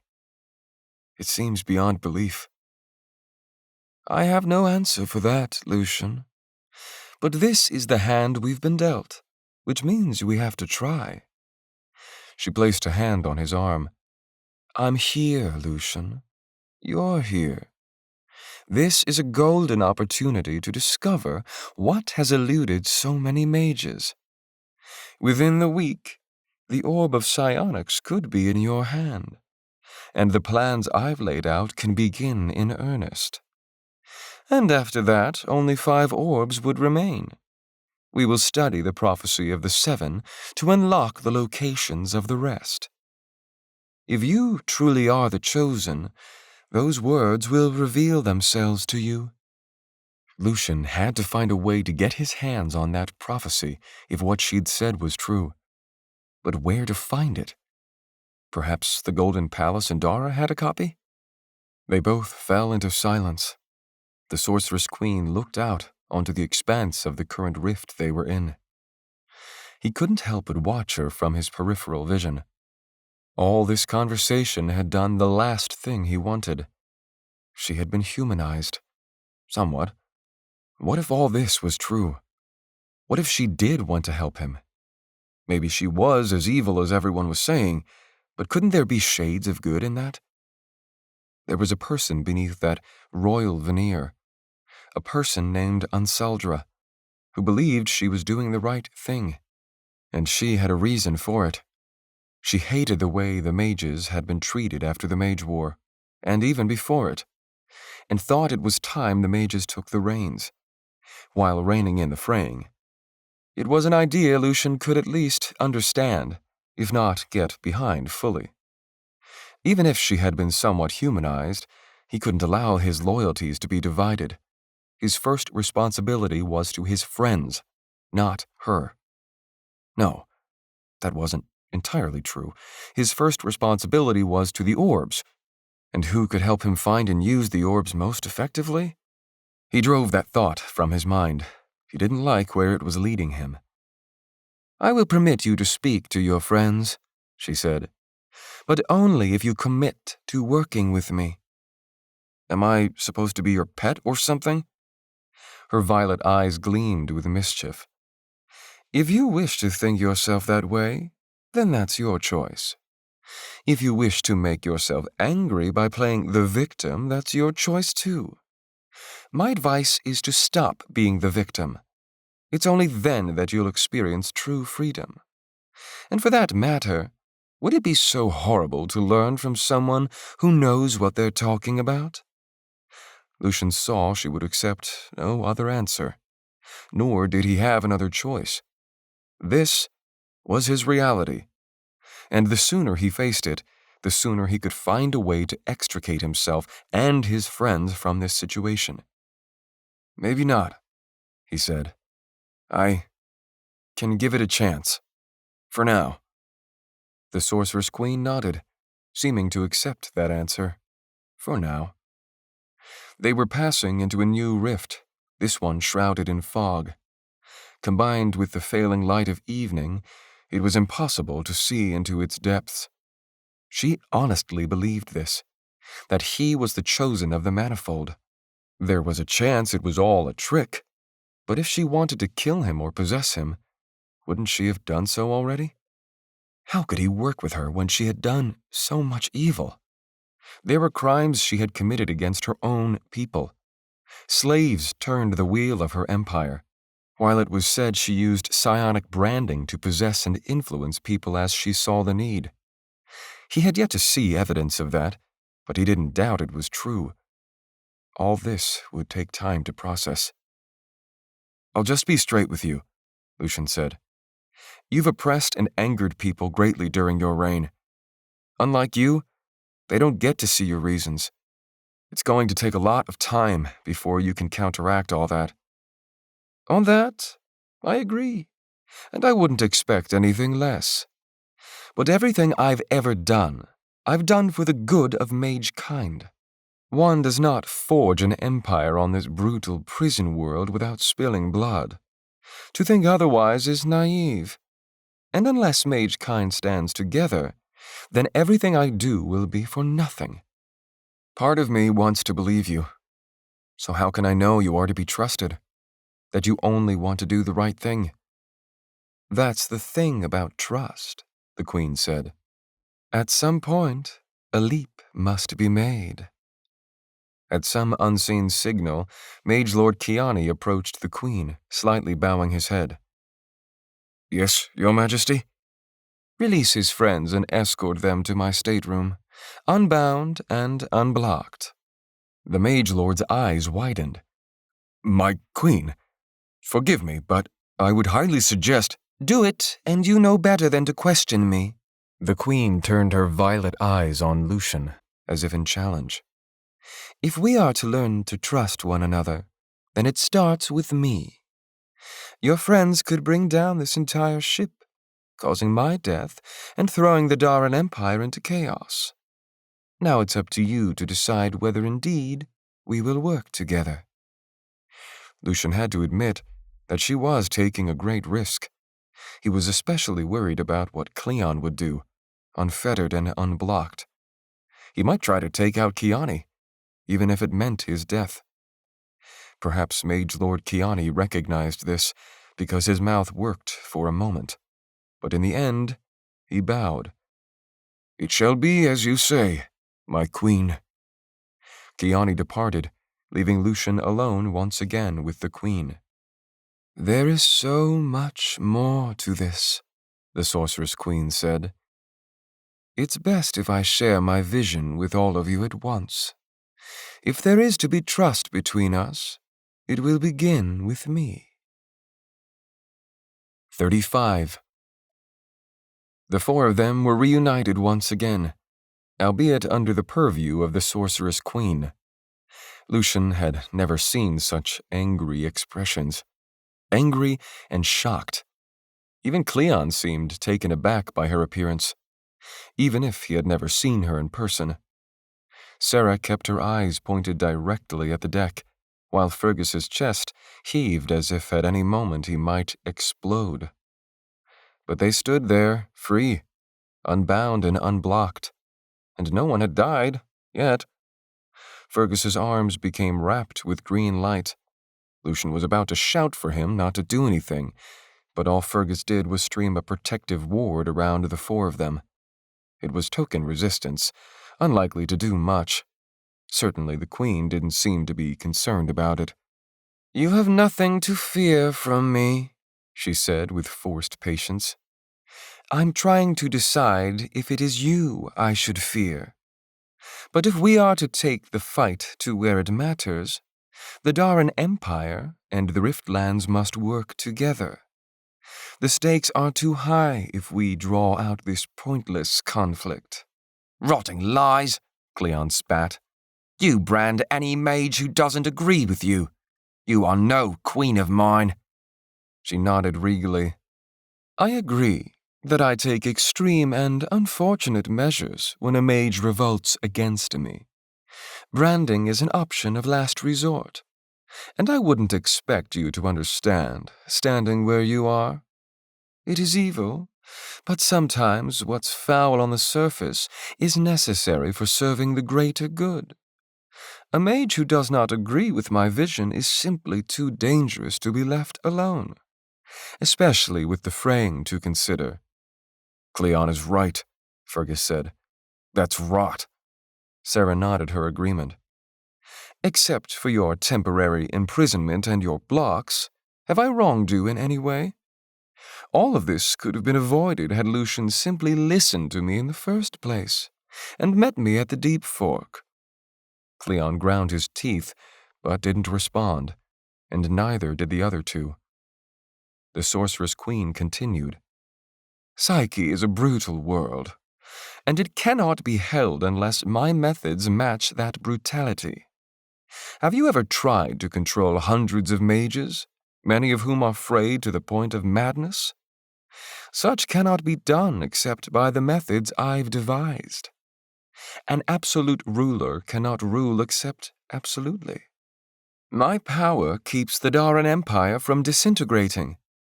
If any of you were alive during the early days of Psyche, what I've built is far more humane than what existed then. If the tribes of the Riftlands had their way, this entire planet would devolve into a barbarous state. That is what the League of Worlds wants. They want to keep us small, petty, fighting amongst ourselves, clawing to survive every day. Do you know why they selected Psyche as their prison world, of hundreds of available candidates, despite the fact a sizable colony already existed here? At their silence, Lucian knew that they didn't know, or much less think about it, just as he had never thought about it. "It's the rifts," she said. "They form natural barriers to the mages ever coming together. And where there are natural barriers, there are social barriers too. Even now, a mere 50 years after the inception of this prison, cultures have diverged, and even new dialects are forming." "What's the whole point of this rotting speech?" Cleon asked. The Sorceress-Queen held up an appeasing hand. "If you think you can intimidate me with a little cursing, I would not be the Queen of Dara. And I've heard much worse among the dockhands and sailors of Hephaestus Station, where I grew up long, long ago. Such a thing seemed unimaginable, but Lucian couldn't let that fact humanize her further. But it seemed his friends were now listening to her, albeit with skepticism. "All of this does have a point," she said. "The Transcends and the League selected Psyche because they surmised the rifts would keep them disunited, separate, bickering. The last thing they want is for the mages to unite. The whole intent of this moon was for us to fray and die, turning on each other like animals." She smiled bitterly. "Self-appointed genocide, since the Treaty of Chiron forbade outright execution of the mages." She paused to let that sink in. Lucian had to admit, a lot of what she was saying made sense. "If not for me, this moon would still be in chaos. The Riftlands are the only area not under my rule. Again, because of the inaccessibility of the rifts themselves. And no, not everyone agrees with my methods, and not everyone is treated equally in the Daran Empire. But I aim to make Mage-kind strong, not to allow a babble of voices to confuse. Democracy is messy, and such messiness is the luxury of a society that doesn't live in brutal conditions. We cannot afford luxury. We must be strong. If we are to escape this world, we mages must be united, led by a single leader. We must be everything the League is not, strong, unified, and precise in our attacks." "I want no part of that," Sarah said. "And I don't know why you're telling us all this." Her eyes turned to Lucian. "You don't believe all this rot, do you?" "No," Lucian said. At least, he didn't think he did. "But the Sorceress Queen will help us find the Orb of Psionics. Or at least, that's what she claims." "Lies," Cleon hissed. "She wants the rotting thing for herself." "I don't," the Sorceress Queen said. "Lucian is the chosen of the manifold. The prophecies of Ariane stated that the chosen would come to the world of Shantazar with a sacred orb of Starsea in hand. I had dreams of Lucian's arrival and detected the orb he held. I am the most powerful psionic in the worlds. If I do not believe in the power of my prophecy, then I am lost. Therefore, I am only fulfilling my end. It is my role to help Lucian, and anyone who helps Lucian is my ally." "So, you're one of the good guys?" Cleon scoffed. "Fat chance of that." "There is no good and bad," the Sorceress Queen said. "The sooner you get that notion out of your head, the better off you'll be. The only good is that which you are willing to fight and die for. If you know that about a person, then you know them to the core. So I'm going to tell you my dream, what I will fight and die for. I fight for a united empire of mage-kind, freed from the fraying in a future where all of Ariane's orbs have been found. I believe Lucian, as chosen, is our best chance of that happening." She spread her arms. "There it is. That is what I want. You can use it to help me or to destroy me." Sarah looked at Lucian desperately. "Do you believe all this?" All of them were looking at him for direction. Once again, Lucian was cognizant of the fact that Fergus was no longer the leader of this expedition. He hated having that burden, especially because the Queen had him somewhat convinced. They deserved a straight answer, even if it meant losing trust with them. "I understand your reasons for distrusting her. I do myself. But we have no choice. We would have died in the Dark Rift.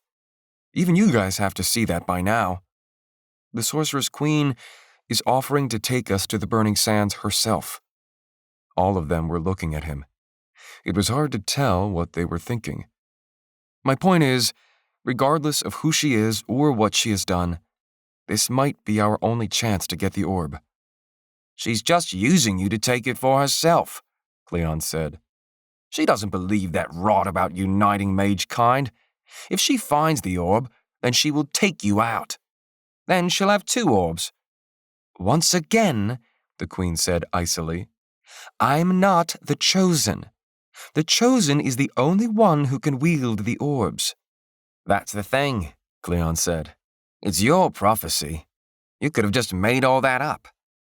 I sense that you are especially against me, especially relative to the others, the Sorceress-Queen said. But you really shouldn't be. Her eyes sharpened as her full attention focused on him. Cleon, is it? Get out of my head. I'm not in your head, she said. Mage Lord Kiani reminded me earlier. You were one of his mage knights who went missing. Cleon Coley. Your parents died during the Westland Rebellion, putting you and your sister under the charge of Mage Lord Kiani. What of it? He spat. That sister married Kiani. Everyone watched Cleon with shock. Could that be true? If so, what was the story there? I was there when the Butcher of the Westlands ordered the slaughter of Calm, Cleon finally said. Hundreds of men, women, and children are dead. And for what? For standing up to your unjust rule? And you forced my sister to marry him like that was some kind of reward to me. You are missing part of the story, Cleon. Should you tell them, or shall I? Everyone looked at him, stunned. Cleon hung his head in shame. Cleon is himself responsible, the Sorceress-Queen said. For if it weren't for him, Mage Lord Kiani would have never seen his sister as a viable marriage candidate. I introduced them. So what? How could I have ever known what would happen from that? You are not as innocent as you make yourself seem, the Sorceress-Queen said, her smile triumphant. You only regret that you didn't get the posting you desired for the arrangement. That was before the slaughter of Calm, Cleon said, blue eyes burning. That was before I knew the kind of man Mage Lord Kiani was. The Sorceress-Queen's smile disappeared. And still, you leave out another important part of the story. At the time of the meeting, how old was your sister? And how old General Kiani? At this, Cleon was silent. He was 50, if you need reminding, and she was 17. A man that old doesn't marry a girl that young unless someone is profiting by it. I made a mistake, Cleon said. We were desperate. I thought she would be taken care of. We were poor orphans. Come off it. You thought you would win a nice prize for yourself. Perhaps the title of Mage Lord, someday? He ground his teeth. Yes, but only to save our family. It was wrong, but I did want her safe, and at the time, I thought Lord Kiani was an honorable man. She hated me when I told her, but it was for her protection. But when I learned what he was like, he exiled me. He exiled you for challenging him to a duel, she said. And he would have given you it, but I forbade him. Mage Lord Kiani is too useful to waste on one such as you. The Queen seemed to be egging him on to commit some fatal error. We just need to cool off, Lucian said. You're talking about how we need to work together, but all you are doing is making Cleon angry. Stay out of this, Lucian, Cleon said. Or should I say lapdog? I'm no lapdog, Lucian said. I'm just trying to do the best thing for all of us. There are no easy answers here. I trusted her once, Cleon said. If you do the same thing, then you'll end up like me. Completely lost and broken. I don't trust her, and she knows that herself, Lucian said. I simply said we need her help to get to the orb of psionics. Nothing more or less. That's the truth. Cleon shook his head, not wanting to admit even that. I made a mistake. The worst mistake of my life. I ran from that mistake. But now, I want to do everything I can to rectify it. I'm done running. Poor fool, the Sorceress-Queen said. Are you so naive as to think you can come back from this? You've already stepped off the ledge. It is done. And if you still plan to kill Lord Kiani, my loyal vassal, that will not sit well with me. Her eyes glinted. Even a queen requires a butcher. A queen needs a tool for every occasion, but that's something you would never understand. You're enjoying this far too much, Sarah said, coming out of her silence. You want us to work with you, and you're psychologically torturing our friend. Whatever trust you were trying to build with us is gone. I'm only trying to show you one thing, the Sorceress Queen said. There is no such thing as a good person. Even honorable men, like Cleon, have dark stains. However much they wish to clean them, some stains just don't come off. Her eyes grew cold. So let's just drop this charade right now. That you are good and I am evil. We are merely people, doing the best we can with what we have. We are people who must work together for the mutual benefit of all. You're talking about uniting the mages and starting a war against the League, Lucian said. Chosen or not, I want no part of that. Her violet eyes turned on him. Willing or not, that is your fate, Lucian. You can either go into that conflict with a strong position or a weak one. Much depends on your choices in the next few days. Fergus shook his head, seeming at a loss. This has gone so far beyond me.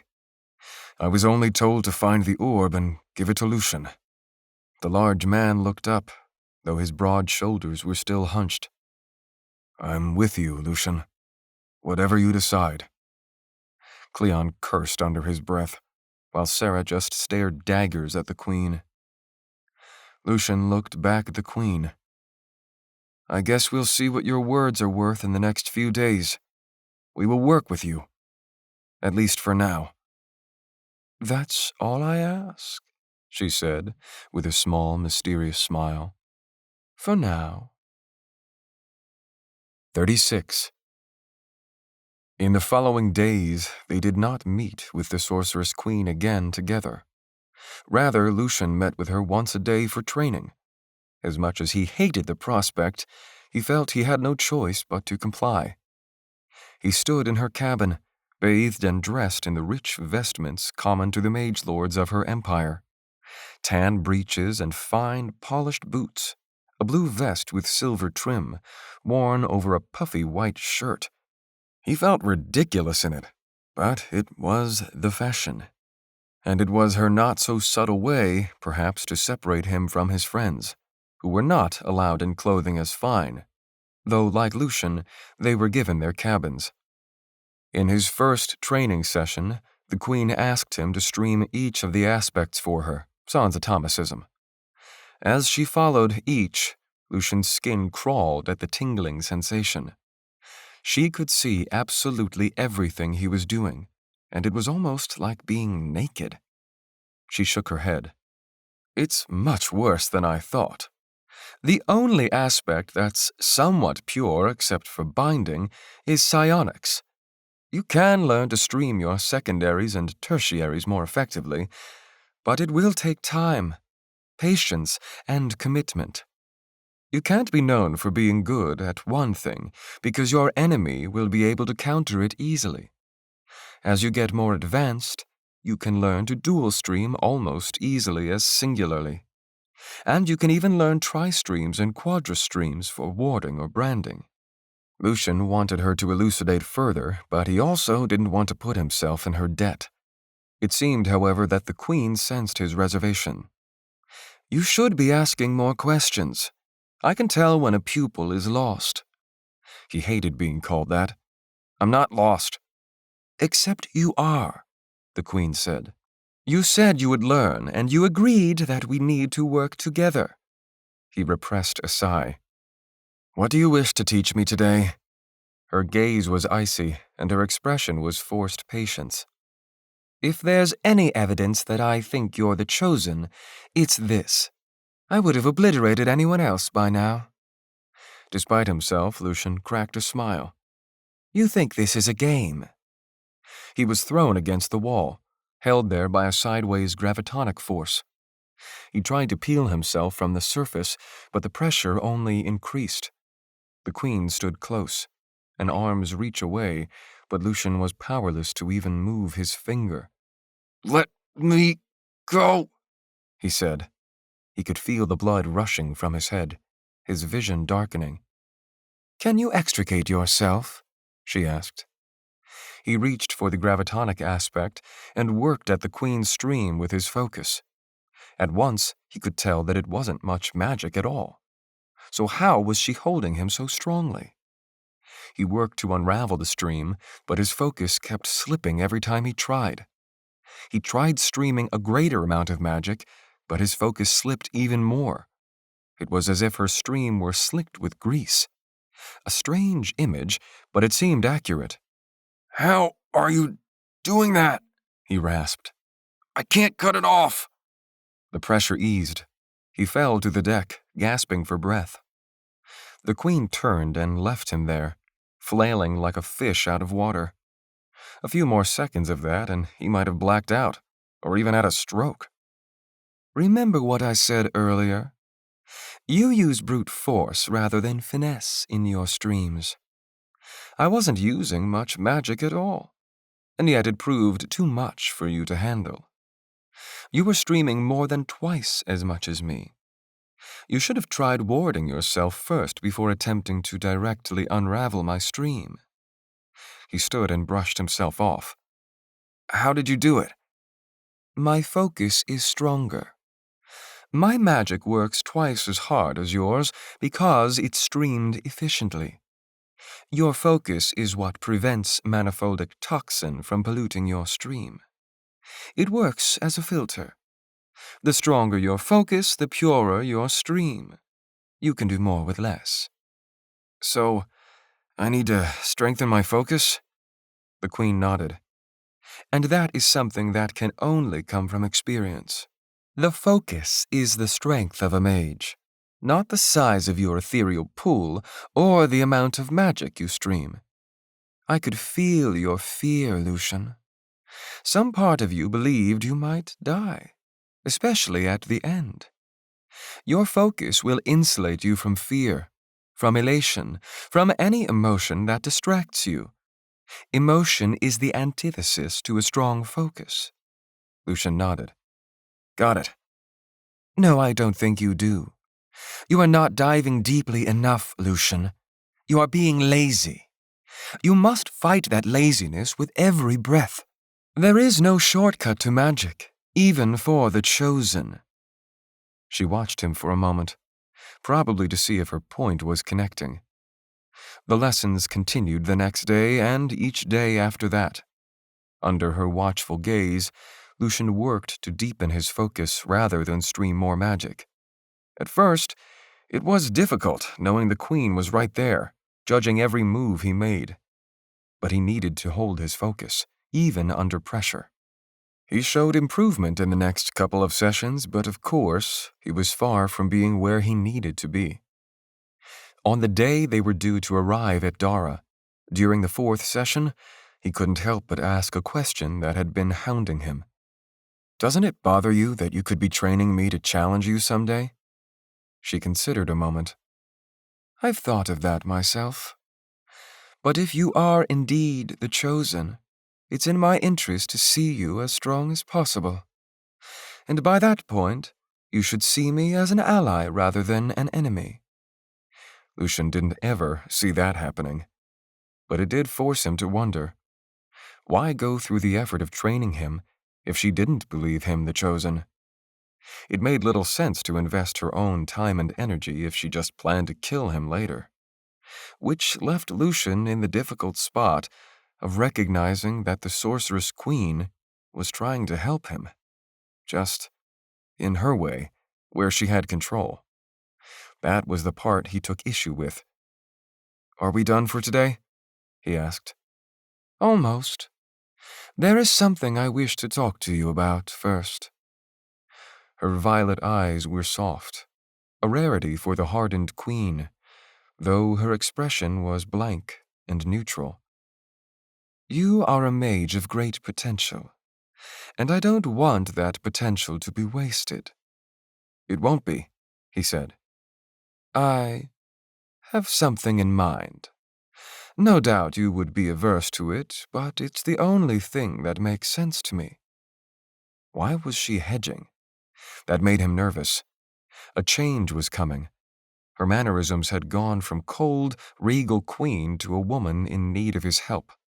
What could a woman of her power ever need from him? "What did you have in mind?" "I hoped that we might speak of things other than your training. I know you don't trust me, but the manifold dictates that we work together. Even you must recognize a certain level of trust is required for that." "I could never trust you. There's something you're hiding from me." "What am I hiding?" She was going to make him go there. "How you're still young after so long, for one. How exactly you plan to use the orbs. To use me. I'm just a tool to you. Something for you to enact your final vision."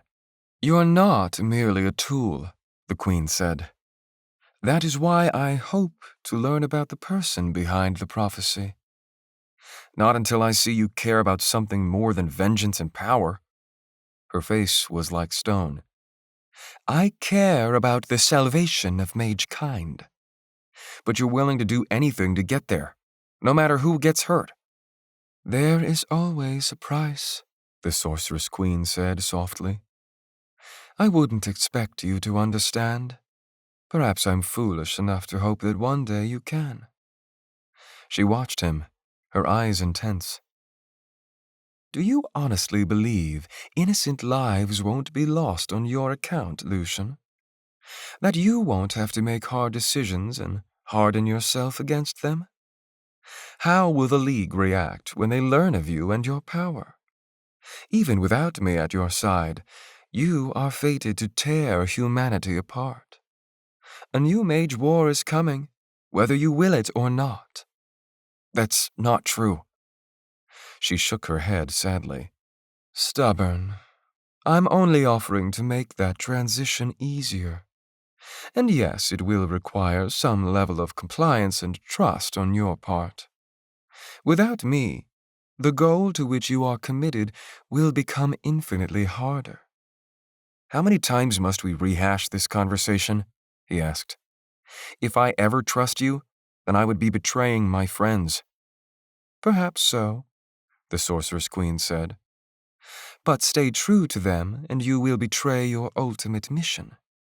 Or perhaps they can be brought around to work with me too. But you would need to be my advocate."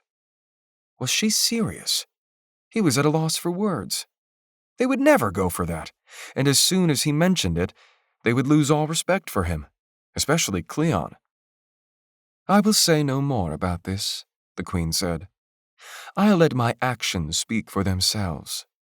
I'm taking you to the Burning Sands. I'm training you. I will give you everything you need to accomplish your mission, to rise to the mantle as the chosen. But I can only do so much. You will not only have to meet me halfway, but rise to the occasion. I trust in something higher than you and me, Lucian. I trust in the manifold, and the manifold gets what it wants. Always." Those words made his skin go cold. Maybe she was right. Was he just being stubborn? Spending time with her was already lowering his guard, making him see things her way, little by little. And the more time he spent with her, the more his guard would lower.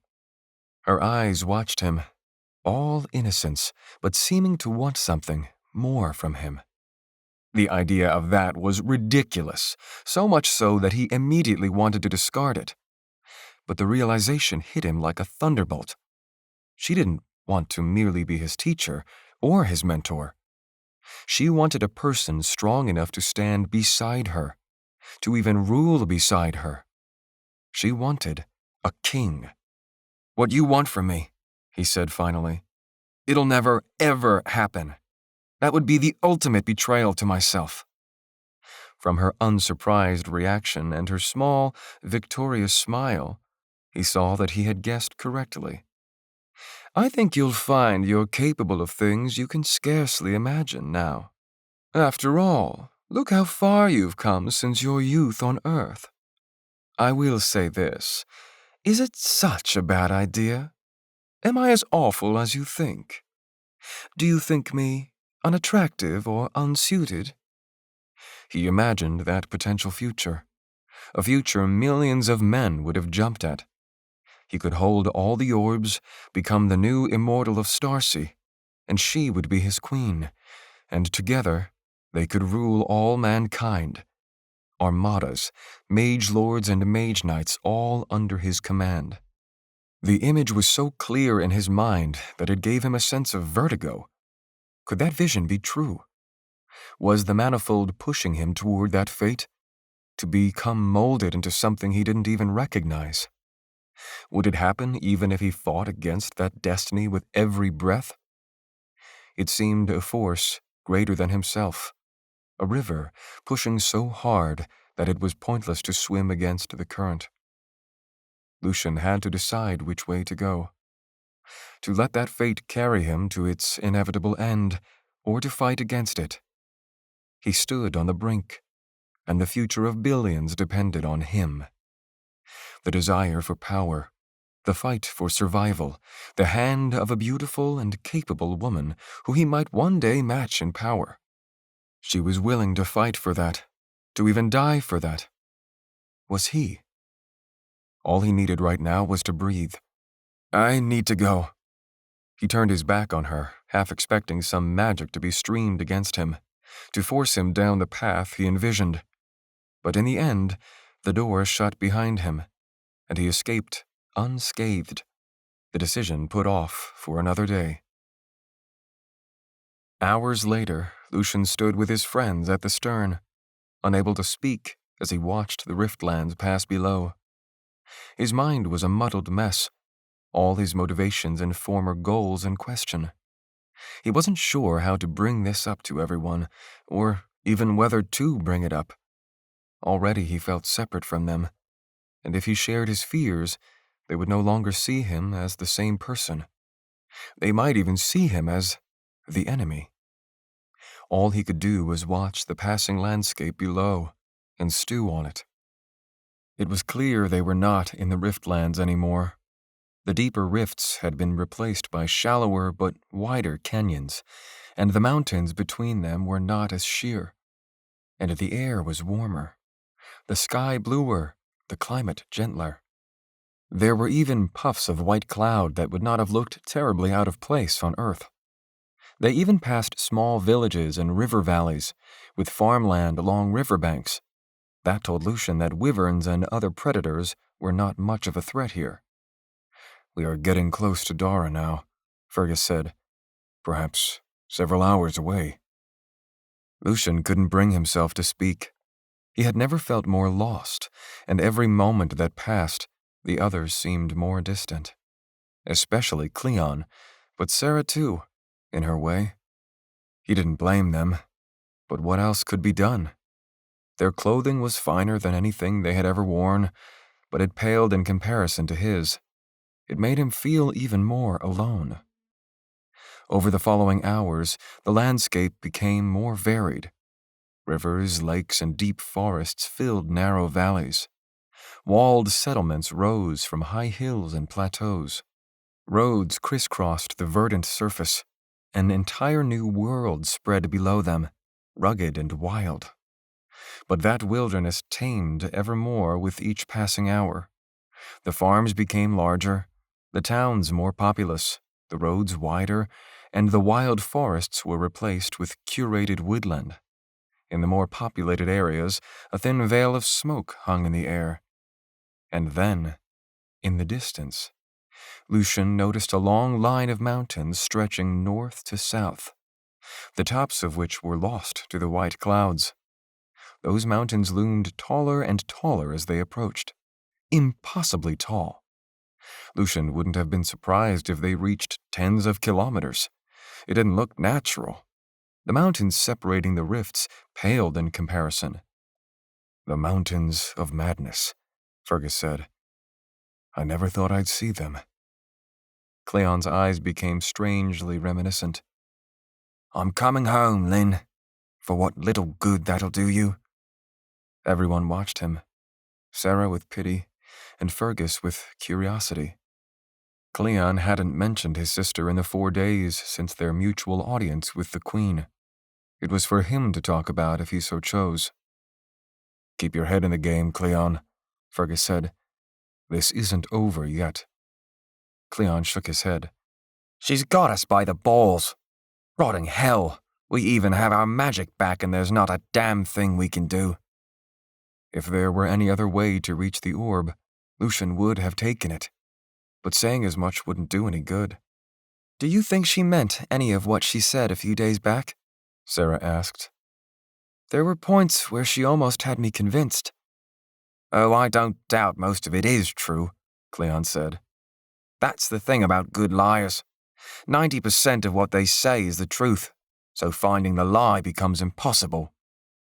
Where's the lie then? Lucian asked. She needs me to find the orb. Otherwise, she wouldn't have me here. She needs you guys because she knows I won't help her otherwise. That's comforting, Leon said. Sarah shook her head. Well, clearly she's smitten with you. Just try to remember there's an old lady behind that fake body of hers. Jealous, Cleon goaded. I am in no mood, Sarah said. Surely I'm not the only one who noticed. That part doesn't add up, Lucian said. Not once have I ever heard of magic that keeps someone young. The only exception is longevity treatments. But those are fairly recent and haven't spread much farther than Sol on the First World, so it's hard to imagine she would have that here. Maybe that's where the lie is. So you think she has an orb? Cleon asked doubtfully. She claims she's the most powerful psionic in the world, right? What if that's because she already has the orb of psionics? The others looked at him, confused. It was Fergus who broke the silence. So, why would she need Lucian then? And why would she lie about it? I don't know. Maybe she has the orb of psionics and the orb in the burning sands is another one entirely. Sarah shook her head. That's ridiculous. Lucian said orbs slow aging. Even with one orb, she'd probably still look middle-aged. We don't know the rate of aging, Lucian said. It's not like we have a precedent here. It's an interesting idea, but I think she might be telling the truth, Sarah said. Just not the whole truth. There's something I've been meaning to ask you, Cleon, Lucian said. Has she always looked this young? She doesn't show herself often, but when she does, she likes to play with the light in a way that you can't see her. It was pretty common knowledge, though, that she was some old hag. So, this transformation had to have happened recently, Lucian said. If she didn't hold an orb, then Lucian was out of ideas.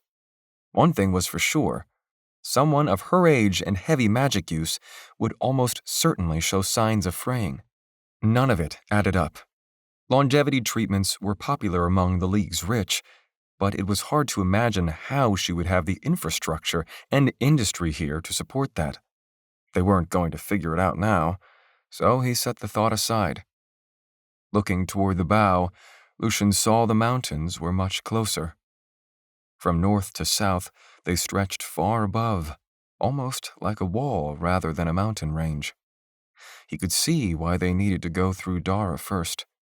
There was no way through those mountains except for a large tunnel that wasn't visible at this distance. The Pass of Madness was the only way to the Westlands, after which came the burning sands and, presumably, the orb. But now they were close enough to see a familiar scene from Lucian's dreams. Dara, Cleon said. Sarah watched, her eyes wide. Looks big, even from up here. Is it supposed to be that big? Below them spread a wide golden valley, as far as the eye could see north to south, ringed in by mountains on all sides. The golden veil of Dara was as beautiful as any landscape he had seen on Earth, perhaps even more so. This was the heartland of Queen Ansaldra, Dara's empire. Rolling farmlands, clustered villages, gentle rivers, all flowing south toward some unknown sea. And in the far distance, toward the west, was the crown jewel of the Golden Vale, the imperial city of Dara itself, situated in the lower slopes of the Mountains of Madness. The buildings basked golden under the light of the morning sun above. The city's size, towers, roads, and many terraces far grander than anything he remembered from his dreams. A high wall, also golden, ringed the half of the city not built against the mountains. Thousands of aureate towers rose above winding streets that stair-stepped up the mountainside. More terraces and roads snaked up the mountain, dozens of them, all of which led to the high pass of madness above, now close enough to manifest as a shadowy tunnel. With the height of those mountains, the Golden Vale would spend most of its time in shadow, leaving only the morning for it to be true to its namesake. The sun was perhaps an hour from sinking behind the high peaks above. Lucian got the sense he was being watched. He looked over his shoulder to see the Sorceress-Queen approaching, dressed in a velvet red dress, with the giant mage lord Kiani beside her, in his bronze armor, purple cape, and a plumed helmet. "We'll be landing soon," she said, her face betraying no emotion. "The Zephyr will resupply overnight. As that happens, I invite all of you to my soiree. Just a small affair, to get you used to the court, and to introduce my most loyal nobles to the wonderful people of the Riftlands." "What the rot is a soiree?" Sarah asked. "Fancy people party," Cleon said. "Sorry, Your Majesty. We'll take your most comfortable room, along with some of the banquet food sent to our door, with a taster to make sure it's not poisoned." Cleon looked at Mage Lord Kiani. "Preferably this guy." "Perhaps I should reword," the Sorceress Queen said drolly. "I insist you attend my soiree. Our association going forth must get off on the right foot. Mage Lord Kiani shall be in attendance with his wife." She looked at him. "Will you not, Mage Lord?" Cleon's expression paled, and for once he didn't have anything to say. Mage Lord Kiani smirked. "Most certainly we will, Your Grace. It would be a shame if you didn't get to see my dear wife, Cleon. She's quite the flower." "That's enough," the Queen said. "Suffice it to say, your presence is mandatory." He and the Queen retired to the forecastle. "My sister," Cleon said, looking as if he had just taken a punch to the gut. "My failure will be staring me in the face." "What can we do?" Lucian asked. "Nothing," Fergus said. "Smile and act as pleased as swine in mud." "Rot that," Cleon said. "This is my one chance to free Lynn, to right my wrongs." He clenched his fists. "I'm not going to let the opportunity pass." "That's what she wants you to do," Lucian said. "If you off yourself voluntarily, she won't have to do it herself." "He's right," Sarah said. "She's probably trying to isolate Lucian, pick us off one by one until he's alone and without support." All of them were solemn as they considered that notion. That only made Lucian feel guilty about what he and the Sorceress Queen had already talked about. They needed to know her eventual plans for him, but for now, he just couldn't bring himself to say it. After all, even he couldn't believe it was true. "I can't ask you guys to risk yourselves anymore," Lucian said. The next part would be hard to say. "The Queen told me that all of you would be free to leave if you want. So, that's what you will do. Leave. Save yourselves before this gets any worse." All of them watched him in shock, even Cleon, to Lucian's surprise. "Come off it," Fergus said. "I don't intend to break my word. Not now, not ever. I will help you find the orb of psionics, or die." Sarah sucked in some air. That's a bit intense. Fergus ignored her. I must admit, I was somewhat doubtful of you at the start, Lucian. But after everything, how could any of us leave you to this conniving, scheming woman? Heads nodded all around. How could they be so committed to helping him when defeat was so sure? Would he have done the same for any of them? To his shame, he didn't know the answer to that. But their commitment only firmed his resolve to see this through. If they were still on board, then he couldn't give up, no matter how bad this got. We'll attend the soiree, Lucian said. Keep a low profile, and don't fall for any of the Queen's traps. That means no drama, Sarah said, looking at Cleon. If my sister is there, I can't promise anything. We know she will be there, Fergus said. And if you challenge Lord Kiani, it will mean your death. I can't do nothing, Cleon said. This is the only way I can make things right. Fergus took him by the arm and drew him close, speaking low. Doing nothing is exactly how you save her. Not with violence that will serve no purpose but to jeopardize this mission. She's saved as soon as Lucian has the Orb of Psionics and can use it to... Sarah held up a hand, instantly cutting Fergus off. Lucian looked around, but they were still alone. At least for now.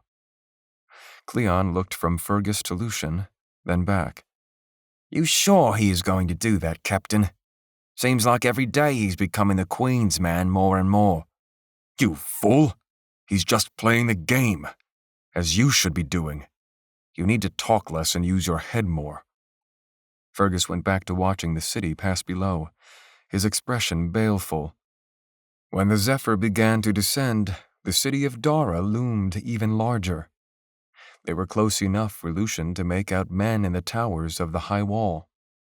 Carts drawn by horse-like creatures with long necks rolled over the widely paved highway leading through the city's gates. Swarms of people crowded the busy streets, avenues, and alleys. There were easily thousands in this city, tens of thousands. The mages could only be a small fraction of the population. An aristocracy of mage knights and mage lords to rule over these masses. Lucian had known that already, but he hadn't expected there to be so many non-mages. How are there so many people? Fergus watched below as if he couldn't believe it. It was Cleon who ended up answering. Psyche is where the worlds send their human trash. Criminals, miscreants, and scum. This is all of them, plus their progeny. Dara is growing all the time. When I left, it was already bursting at the seams. He watched the packed streets. The Sorceress-Queen, as much as I hate her, is highly effective at keeping the people in line. She took a lot of people with different backgrounds and built an empire with them. And the tool she uses to do that is fear. As they passed over the streets, the shadow of the Zephyr fell upon the roiling crowds. Many stopped what they were doing to look up into the sky. As much as Lucian didn't want to be impressed, he was. Even more so since this city had been built with nothing more than human labor, and most likely magic when the occasion called for it. It was clear where they were heading, directly ahead, toward a large palace built into the slopes of the gargantuan mountain. A shimmering palatial complex, basking like gold under the sun, with multiple walls, halls, bridges, and high towers. Lucian was awed at the sheer size of it. The scene was all too familiar from his dreams, but in person, it loomed so much larger. Now, he was here in the flesh. There could be no waking up, no relief at the realization he was thousands of kilometers away from this dreaded place. The golden palace of Dara awaited. 37. When the Zephyr touched down, the ship's deck became a swarm of activity. Men on the ground chained the ship to thick bronze stakes to keep it from floating away. Crewmen and Mage-Knights arranged themselves in 2 lines, forming a corridor running from the entrance of the forecastle to a large boarding ramp. The crewmen and mages stood ramrod straight, bronze spears and round shields polished and gleaming in the late morning sun. Lucian and the others had yet to receive instructions, so they waited by the railing. Mage Lord Kiani appeared from the forecastle and approached them, inspiring a scowl from Cleon.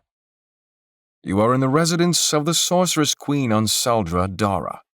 If you threaten anyone within these walls, I have Her Majesty's blessing to deal with it as I see fit." He smiled nastily, though that smile seemed to be mostly reserved for Cleon.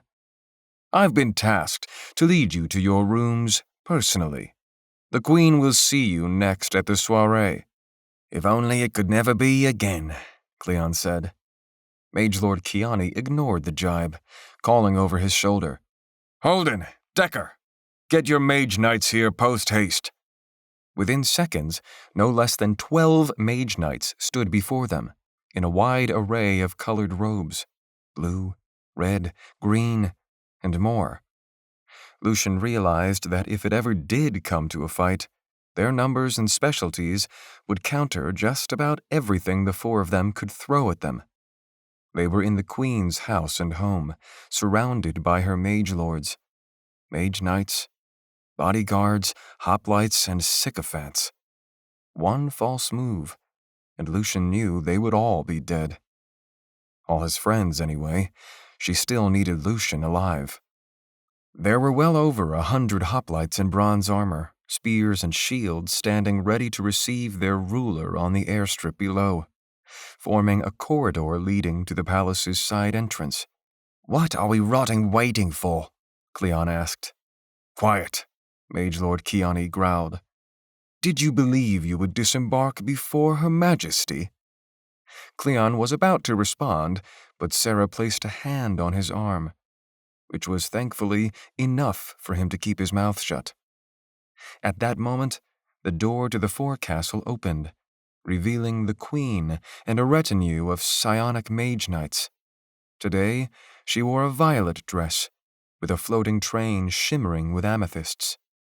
Coupled with her pale skin, it gave her an ethereal appearance as she walked between the column of hoplites toward the boarding ramp. Her face watched Lucian impartially as she passed. Once the Queen made it to the ground, each pair of guards flourished their spears at her passing. By the time she was entering the side entrance to the palace, Mage Lord Kiani nodded at Lucian. "It's time." Lucian stared him down a moment before moving for the ramp. There was no use in fighting him. All they could do was bide their time and await the right opportunity. The walk to the paving stones below, followed by the long gauntlet through the guards, seemed to take forever. They were like statues, their expressions stone-like. Lucian kept focused on the entrance ahead. Already the fast-moving shadow of the Mountains of Madness was starting to fall over the palace grounds, and the entirety of Dara below. It was amazing how quickly the city went from golden sunlight to fading twilight. As they passed the threshold, they found themselves in a long arcade lined with gilded marble columns, with a violet carpet extending tens of meters into the distance. Mage Lord Kiani and his retinue of Mage Knights led them through corridors, halls, and past massive tapestries and paintings. Lucian wondered how the Sorceress Queen had managed to find the resources for such luxury. Lucian looked inside a pair of open doors on the right to see a massive ballroom and an army of liveried servants setting up a long table with dishes and plates. "Stop your gawking," Cleon said. "She invited you here to impress you, to awe you with her power, and it looks like it's working." "It is impressive," Sarah said. "You have to admit." A couple of more minutes of walking brought them before a simpler door, though it was still intricately carved. "This will be your room," Mage Lord Kiani said to Lucian, his manner harsh. Being the butler was above his calling.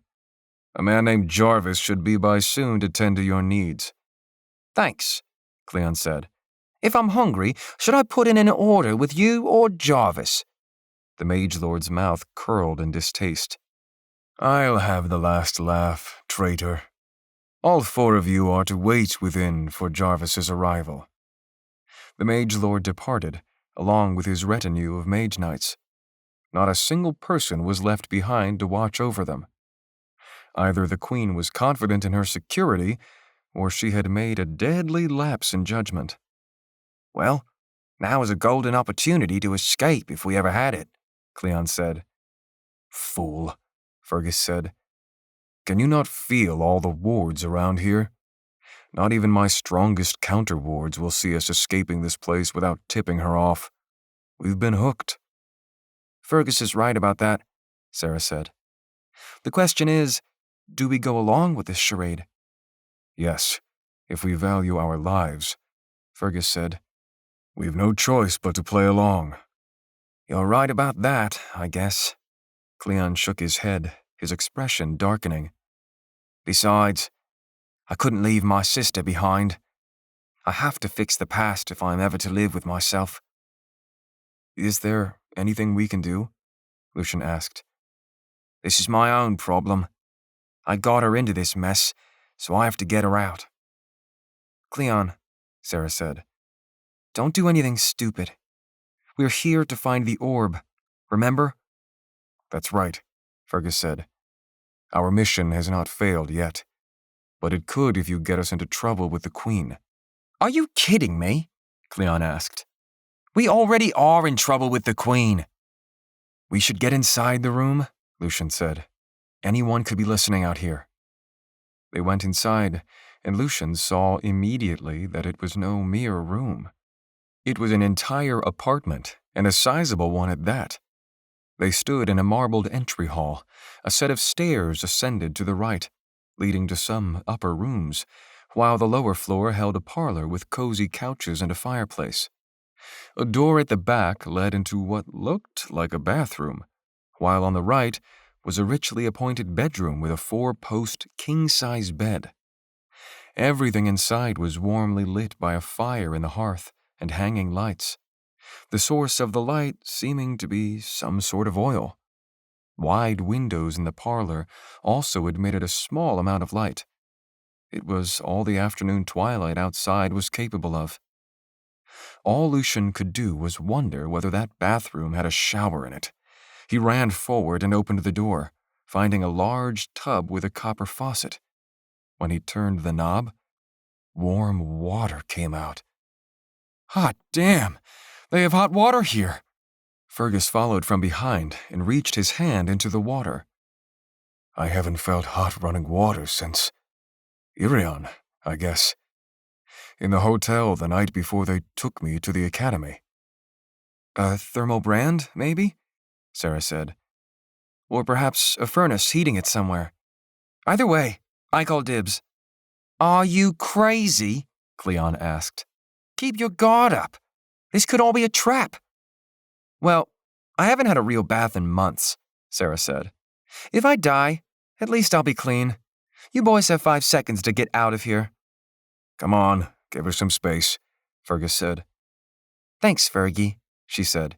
Mind the door, would you?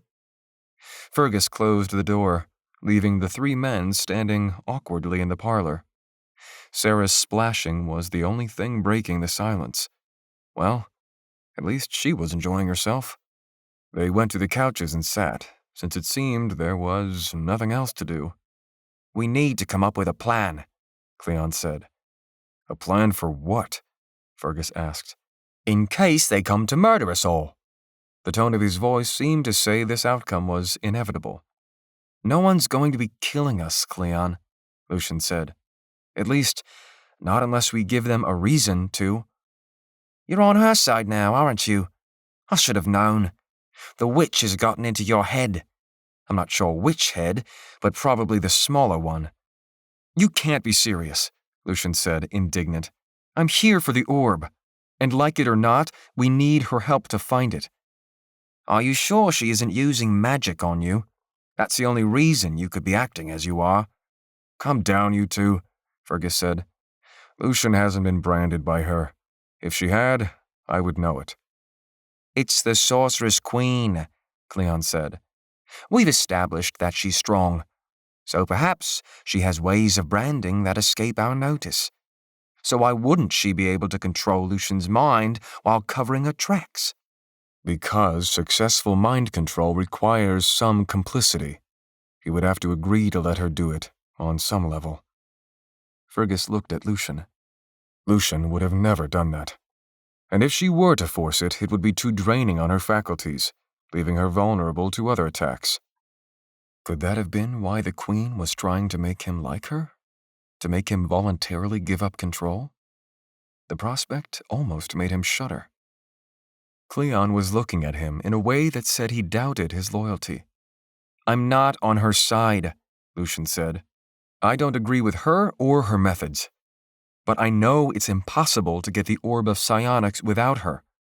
You didn't think it was impossible before, Cleon said. Yeah, that was before we went into the Dark Rift, and before I saw how rough the terrain is on the way here. And I'm sure once we're beyond the Mountains of Madness, we'll find out how even more impossible it would have been. Cleon crossed his arms and said nothing. The man was nothing if not stubborn. Yes, the Sorceress Queen is powerful, Fergus said. In the end, though, the only power a psionic can wield over you is that which you choose to give. Some people do it, either out of surrender or in exchange for something else. Mind control is not an all-or-nothing thing. There are degrees of control, from subtle suggestion to outright possession. Lucian frowned. What about Morgana back in Kiro? The Queen was able to control her very directly, so does that mean she gave up control? Apparently, both Fergus and Cleon had been apprised of that, but it was Fergus who answered. Morgana must have allowed it on some level, even if it was in a dream. Perhaps the Sorceress Queen promised something that made her give up control. Everyone has mental weak spots, and the Queen is adept at exploiting that. Lucian wondered what his weak spots were. Had the Queen identified them? Was she chipping away at them already? Such a thing seems unimaginable, Cleon said. Who would just give up control of themselves, and why? You should know that better than anyone, Fergus said. It is the price of power in her empire. All her mage lords are branded in some form or fashion. I could sense it with Mage Lord Kiani, and several others we passed in the palace. It's her way of maintaining ultimate control. So, you're saying Mage Lord Kiani is mind-controlled? Lucian asked. Fergus shook his head. That's not how possession brands work. She can do that, but not to an entire aristocracy of mage lords. What she can do is create long-lasting brands with intricate streams, as many as 5 to ensure they last a long time. Those brands work to keep tabs on people she's interested in, how they're feeling, their physical state, where they are. It's what allows her to keep her power. She doesn't give power unless a person consents to be branded. Of course, every brand takes up some of her ethereal real estate, but that's the Queen's gift. She can stream so efficiently that she can hold dozens of brands on multiple people with almost no effect on her active streams. Lucian shuddered, remembering how some of the things she'd said made sense. Did they truly make sense, or was she simply influencing his thoughts, despite her admission that she wasn't? Are you sure she didn't brand me? Fergus shook his head. You would know if she did. You would feel her presence in the back of your mind, as it were. It's likely that if she did want to brand you, she would do it with multiple streams that lasted a long time.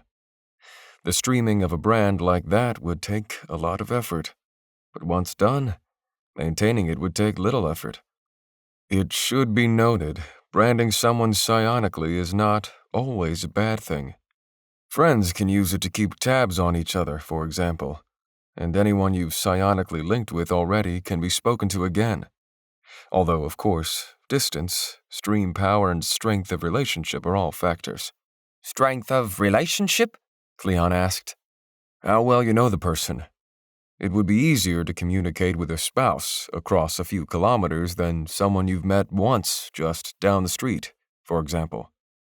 I see, Lucian said. I'd say good to know, but it just makes me feel sick that she could do it at any time. I admit it's possible you're branded, Lucian, in a way too clever for me to detect. But you don't seem possessed to me. Thanks for the vote of confidence. More splashing emanated from the bathroom, along with the sound of water being drained. A moment later, Sarah cracked the door, wearing a white bathrobe. She cleared her throat. Can one of you gentlemen scrounge up some clothes for me? Lucian got up and searched through the wardrobes of the bedroom until he found something that might be her size.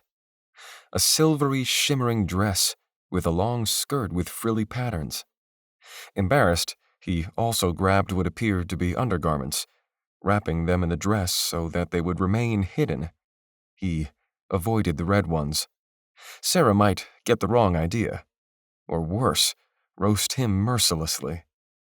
He opted for some more innocuous beige ones, the least skimpy pair he could find. He went to the bathroom and handed the clothing off. Just grab the first thing I found. She arched an eyebrow. Interesting qualifier there. She looked at the bundle with a smirk, and then at him. Something with sleeves. His cheeks colored with embarrassment. Let me see what I can find. Thanks. He returned with another dress, this one green, which had long sleeves. He brought it back to Sarah. Thanks. Will you let me know how I look? Sure. She closed the door, and Lucian returned to the couch, bewildered. She has her eye on you, Casanova, Cleon said. Whatever. That's just Sarah being Sarah. Well, she doesn't talk to me like that, and I have a way with the lady folk. Lucian would have countered that, but he didn't see the point. You're a fool if you don't see it, is all I'm saying, Cleon said. Speaking of fools, Sarah said, suddenly emerging from the bathroom in her dress, didn't I hear someone talking about Lucian being possessed by the Queen earlier? Lucian's eyes popped at the transformation. Even if her hair was wet, she wore the dress so well, as if she had been born to it. Her cheeks reddened under their collective gaze. Stop staring, she said. Haven't you boys ever seen a woman before? These words broke them out of their collective trance. Wow, Cleon said. I almost thought you were a different person there. Shut your rotten mouth. Cleon chuckled. Well, that's not very ladylike. Cleon was lifted into the air about a meter, surrounded with an aura of gray magic. Hey, cut that out. Sarah smirked. Sure thing. He dropped down onto the couch and rolled off. Just the expression on his face, the look of sheer indignation, sent Lucian and Fergus into fits of laughter. I'll get you back for that, Cleon said. You'll see. Oh, just learn your lesson already, she said. She turned her attention to Lucian. Well, how do I look? You look, good, Lucian said. Good? She smiled. Well, that's better than, awful. She plopped onto the couch beside him. This dress is not comfortable at all. Hopefully they give me something new for this soiree thing. Speaking of, Fergus said, we need a plan for how we're going to get through it. We still haven't finished discussing the possibility of Lucian being branded, Cleon said. I'll admit, it's improbable, but none of you know the Sorceress-Queen as I do. I've lived much of my life in Dara, and I've enacted her orders. She is not to be trusted in the least. Of course she's not, Sarah said, now filing her nails. Where had she found that? But that doesn't mean we can't enjoy some comforts in the meantime. Where's this Jarvis supposed to be? Fergus said. I could do with a rest and a bath myself. In my own chambers, of course. Fergus was clearly a bit shyer than Sarah. Then again, most people were shyer than her. There was a knock at the door, which opened to reveal a short mustachioed man dressed in fine violet linens laced with gold trim. His nose was turned into the air, and his eyes hooded. Lucian didn't know how the man managed it, but even from his height, he was able to look down upon them. "Master Lucian, Master Cleon, Master Fergus, and Mistress Sarah," he said in a stuffy tone, giving a slight bow. "My name is Jarvis Tian, and I am head butler of the Golden Palace. I am here personally to inform you that each of your rooms is waiting for you. When the masters are ready, I will lead you to your new accommodations, where you might take refreshment, bathe, and be outfitted for the soiree this evening." "So soon?" Sarah asked. "I thought I might have a bit of a nap first." "I'm afraid that will not be possible," Jarvis said. "My instructions are from Queen Mage-Knight of Dara herself, and they must be followed to the letter." "He couldn't disobey her if he tried," Fergus said. "For what it's worth." Lucian took that to mean that Jarvis had been branded. The mere thought gave Lucian a chill. "I guess I'll see you three later." Jarvis bowed low and closed the door behind him. "Snooty man," Sarah said. "Lucian, I'll see you at the soiree." At the other two, she arched an eyebrow. "Well, are you coming or are you going to make me wait all day?" With a grumble, Cleon stood, and Fergus followed behind. Once all three were out of the door, Lucian was left in silence, for the first time in what seemed forever. He looked around the luxurious space, wondering how in the worlds he'd found himself here, and how in the worlds he'd get everyone out of it. 38. Lucian took a bath, luxuriating for at least a half an hour, and almost falling asleep before he heard the door to his chambers open. He hastily dried off, dressing in some new clothing he had left beside the tub. But when he went out, no one was there. However, a meal was waiting for him on the dining room table, a plate filled with what looked like steak, vegetables, and bread. He ate ravenously. He hadn't had anything all day, so he couldn't worry about small details like being poisoned. The Queen would have killed him by now if she wanted anyway. No sooner than when he was done, there was another knock at the door. Jarvis himself entered with 4 servants behind him. The head butler cleared his throat, as if he didn't already have Lucian's attention. "The Queen has asked me to prepare you personally for the soiree tonight. She intends to take you as her consort." Lucian nearly choked on his food. From Jarvis's tone, there was no room for refusal. Are you sure about that?"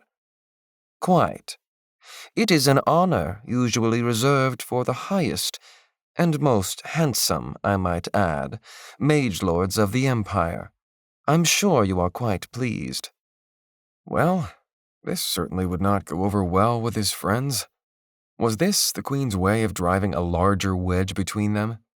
He thought of how to respond. "I suppose I can't refuse?"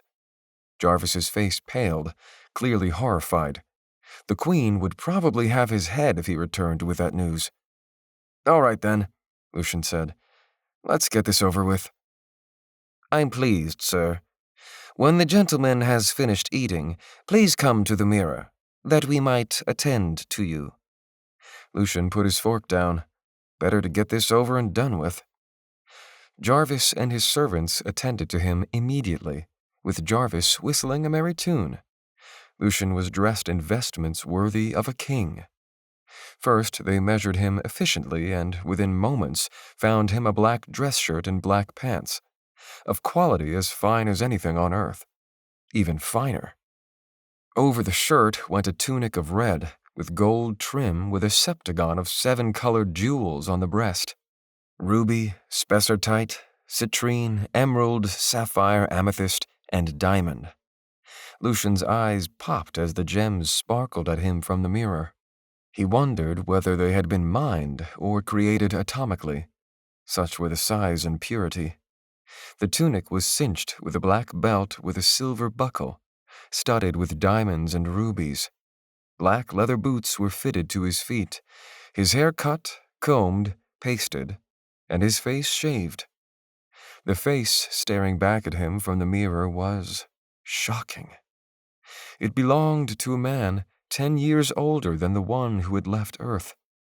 All hard edges, fierce brown eyes with new lines and wrinkles.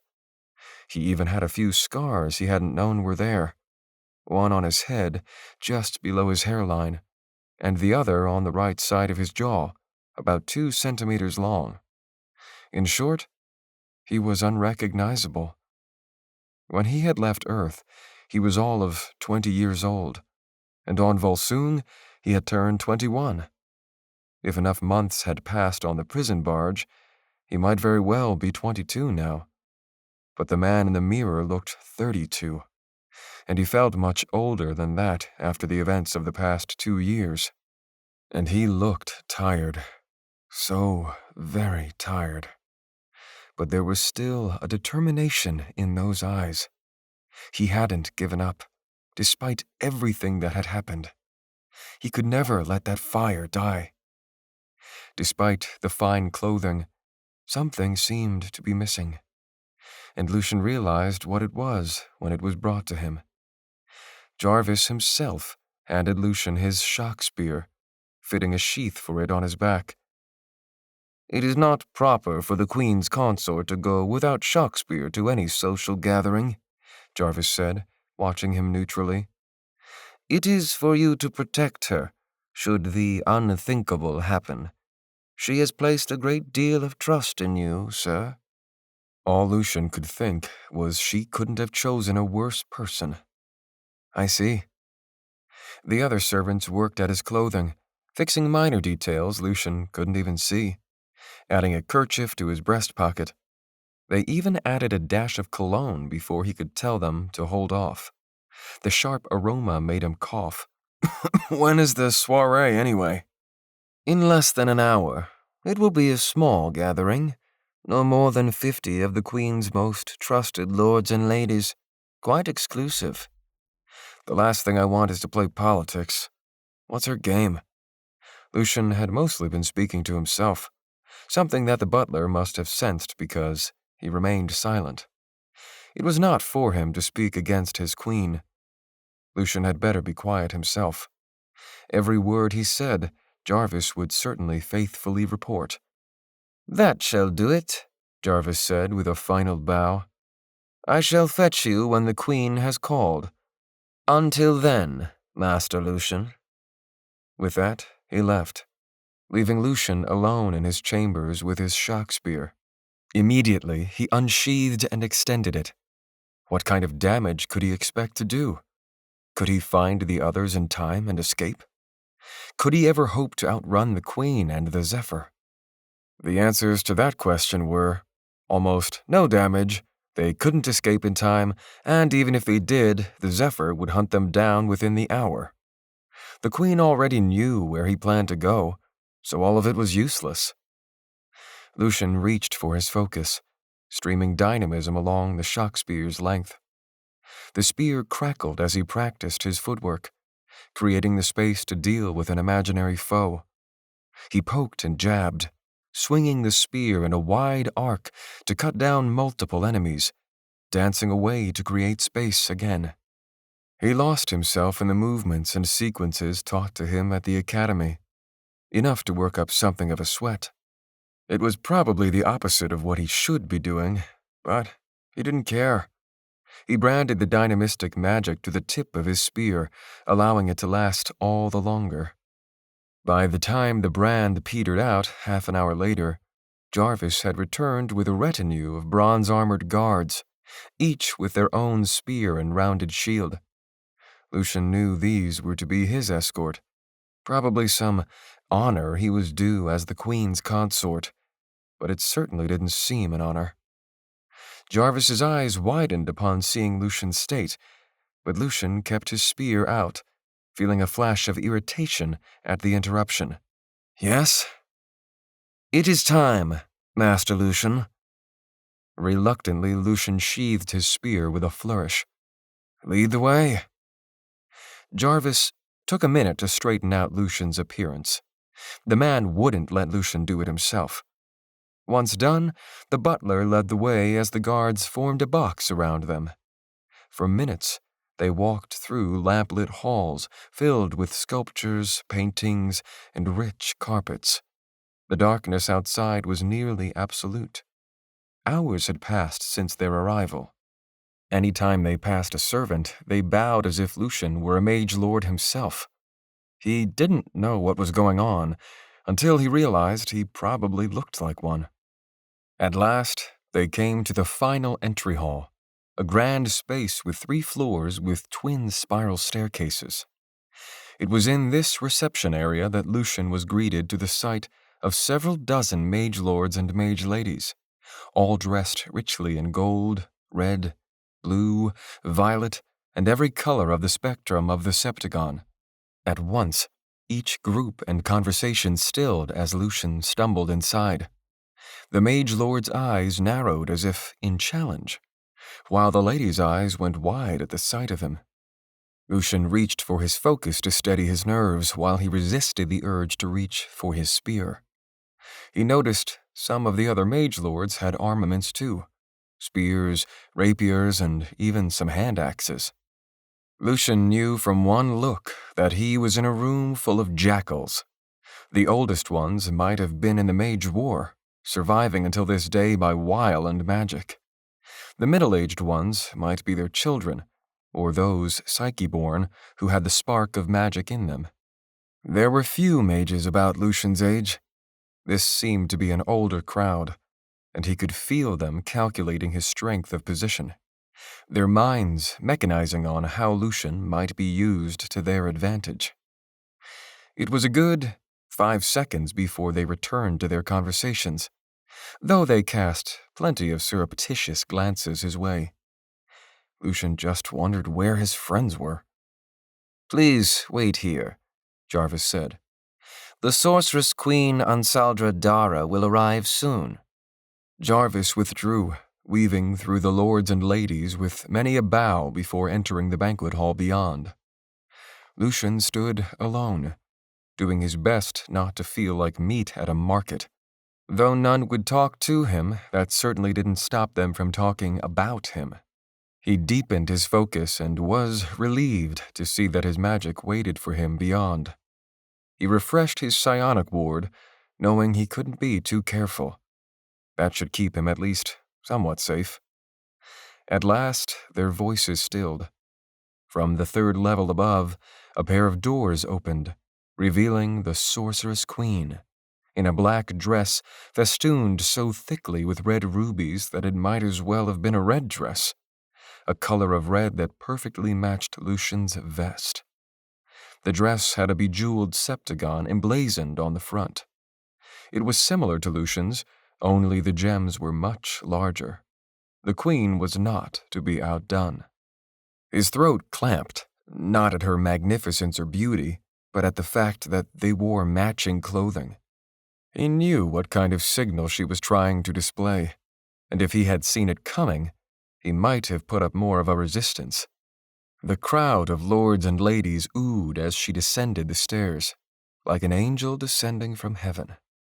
The long tail of her dress floated with an anti-grav brand, while her burning violet gaze met Lucian's. It was hard to decide whether she was more beautiful or terrifying. Every person turned to him, seeming to wonder how this no-name rifter had caught the eye of the Sorceress Queen.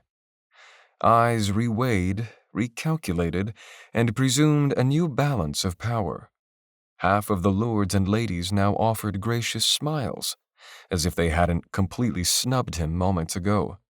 Jackals, all of them. He wondered whether they were really so admiring of Her Majesty, or if this simpering was simply political expedience. This soiree would be an opportunity to feel that out. It was hard to say if the information would be useful, but it wouldn't hurt to keep his eyes open. At that moment, Lucian's friends appeared from an archway close to the banquet hall, each dressed in their own colors. Sarah wore a new gray dress. Even if the dress was far more understated than the Queen's, it kept more of the focus on Sarah as a person. To Lucian, she was radiant with her blue eyes and honey blonde hair. This dress had no sleeves, so like him, she'd had no part in its selection. She had her arms folded in a way that hid her frayed skin. Cleon was dressed in a red tunic too, though nowhere near as fine as Lucian's, having no jewels. Coupled with his red hair and freckles, it almost made it look like he was on fire. Fergus was dressed in a green tunic, hardly fitting his size and heft.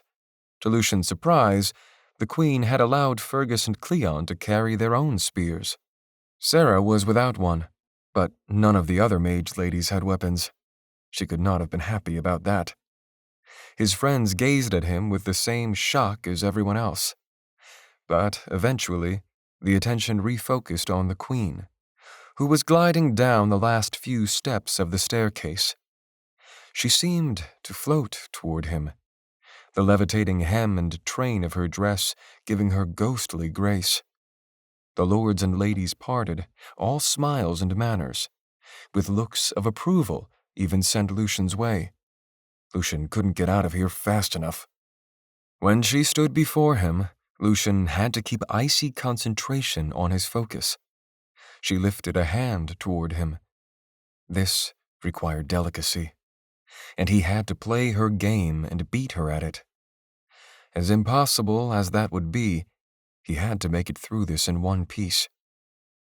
He took her hand and drew her to his arm in a single movement. She smiled, seeming delighted on the surface, but something burned in those violet eyes.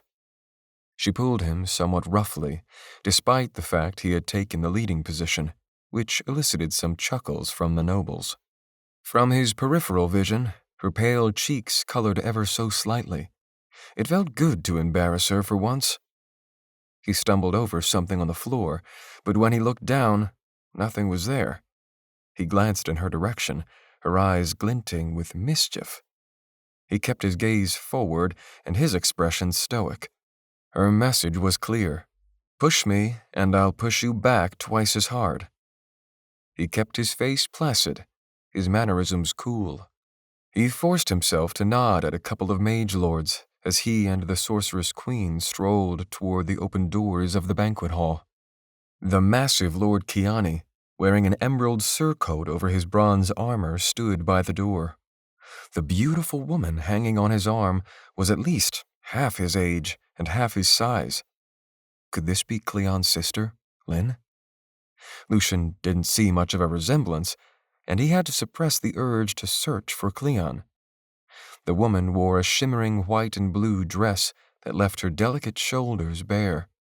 Her icy blue eyes twinkled as she watched him pass. She gave a small curtsy to both him and the Queen, her ringleted brown hair bobbing at the movement.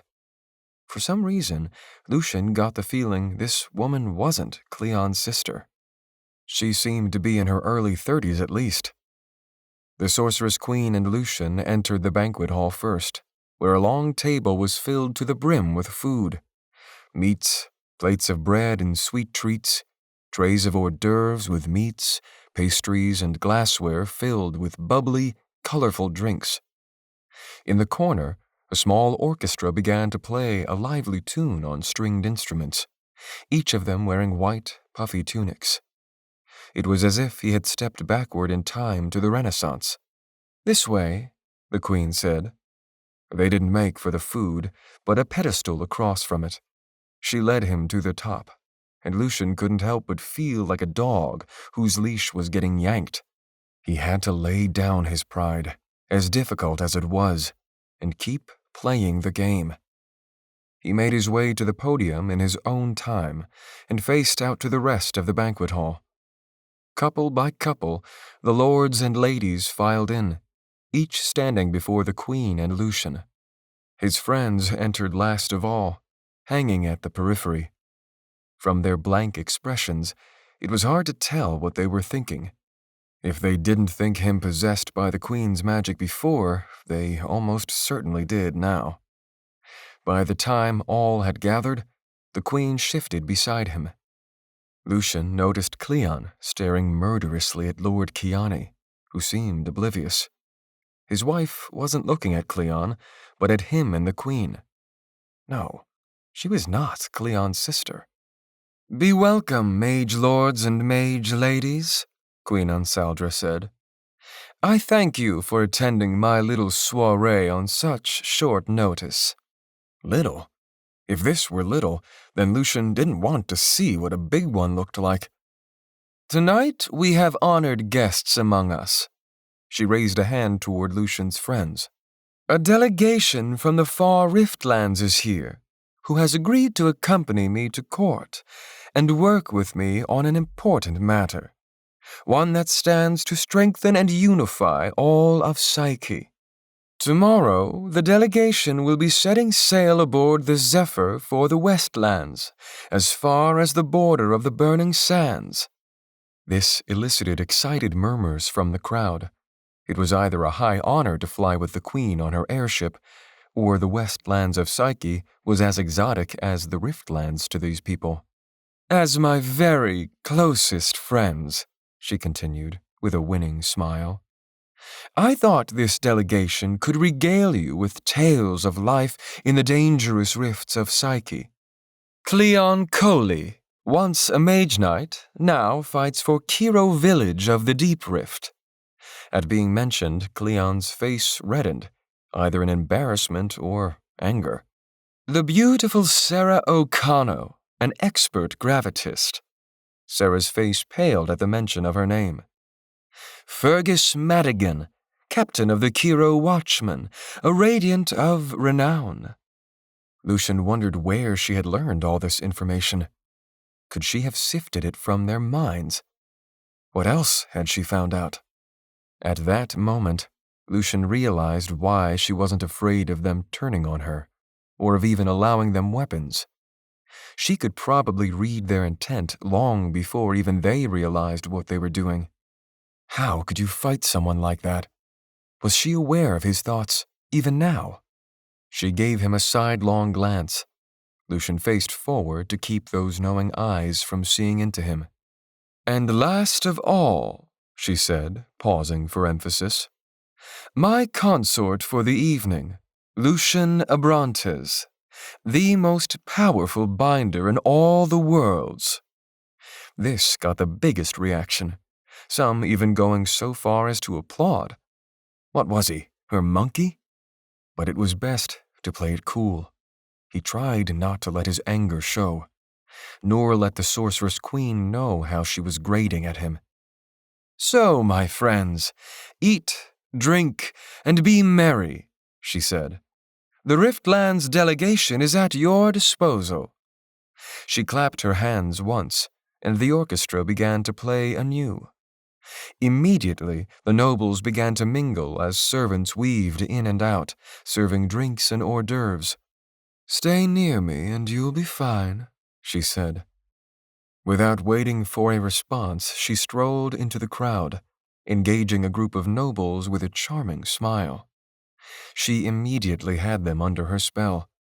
They tittered at some joke as Lucian awkwardly approached. He scanned the crowd for his friends, but they were already getting swarmed by their own nobles. This was going to be a long night. 39. Thankfully, Lucian did not have to talk much.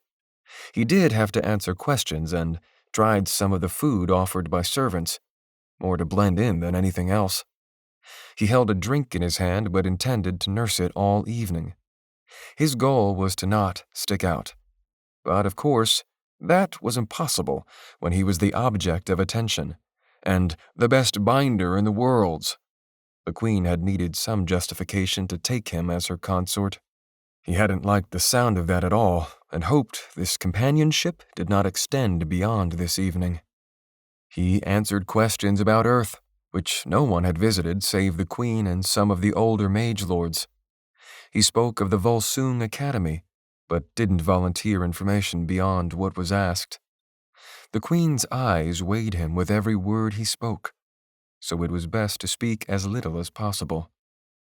The Queen offered her arm, and even if he didn't want to take it, he only did so because it was expected.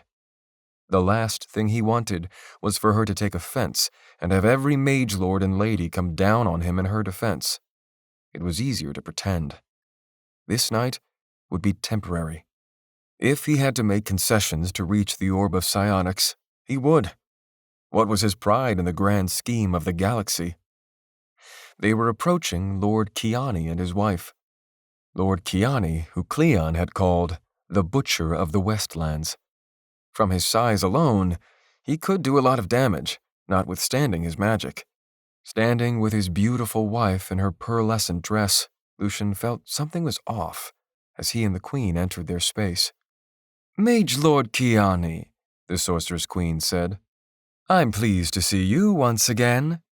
The Butcher offered a winning smile. "Your Majesty, you honor my wife and me with your kind words." The wife gave a deep curtsy, spreading her skirts wide while inclining her head. "Your Majesty, you're positively radiant this evening." "As are you, Lady Catherine," the Queen said. "Perfectly lovely, as always." Catherine? This wasn't Cleon's sister at all. Lucian tried not to show too much curiosity. He also noted some tension in the Queen's voice. These two weren't on good terms, despite the pleasantries. Jackals in dresses. "Lord Kiani," the Sorceress-Queen went on, "I believe Sir Cleon was under your purview, yes?"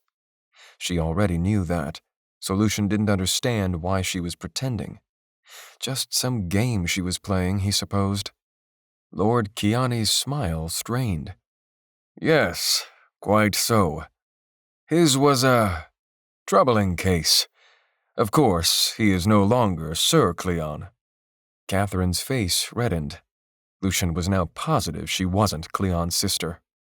The Queen pressed on. "It is time for the Golden Veil and the Riftlands to make amends. And likewise, perhaps it is time that you ameliorate any tensions between yourself and your former Mage-Knight. I would be glad to have him in my guard.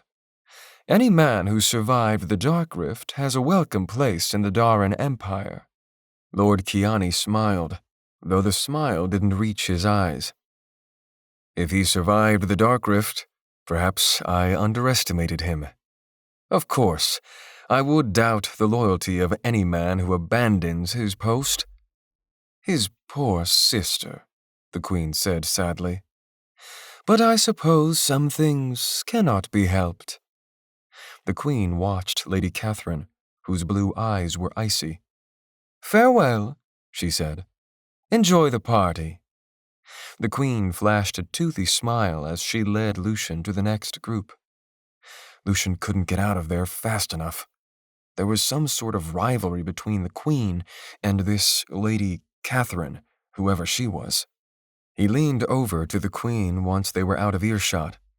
"What happened to Cleon's sister?" To his surprise, the Queen gave him the answer. "She died in childbirth 6 months ago. Something of a scandal, for he was married to Lady Catherine not 2 months later." Cleon's sister had died? Lucian's stomach sank. Cleon couldn't find out. At least, not tonight. If he did, this little soiree might turn into a big bloodbath. The Queen never stayed long in any group, flitting around from one to another like a butterfly, making surface-level conversation and banter that always elicited laughter. Nothing she said was particularly witty, but the nobles laughed all the same. The fakeness made Lucian want to barf. She made sure to talk to each party attendant. Lucian was little more than eye candy. One of the women, with her husband no less, asked the Queen where she might get one of those, pointing right at Lucian. He was about to mouth a response when he remembered these stupid, simpering people didn't matter. Only the orb of psionics did. Let them laugh, chortle, and diminish him. All he had to do was survive this night, and the orb could be his. He wanted nothing more than to go back to his chambers, but that wasn't to be. It was only a matter of time before he ran into Fergus, who was being goaded by a tall, wiry man with long, twirly mustaches. "I don't care what you say, Lord Fergus," the man said with a dumb, drunk smile on his lips. "You could not stand half a minute to a Mage-Knight in a proper Daran duel. A rifter is no match for a man bred from the soil of the Golden Vale. Isn't that right, my queen?" "I don't know, Lord Sabine," the queen said. "I'm told Lord Fergus has fought fiercely, and his spear work is second to none." Lucian didn't know where she had gotten that information. Again, he was worried she could sift through others' thoughts. It was either that, or she was incredibly gifted at reading people. Lord Sabine's face went blank for a moment before he recovered. "We should settle it with a bet, Fergus. I know just the place to carry it out." "I'm afraid not," Fergus said coldly. Like Lucian, Fergus wanted nothing more than to get out of here. The Sorceress-Queen left the men to their devices, wandering to a group where Sarah was surrounded by the only 3 young men who happened to be in attendance. They were dressed dandily, all wearing superior smirks that made their faces instantly punchable. They carried canes rather than spears. They laughed at some joke amongst themselves, but Sarah's face remained carefully neutral. Their backs straightened as the queen approached, and they stopped talking. "What?" the queen asked, her face displaying mock chagrin. "Don't stop on my account. What was the joke? I love a good joke." One of the young lordlings cleared his throat. "That was, as I was saying—" "Yes?" Sarah asked. "I believe you were asking about the physical properties of rifter girls, and whether I was a prime example of them." The young man's face reddened. "What? No, that's not what I said at all. I mean—" With the queen's eye on him, he cleared his throat, too embarrassed to answer. "That's not what I said, Your Majesty, I can assure you. I was merely asking about her family." "And no, I would not like to join you at your estate tonight. I'm sure you have a wonderful wine collection, but judging from the way this conversation has gone, I'm more likely to end up locked in the cellar." He looked as if he might have apoplexy. "Any poor girl like you would be lucky to have any association with me, the Mage Prince of the 3 Forks. Don't even dream you are my equal, Rift Rat." "Don't worry," Sarah said. "I wouldn't dream of stooping that low." The others chuckled nervously, afraid to laugh at the dandy's expense. The young man's eyes were murderous as he stalked off. Other nobles, hearing the exchange, were laughing. Lucian was glad she was handling herself well. That was one of them, at least. Cleon, however, was making no pretense of mingling. His face was one of rage, weaving in and out of the crowd like a man on a mission. Lucian had a feeling he knew who he was trying to find. This was going to be bad. "I think he's trying to find Kiani." The words were out of his mouth before he realized what had happened. "This should prove interesting," the queen said. She followed Cleon's trail as he made his way closer to the butcher. Lucian shook his head and took off after him, leaving the queen behind. He had to stop this before it was too late, but he wasn't going to make it. Cleon grabbed Lord Kiani by the shoulder. "Where is she?" The man spun, face enraged, and upon seeing who it was, immediately created space while reaching for his shock spear. The room went still as everyone stood back. "Stand down, Cleon," Kiani said. "Don't do anything you'll regret." "Where is she?" Lady Catherine watched coolly from the sideline, her blue eyes glittering as she took a sip of her drink. "I'm afraid you're too late," Lord Kiani said. "By several months. Had you not fled like a coward, you might have comforted your sister in her final moments." He gave a sharp smile. I'm told she asked after you. Cleon's face had gone white. Lynn.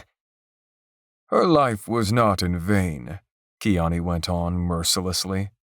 She bore me a son, healthy, a worthy heir to the Kiani estate.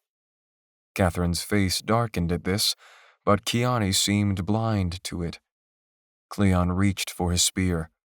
Her life was not an extension of your ego, Kiani. He shrugged, as if he had long put her out of his mind. What can I say? Your sister was already quite weak. There was simply too much blood. The surrounding faces became horrified as these gruesome details were revealed, but Cleon and Kiani seemed blind to it all but each other. The Sorceress-Queen now stood beside Lucian, watching on with the rest. Was this entertainment for her? Do something, Lucian said, or I will. The Queen seemed to not hear as she continued listening to the exchange.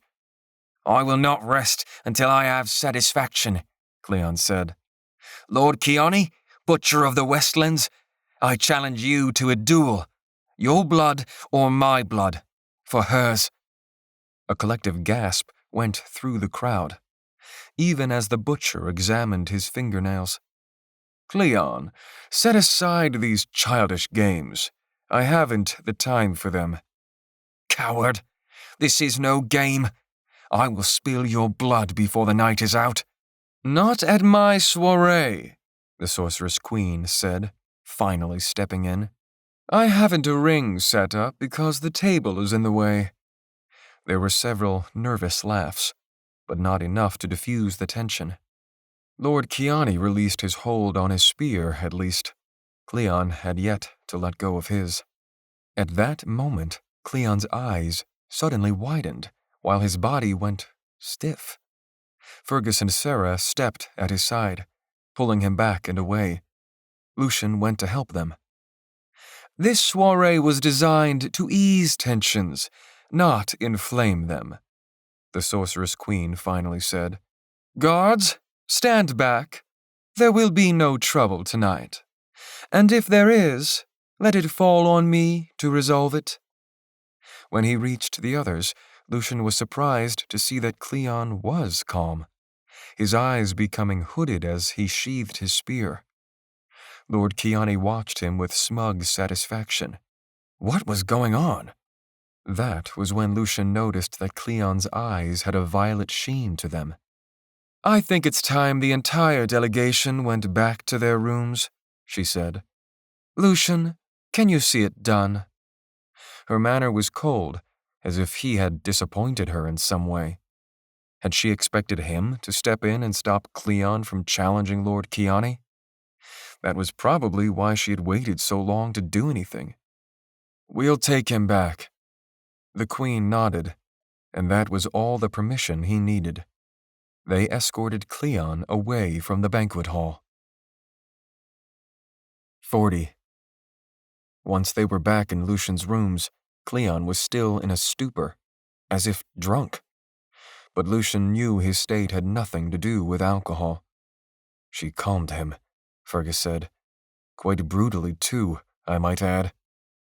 Cleon was leaning back on the sofa, his mouth hanging agape and his eyes blank. Will he be okay?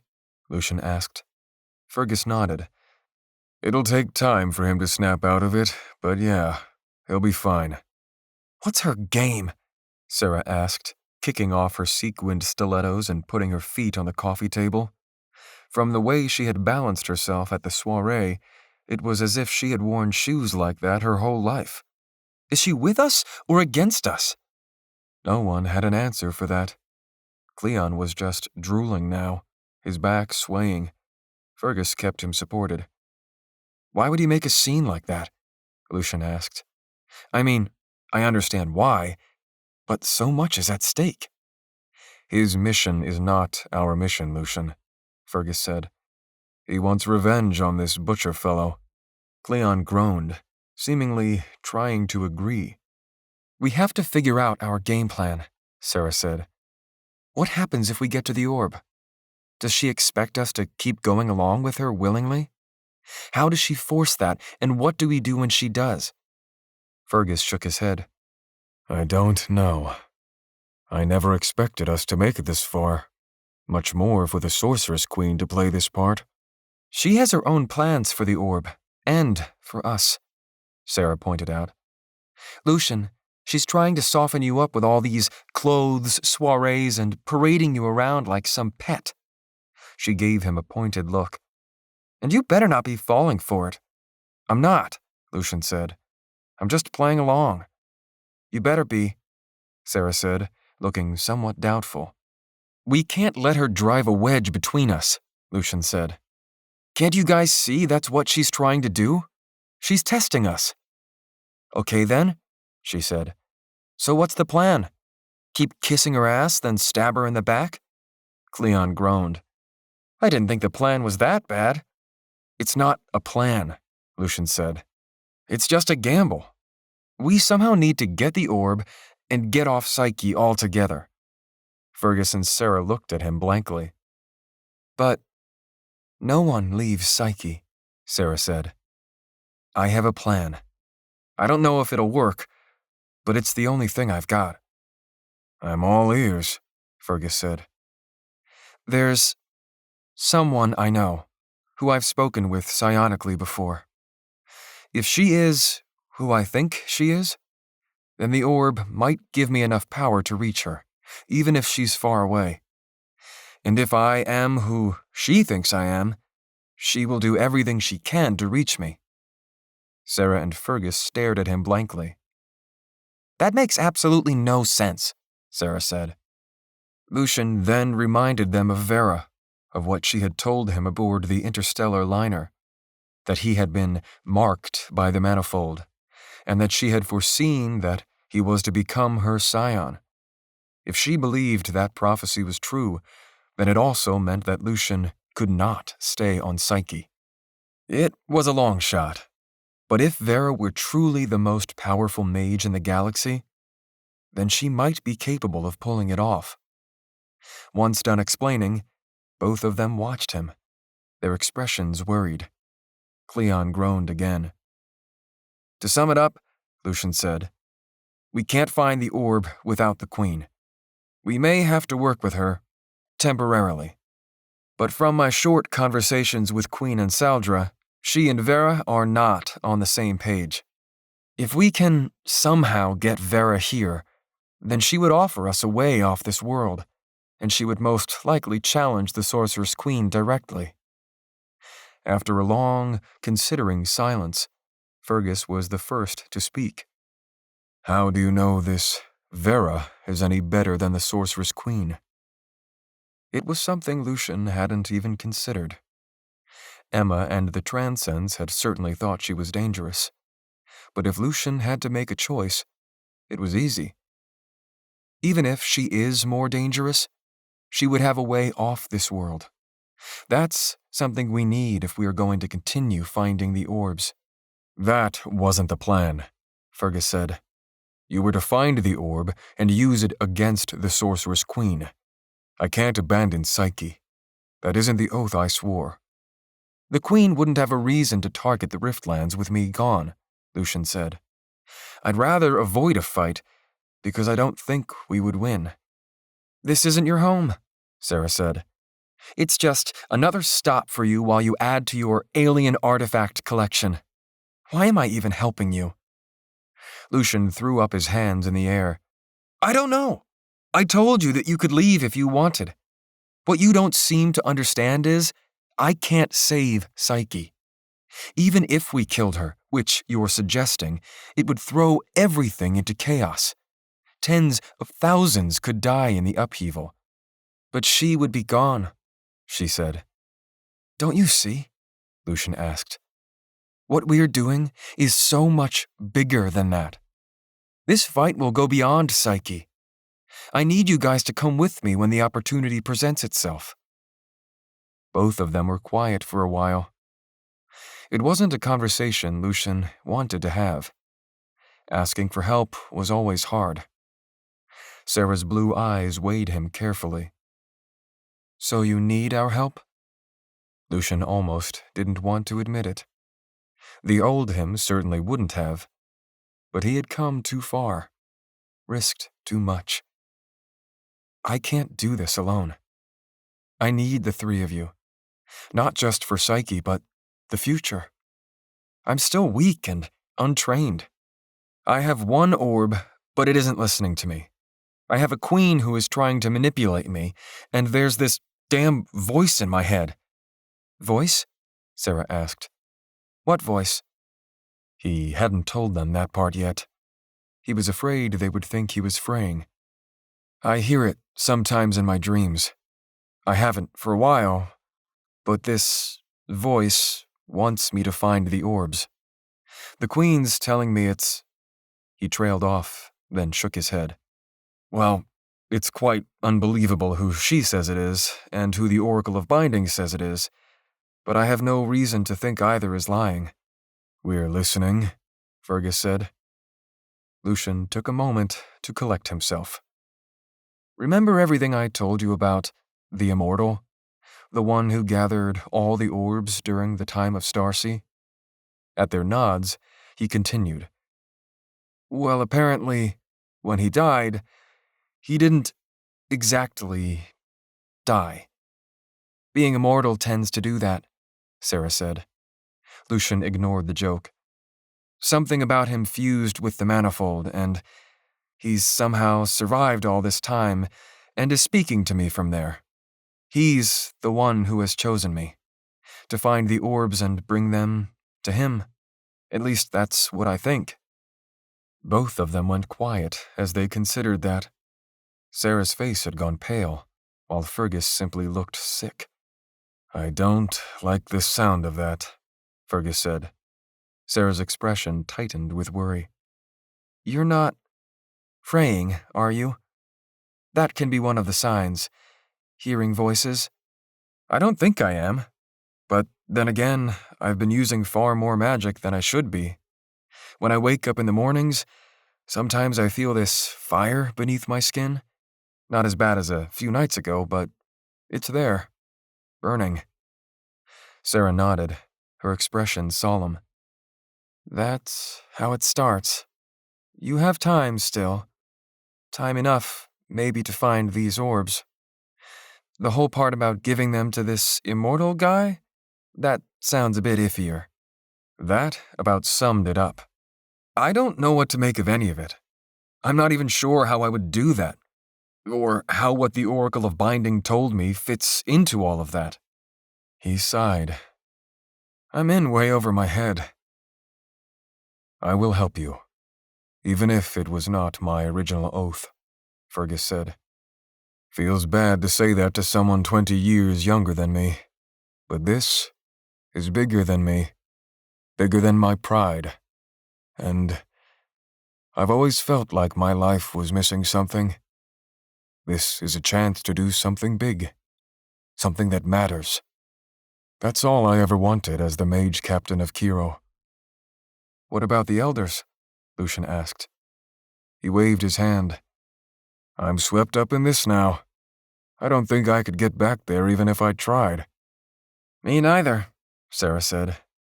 Unless the Sorceress-Queen is kind enough to drop us off, which I don't see happening. So, you'll help too?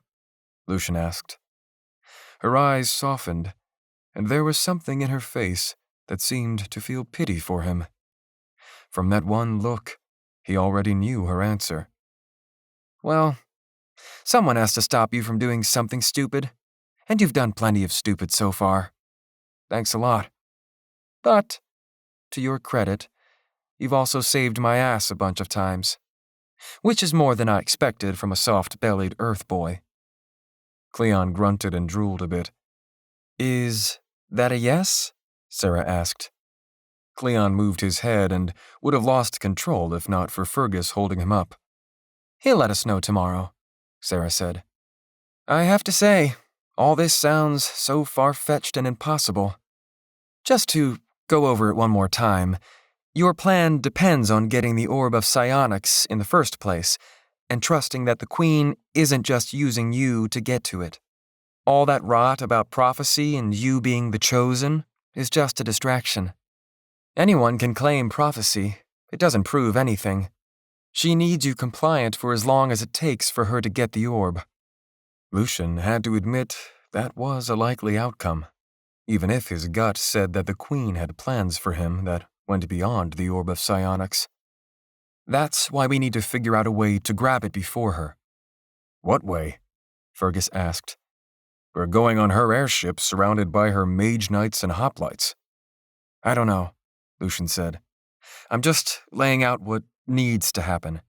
And then there's this Vera, Sarah continuing her previous line of thought. Assuming you do get the orb, you'd still need to contact her. And we don't even know if the orb of psionics is capable of that, as powerful as it surely is. I've only used psionics to communicate across a rift, or at most 2, so it's hard to imagine anything farther than that. I have a reason to think it is powerful enough, Lucian said. Back on Volsung, I almost drowned during one of my trials. Wow, Sarah said. You weren't a good student, were you? He ignored that observation. I heard Vera's voice underwater, speaking to me.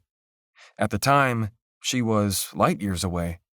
If she could do that without the orb, then I could probably do the same thing with it. She nodded. Okay, assuming all that, then, yeah, it becomes more likely. But then, she would have to have a spaceship. Nothing flies to Psyche aside from prison barges. The space around it is restricted to League warden stations and vessels. If she had a ship, what was she doing on that interstellar liner in the first place? That was a good question, to which Lucian didn't have an answer. Putting it that way? Yeah, it all does sound far-fetched. And then on top of that, she would need to find a way through the blockade. The only other option we have is the one we laid out before, Sarah said. I vote to use the Queen, get the orb first, and then use it on her before she can hurt us. But that guarantees a fight, Lucian said. She scoffed. You are falling for her ploys. Lucian, she's just using you. You said you wanted our help, right? Well, this is me helping you, and saying for the millionth time, don't trust her. So you just want to gamble everything? Lucian asked. Go for the orb and attack her with it, even if I don't know what the rotting hell I'm doing? It's a chance. We'd be fools not to take it. In case you forgot, the orb of binding isn't helping me anymore, Lucian said. What if the orb of psionics is the same way? I doubt I'd know how to even use it on her. I would die, and then that's 2 orbs for her. Are you saying you want that to happen? Fergus frowned. This isn't helping. We're on the same team. Remember what I said a few days ago? If we can't work together, then we've already failed. I don't want to fight either, Lucian said. But you have to admit, my training is severely lacking. You'll have us, Sarah said. You're acting like this is your fight alone. We've already signed on, remember? Sure, maybe the 4 of us can't hold our own against the Queen, but if you can ward us all, Lucian, and do so with the power of the orb, she can't psionically control us. That's the reason she has her power. The reason no one has been able to overthrow her. If anyone openly rebels, she just turns them into a puppet. Now, no one challenges her. You're right, Lucian said. I guess it's possible.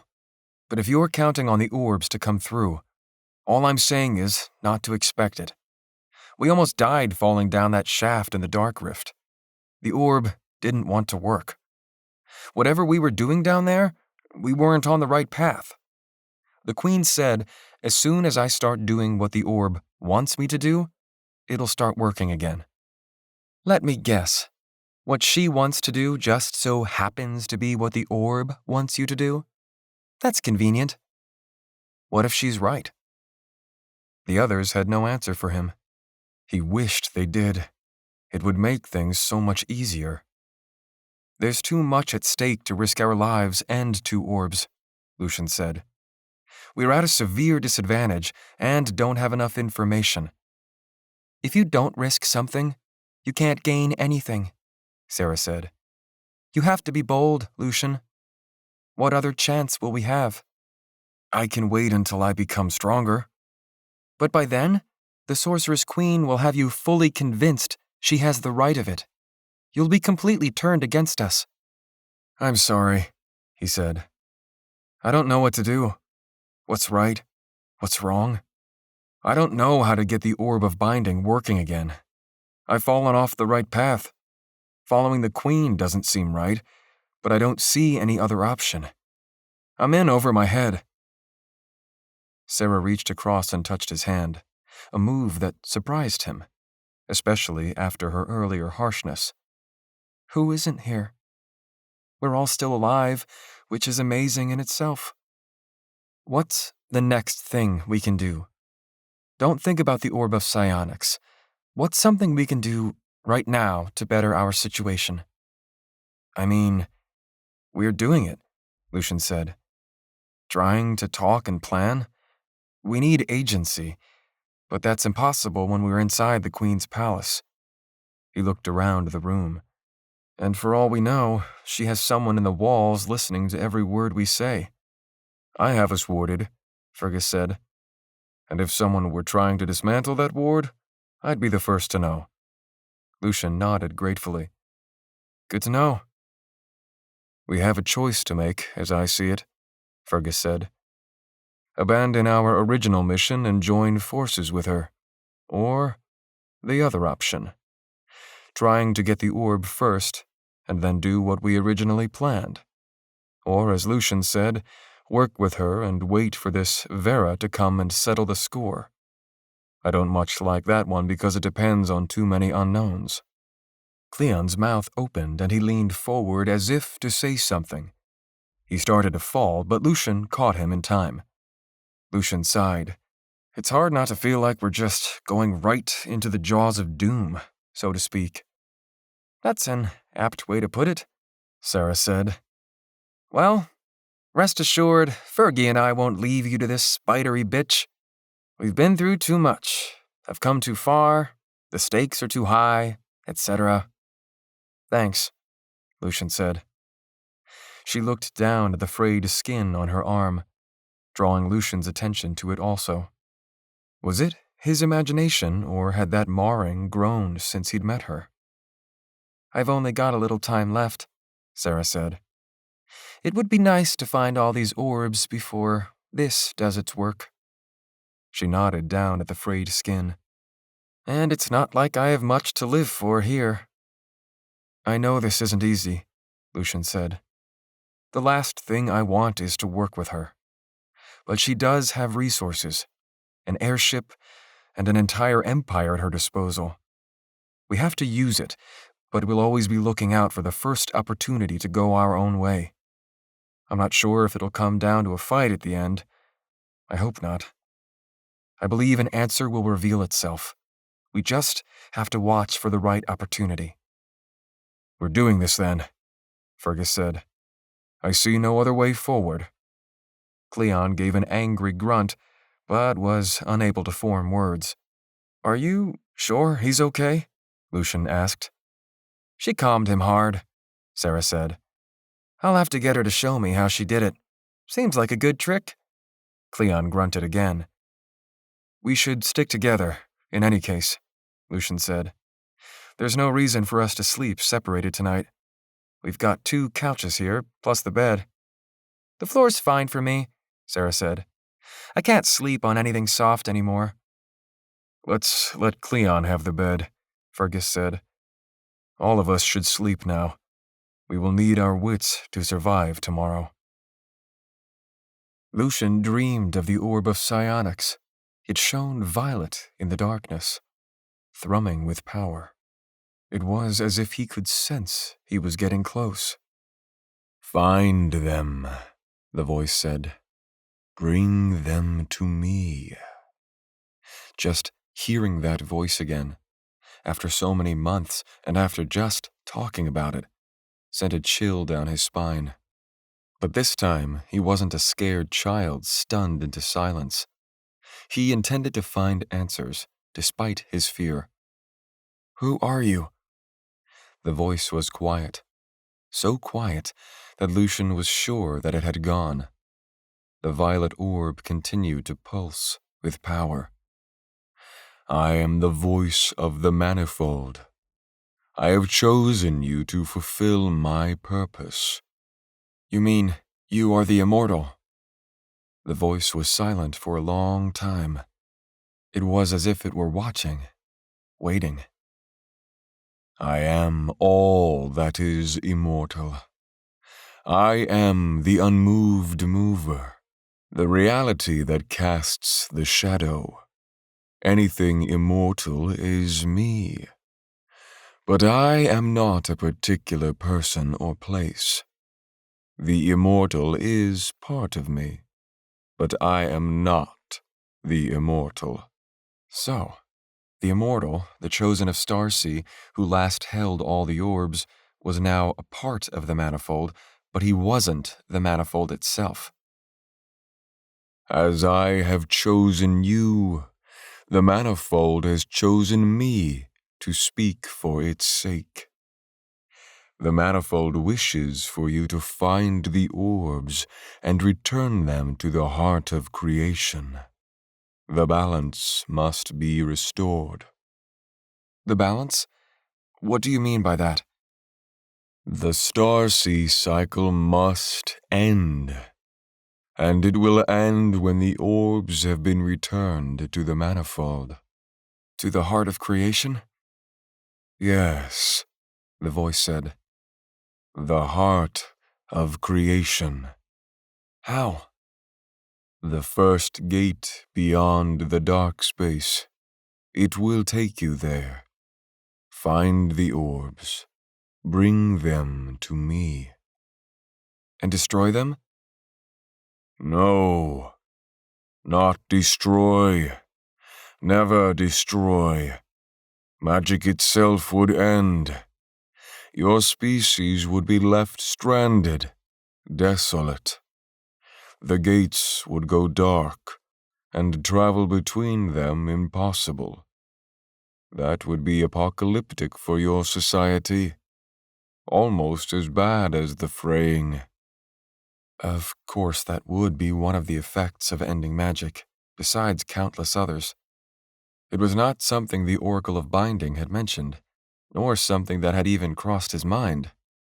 If that was going to happen, then why would he ever destroy the orbs? Everything was even more confusing now. "Magic need not end, Chosen. It must not end.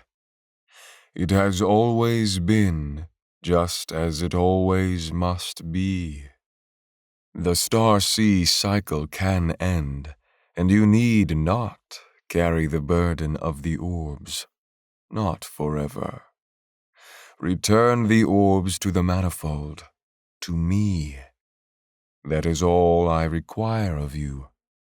Lucian didn't bother mentioning that all the voice of the manifold required was a practical impossibility. "You want me to give you the orbs, and that will stop the fraying?" "Yes, it will stop the time of madness. I can use their power to keep the fraying at bay. I can repair myself, make myself work again." "Why me? Why not someone powerful like Vera?" There was a moment of silence. "It is not her part to play. She has her role, but not as chosen. And you were the more likely candidate." What was that supposed to mean? "I have so many questions. I need help. I can't do this by myself." "You will have help. Just get the orb of psionics, by whatever means possible. Trust in the plan."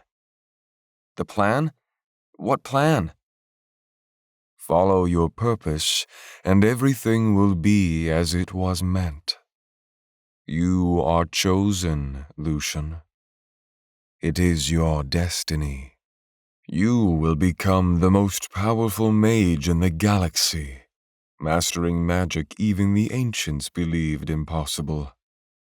You will bend the worlds to your will. Even now, you can listen to the heart of creation and hear my voice. If that is not evidence, what is? Where does the Sorceress Queen fit into all this? You must let her help you. That's it? Is she going to kill me or not? I've told you all you need to know. Trust in the plan. He wanted to scream in frustration. You enjoy this, don't you? You're like some capricious god torturing a mortal. How do I shut this off? I won't have it anymore. The manifold is everywhere, Chosen, and the ether follows you like a mass to a star. Wherever you go, I follow. The ether wants to be used. The more orbs you gather, the clearer my voice will become. You are now a vigilant of Starsea, my chosen. I want to find all the orbs and stop the fraying. Nothing more or less. Then do as I've said, and your wish will be granted. Lucian knew he was missing something, that this voice of the manifold was only telling him what he needed to hear. But all the important details, the motivations, were lacking. He was nothing more than a pawn in a game larger than his imagining. And if I don't? Then the madness will take you, and your species will be ground to dust. And the Starsea cycle will add it to its graveyard of races. At that moment, the dream ended, and Lucian awoke. 41. The next morning, Cleon was woozy but coherent. The four of them were quiet as they got ready. Lucian felt gloomy, not wanting to talk about his dream. The last thing the others needed was more bad news. They dressed in travel clothes far richer than anything Lucian had worn in his life, aside from the outrageous ensemble from last night. He wore a loose button-down travel shirt with plenty of pockets that came with a similar jacket, sturdy pants cinched with a fine leather belt, and supple boots that fit him perfectly. On the belt, there was even a holster for his spear, large enough to hold his weapon in the retracted position. The others dressed in similar attire, grumbling about needing to depend on the queen even for clothing. But what they had worn before was so dirty and grimy that it was beyond repair. They packed a few other articles as well, not knowing how long the trip would take. The servants delivered breakfast, rice porridge in a savory red sauce, spiced with the native Caro pepper. The mood was somber, and for that, Lucian wasn't surprised. It seemed they were stuck in the Sorceress Queen's web, with no possible escape. Hardly anything was said as Jarvis led the four of them to the airship. They were given cabins, a rare luxury on a ship that easily crewed 200 people. Just around the corner from their berths was the Sorceress Queen's private quarters, not 20 steps away. It was hard to tell if that was supposed to be an honor or so she could keep an eye on them. Also traveling with them was Mage Lord Kiani, the butcher of the Westlands, who was staying in the cabin adjacent to the Queen's. How the Queen expected peace with both him and Cleon aboard her ship, Lucian couldn't guess. In truth, he was more preoccupied with the dream he'd had last night. He'd tell the others eventually, but for now, he just didn't have the heart. He was deflated, and at this point it seemed there was little they could do to regain control of their mission. Thankfully, the Sorceress Queen didn't wish to see any of them, at least, not immediately. There was nothing left but to wander the deck and watch the passage through the Pass of Madness into the Westlands and Psyche's planet side. The Zephyr cast off, just when the golden morning sun alighted upon the golden veil, rising above the eastern mountains. The wind was cool and fresh as they ascended over Dara, its streets thrumming with life despite the early hour. The ship veered west, rising higher and higher. Lucian craned his neck, but even so, the peaks of the spindly mountains of madness were lost to the haze of the blue sky. He marveled that, even on a clear day, he still couldn't see their tops. Their slopes were brown and bare, seeming to hold little life except for the terrace farms above the city. The pass itself, nothing more than a wide square tunnel, seemed to be located several kilometers above the valley floor. As the Zephyr approached, Lucian could see dim daylight at the end. Due to the height of those mountains, their shadows would keep the other side in twilight until at least the afternoon, the shadow extending far beyond the horizon. Below, he could see a narrow road cut into the mountainside, leading from the city to the pass. There were so many switchbacks that it would take an entire day to ascend, if not longer. Various towers and small villages straddled its length, villages he supposed survived off the trade that passed through the mountains. The Zephyr's shadow fell upon the mountainside. The binders at the bow tethered the mighty vessel until it was swallowed by the tunnel. Now, inside, it was much larger than Lucian had initially thought. The Zephyr had plenty of space to maneuver, and below, Lucian could see a sizable town had been built on the pass's floor. A long wall of rock bisected the tunnel east to west. It seemed the town was guarding that wall, defending the Golden Veil from the Westlands. Was there something on the other side that was so dangerous? Sarah stood next to him, watching the passage with awe. I never thought I'd see Planetside.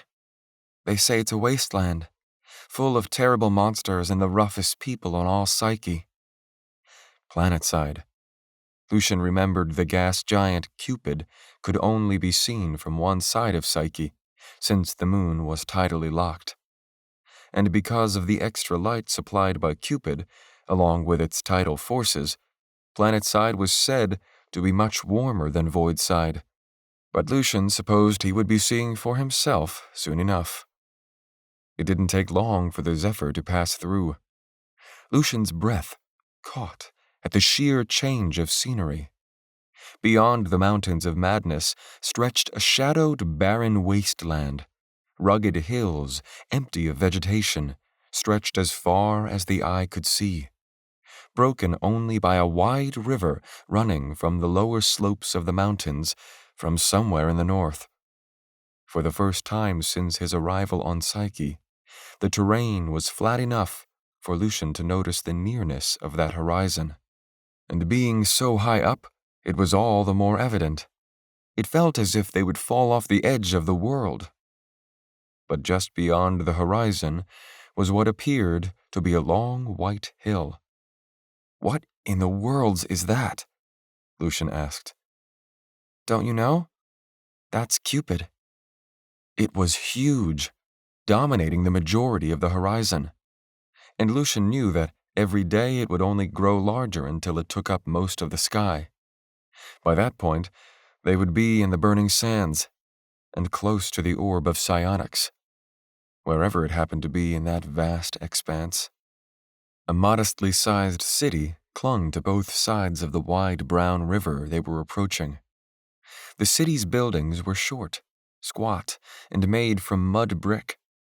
To the south, the river was lost to the curve of Psyche's horizon, claustrophobically near. Lucian felt a sense of vertigo just looking at it. To the north was terrain even more forlorn, twisted mountains with pointed peaks. The only green was by that river, which Lucian figured to be the lifeblood of the region. Far to the west, he could see nothing but the curved line of the horizon. The ship dropped lower. Lucian figured the binders were too high up to find focal points, so they needed to be closer to the ground. Once a few 100 meters above the dusty land, the airship leveled out and was pulled forward. Lucian looked back at the mountains, a veritable wall of rock that closed them in. It was hard not to feel completely separated from everything they'd left behind. "It's like an entirely different world," he said. The sudden clanging of spears made Lucian turn. He placed a hand on his spear and was readying to extend, when he saw it was only Cleon and Fergus sparring on the deck. Sightseeing wasn't on their list of priorities. The bout drew the eyes of the crew, who didn't exactly pause their duties administering the airship, though they were less attentive to their tasks. Cleon flurried his spear 3 times, his face a mask of intent concentration. Fergus danced aside, creating space and not breaking a sweat. Fergus circled, knocking Cleon's spear aside with ease as he placed the point of his own at the tip of Cleon's scrawny neck. "Your form is too aggressive," he said. "Your anger makes you goaded by any feint." "I'm not angry," Cleon spat. "Again." Fergus shrugged. The 2 men dueled once more. Cleon's form, if anything, was even more aggressive, while Fergus's were practiced, almost lazy. His lack of effort only seemed to enrage Cleon further. To Lucian's surprise, Cleon came close to stabbing Fergus a couple of times, although it was clear that Fergus was allowing Cleon to get that close for some reason or another, perhaps to enrage him further. Reaching his focus, he could feel that the tips of their spears were branded with reverse bindings, which would keep them from stabbing flesh at the last moment. Still, it seemed a deadly dance that could end with someone getting unnecessarily hurt, or even killed. "Why are they doing this?" Sarah asked. Cleon shouted, going all in with a leaping attack that left his stomach exposed. Fergus easily went for the kill with a quick and efficient stab. Cleon flew, pushed back by the force of the binding, and collapsed to the deck. "Well done," came a gruff voice. Mage Lord Kiani had emerged from the below decks, his shoulders broad and bronze armor gleaming, despite the lack of sunlight. "Perhaps you might be raised to Mage-Knight under my banner. Sir Fergus has a nice ring to it, no?" Fergus retracted his spear, his stern face putting an end to that notion. He did not favor the Mage Lord with an answer.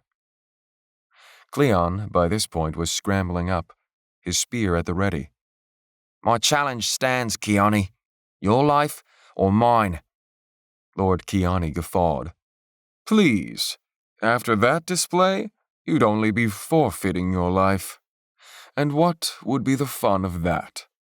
Besides, I'd rather clear the air with you. Your sister lived a good life, as short as it was. It is a noble cause to bear the seed of a mage lord." Cleon ground his teeth and charged. Even as Kiani readied his spear, Lucian sprang into action, reaching for the orb of binding without thinking. It obeyed him instantly, maybe due to his decisiveness. He streamed 2 tethers and drew their weapons into each of his open hands. Both looked his way. Cleon's chest heaved with anger, while Lord Kiani stared coldly. "Never stand between a man and his prey, Lucian," Mage Lord Kiani said, "or you might find yourself the new target." Lucian felt a pushing at his psionic ward, and he instantly increased its strength to match the attack. But it was only a distraction. Lord Kiani attempted to draw his spear back with binding, though that tug was pitifully weak compared to Lucian's own tether. There was no way the Mage Lord could get the spear back, not unless Lucian allowed it, or the orb of binding failed him. The Mage Lord's face reddened as he realized his predicament.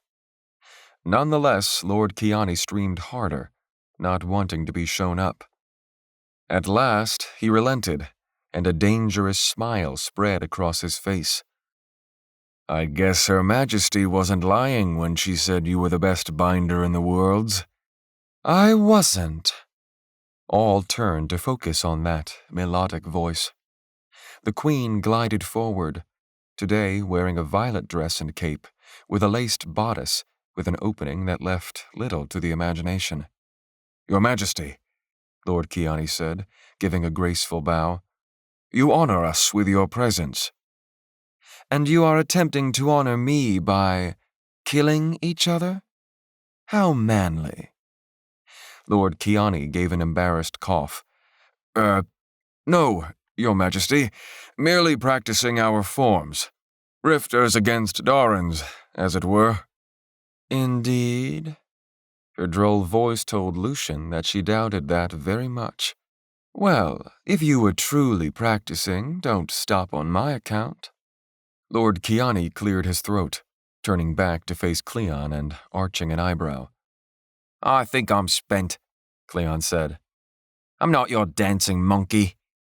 At the queen's intense stare, Cleon added sarcastically, Your Majesty.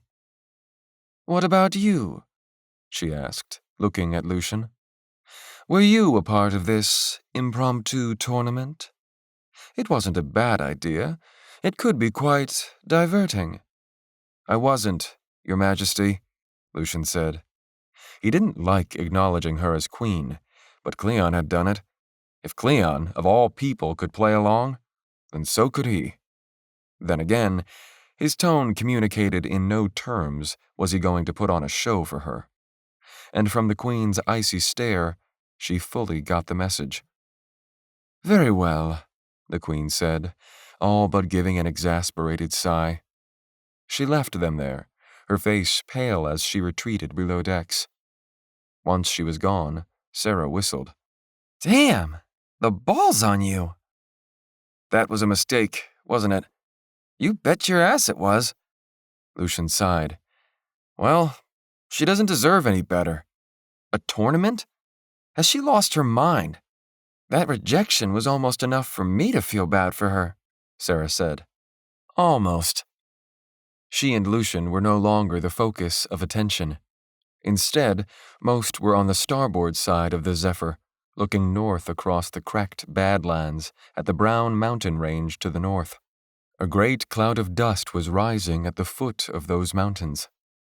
Lucian ran to that side, placing his hands on the railing with Sarah right behind him.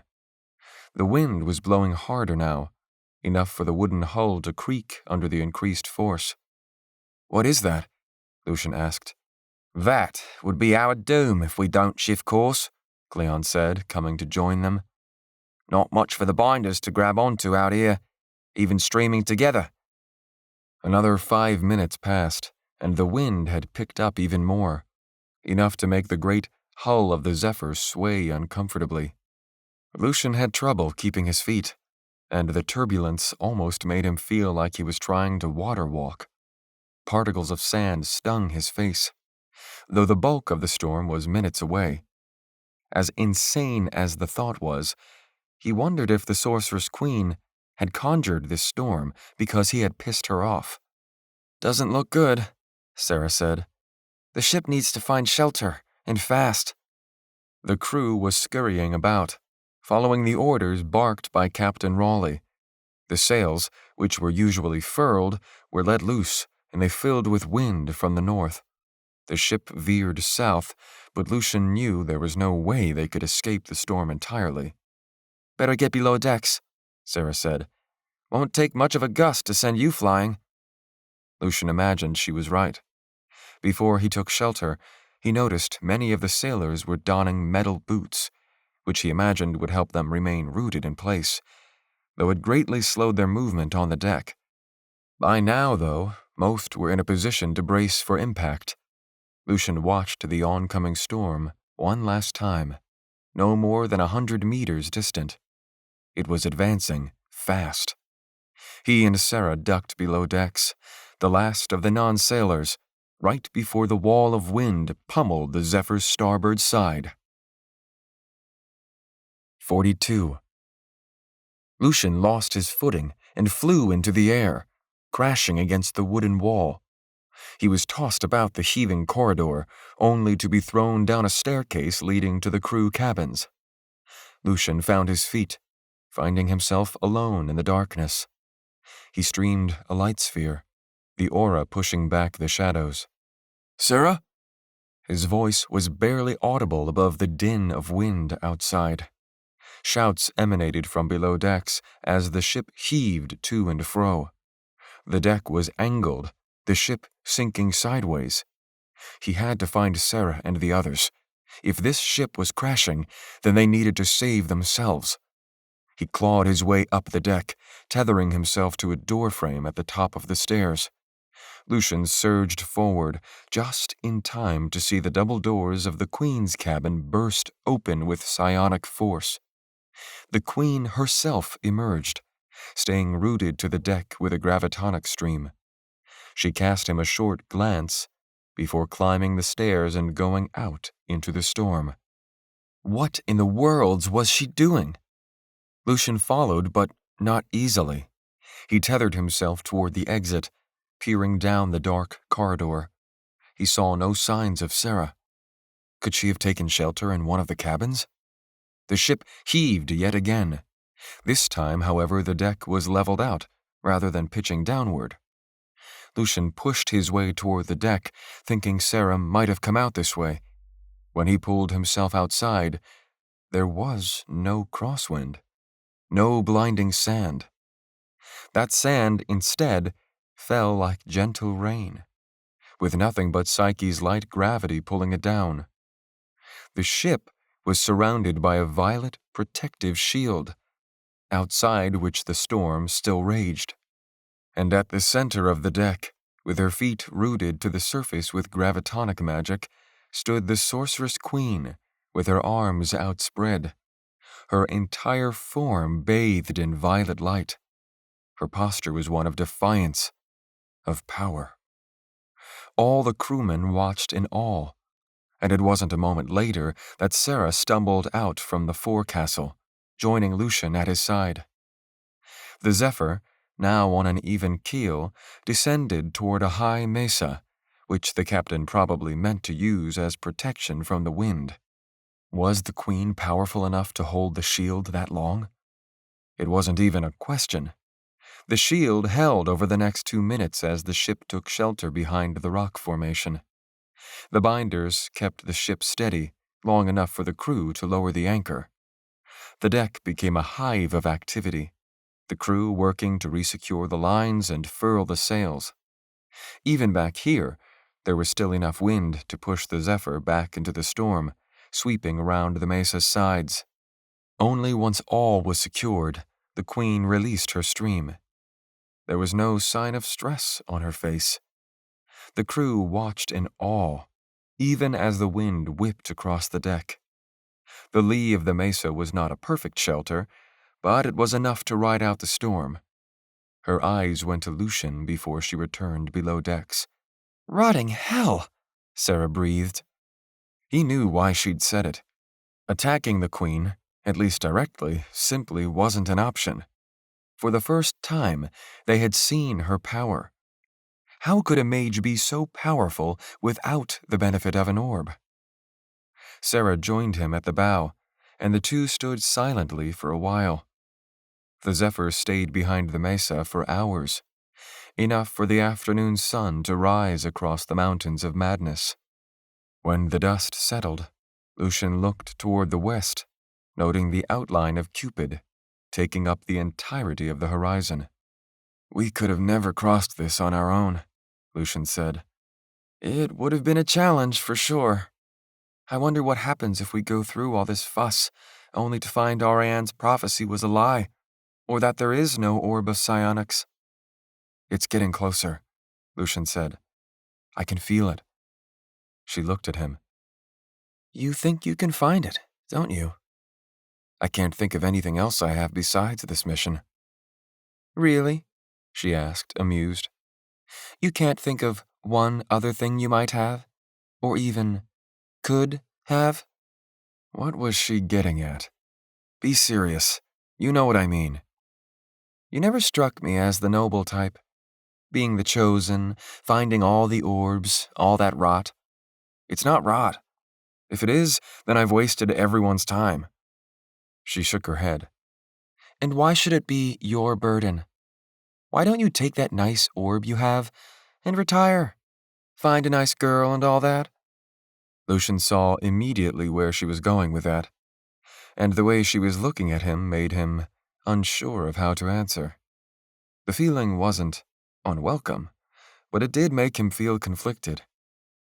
Only one minor kink in that plan, Lucian said. How long can that nice life last if all of us are dead in 10 years? It might take longer, or not. But too much weird shit has happened for me to deny it now. Until I'm proven otherwise, this is what I need to do. Besides, I can't retire. Psyche isn't home. It's too uninteresting? No, definitely not. How are you able to live here? No offense, but it's pretty rough, with all the wyverns, slavery, mad queens, and whatnot. Her blue eyes became distant. Perhaps because it's the only thing I've ever known. But even to my eyes, there's beauty beyond the ugliness. There always is if you look for it. This world has its moments, Lucian admitted. Life is short on Psyche, Sarah said. Especially for people like me. We have to do all our living in a short amount of time. There's no time for frills, rot, or batshit. She lowered her eyes, then laid her head on his shoulder. He felt himself soften to her touch and pulled her closer to him. It was nice to have someone, to be wanted. He'd missed that feeling. Is this okay? She asked. I'm just no good at these things. What things? Vulnerability? He could hear the smile in her voice. I hadn't noticed. Well, you certainly don't make it easy. It just feels like you're waiting to take a shot every time She looked at him. Every time you what? Every time I want to tell you how I'm feeling. Oh? And how is that? See? There you go again. It's a real question. I never know with you. One minute it feels like you see me that way, and other times it just feels like you're poking at me. Poor Lucian, Sarah said. You know what flirting is, right? He couldn't help but laugh at that. I guess I'm just too serious. She put a finger on his chest. Yes, you are very much that. You are perfectly dark and brooding. I mean, it has its charms, but it's only interesting for so long, you know? I much prefer laughter, smiles, and rainbows. Life's too short to brood. Is that so? Well, maybe you need someone broody to balance you out. I hadn't considered that. They watched the westering sun as it sunk behind Cupid's rim. That light emblazoned the planet a fiery orange, making it seem as if the gas giant were a sun melting into the desert. In the spirit of honesty and not taking shots at each other, Sarah said, I should tell you the real reason I haven't left yet. He couldn't help but watch her, the way the wind tugged at her hair, her blue eyes reflecting this alien sun. I'm not one for causes, quests, and saving the human race. I just do what I feel like doing. Always have, always will. That's who I am. We probably only have a few days of life left. I'd like it if you were there for me these last days. For once, it would be nice to not have to worry. Lucian's throat clamped up. Worry about what? Being afraid. Lucian couldn't deny that he wanted that too. Sarah was strong, brave, fiercely beautiful. That should have been answer enough for him. But he kept thinking of Emma. He knew there was no chance he'd ever see her again, and they had never truly been together anyway. He had experienced more with Sarah in a few short days than in months with Emma. So why did he feel so torn? Especially when he was likely to die in the next few days. He hated how confusing things were. It's fine, Sarah said, deflated. There's someone else, isn't there? How had she read him so well? We were never really together. We both wanted it, but at the academy, that's forbidden. She's just someone who was there for me during a hard time. He smiled. Sort of like you. You wish it could have been something, though. Lucian had to nod. There was no point in lying about it. Of course I do. She closed her eyes for a moment. I'm sorry. There's hardly been any time to process anything. For any of us. How are you holding up? Her eyes widened as if surprised he'd asked that. Usually no one cares about a frayed mage. They just want us to go off and die alone. That's what happened to me when they sent me here. As far as I'm concerned, you and I are the same. She watched him for a moment, guarded. Well, if you mean it, where to start? Everything in my world is spinning. It feels like when we were falling into the dark rift. I thought we were going to die. But then I held on to you, and I was okay. Her cheeks flushed. I don't know. I'm not good at all these rotting words either. I feel like an idiot. Maybe that's why I like to take shots. It's easier. It's what I'm used to. She sighed. I don't know. What do you think? I think you're being too hard on yourself. And it would be nice to have you there for me, too. It would certainly make the next few days easier to get through. What about my skin? It's only going to get worse until I look like those people in the dark rift. He'd reached down and touched the wound. Her eyes widened, and he was afraid that he had crossed some sort of line, or that it might even hurt. But she kept her arms still and let him touch her. It felt no different from any other skin. Does it hurt? She shook her head. No. It doesn't feel any different to me. It just looks different on the outside. It's ugly, though. It's the best thing about you. She gave a short laugh. Wow, I must be really ugly then. You're definitely not that. Then what are you waiting for, Lucian Abrantes? He pulled her face close, and her lips melted into his. This was his first chance to slow down in ages, to embrace feelings buried by responsibility.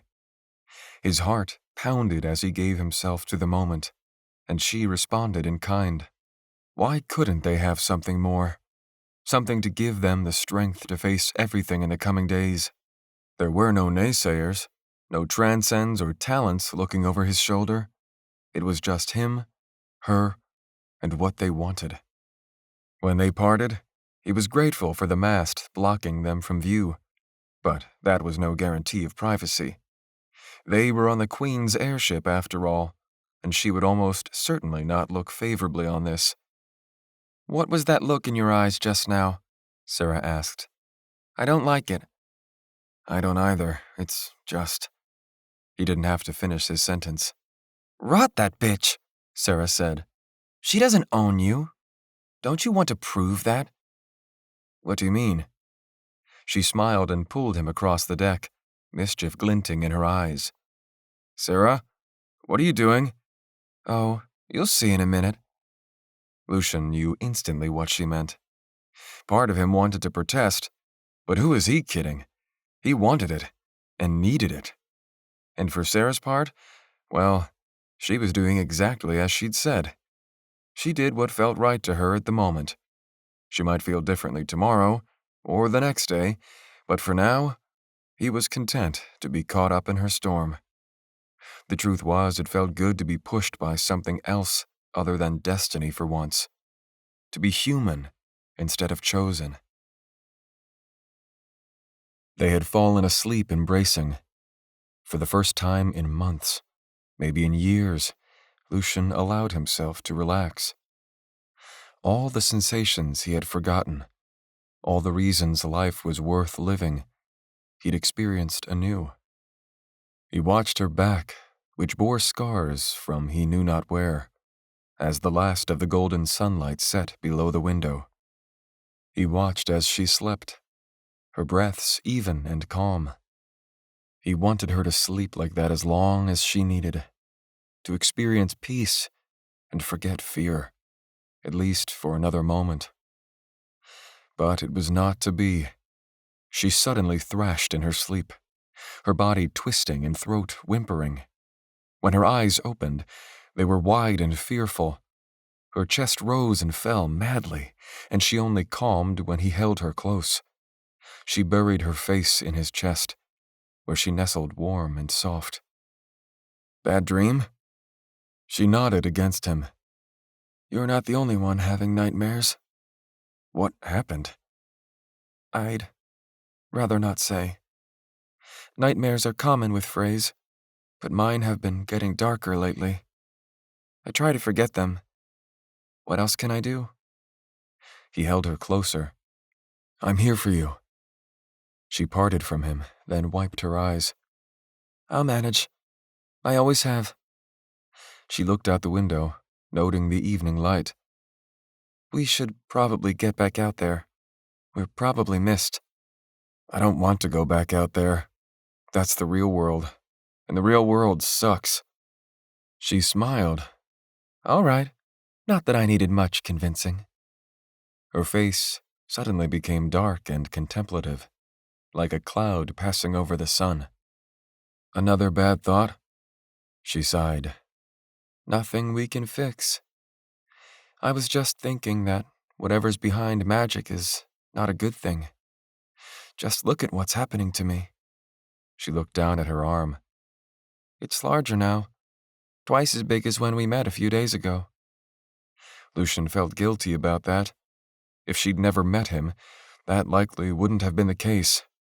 Well, if the dream I had last night is to be believed, something about magic is broken. Maybe we can fix it. At least I hope so. That's the whole reason we're doing this, right? Sarah was quiet again. His heart ached that she seemed to be going back to that dark place. He waited for her to speak. "I don't have long. I've been using too much magic. I never meant to come this far, but it seems my fate is tied with yours, whether I want that or not." It felt as if he were a tornado, and every person he came in contact with got sucked into his schemes and struggles, whether they wanted it or not. Is that what it meant to be chosen? Was the gravity of his destiny too great for anyone to escape? "It's not over yet," he said, taking her hands. "Not until we say it is." "How?" she asked. "How is it not?" "I'll find a way. We can get off Psyche. We can find the orbs, stop the fraying. You'll be saved then." She looked out the window. "How likely is that to happen?" "Who knows? We might find a way we didn't see before. We've got to try, right? We're in this together now." She gave a small smile. "I was wrong about you being just broody. You're a broody optimist, if there is such a thing." She heaved a sigh. "All this about saving humanity. Well, to be honest, humanity can rot for all I care. What has humanity ever shown me beside the lack of it?" She had a good point. Lucian found he didn't have a response to counteract it. Not that he was looking for one. "To hell with what other people think. I'm here because it feels like the right thing to do, even if I don't understand everything.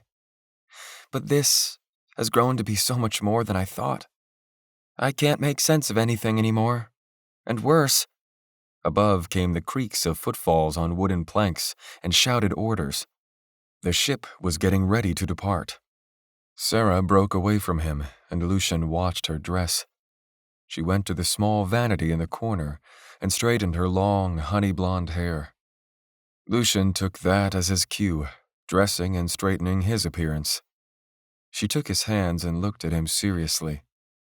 "Look, I like you and all, and I hope you don't take this the wrong way, but I'm happy with things staying the way they are."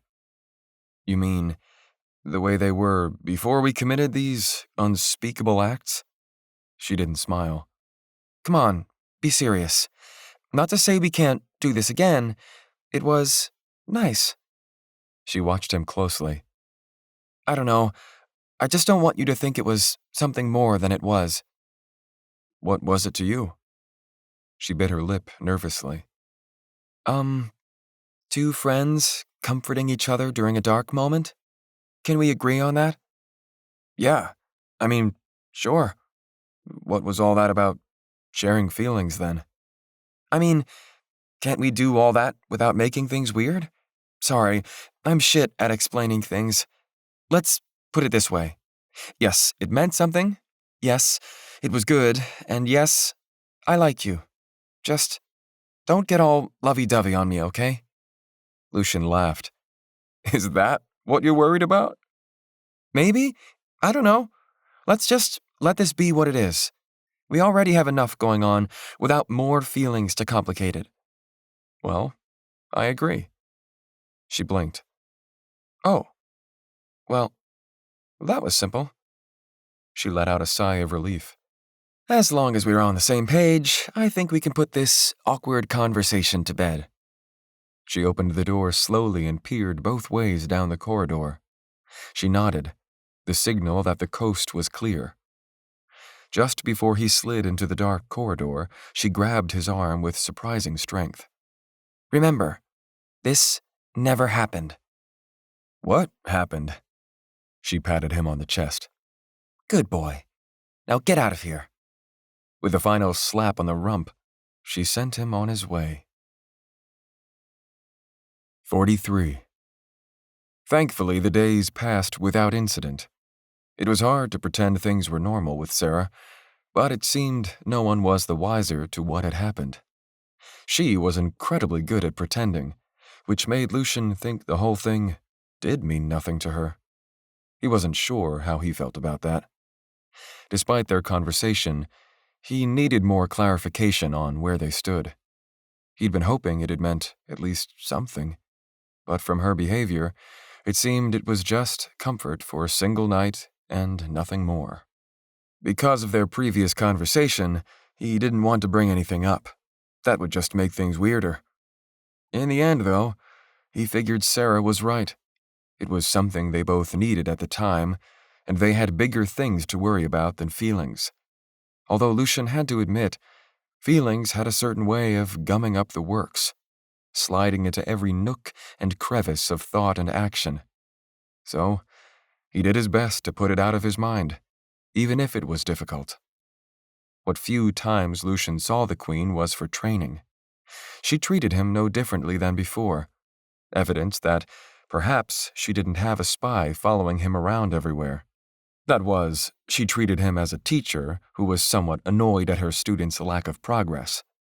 From her, he learned more about wards and brands, and how to combine different aspects for different effects. He got more education in the few days' journey across Psyche's Westlands than he had in months at the Academy. Perhaps because, with the Sorceress Queen, no knowledge was forbidden. He could ask whatever he wanted, and she would show him how to do it. As time went on, he became even more convinced she did believe in her prophecy about him being the chosen. Why else go through all this trouble?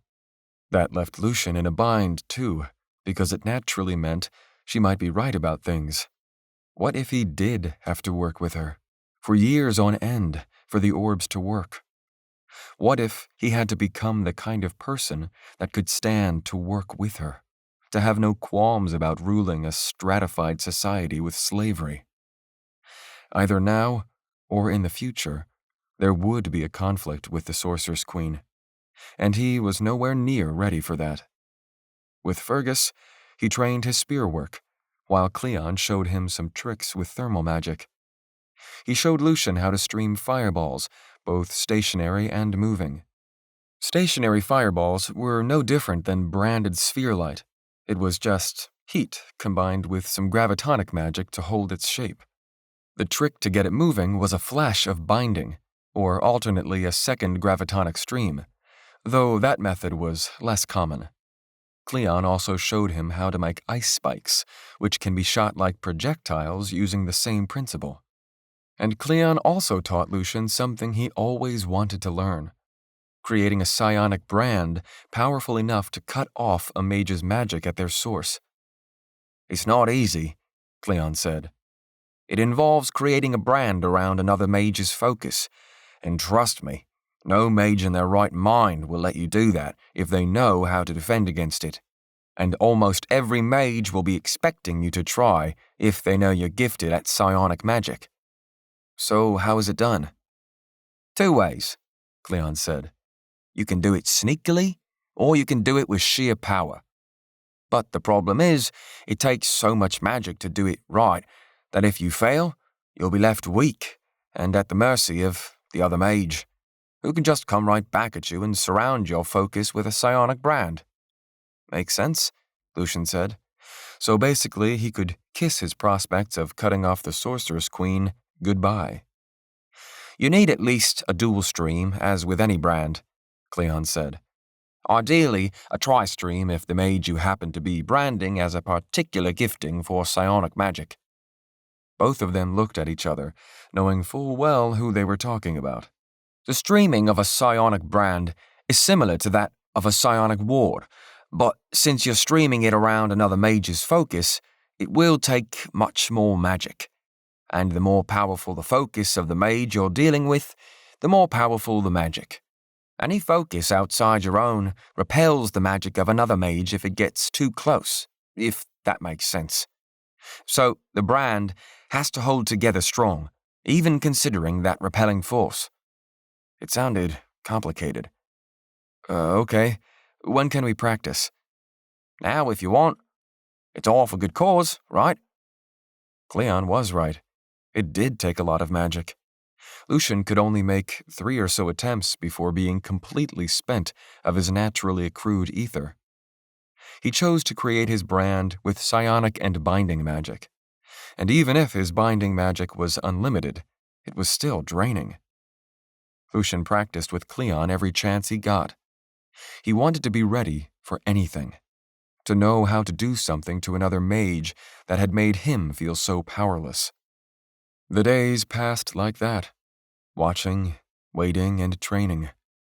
The Zephyr sailed farther west, across bone-dry mountains, lakes of lava, and sharp peaks more akin to spikes than mountains. If there was a literal hell, this was probably pretty close to it. The air was sweltering, even at the high altitude. On the surface, it must have been an unbearable oven. The white giant of Cupid loomed above, the planet's baleful crimson eye increasingly dominating the pale blue sky. Even night was no relief from its gaze, as the planet's light kept the fiery land in half-twilight.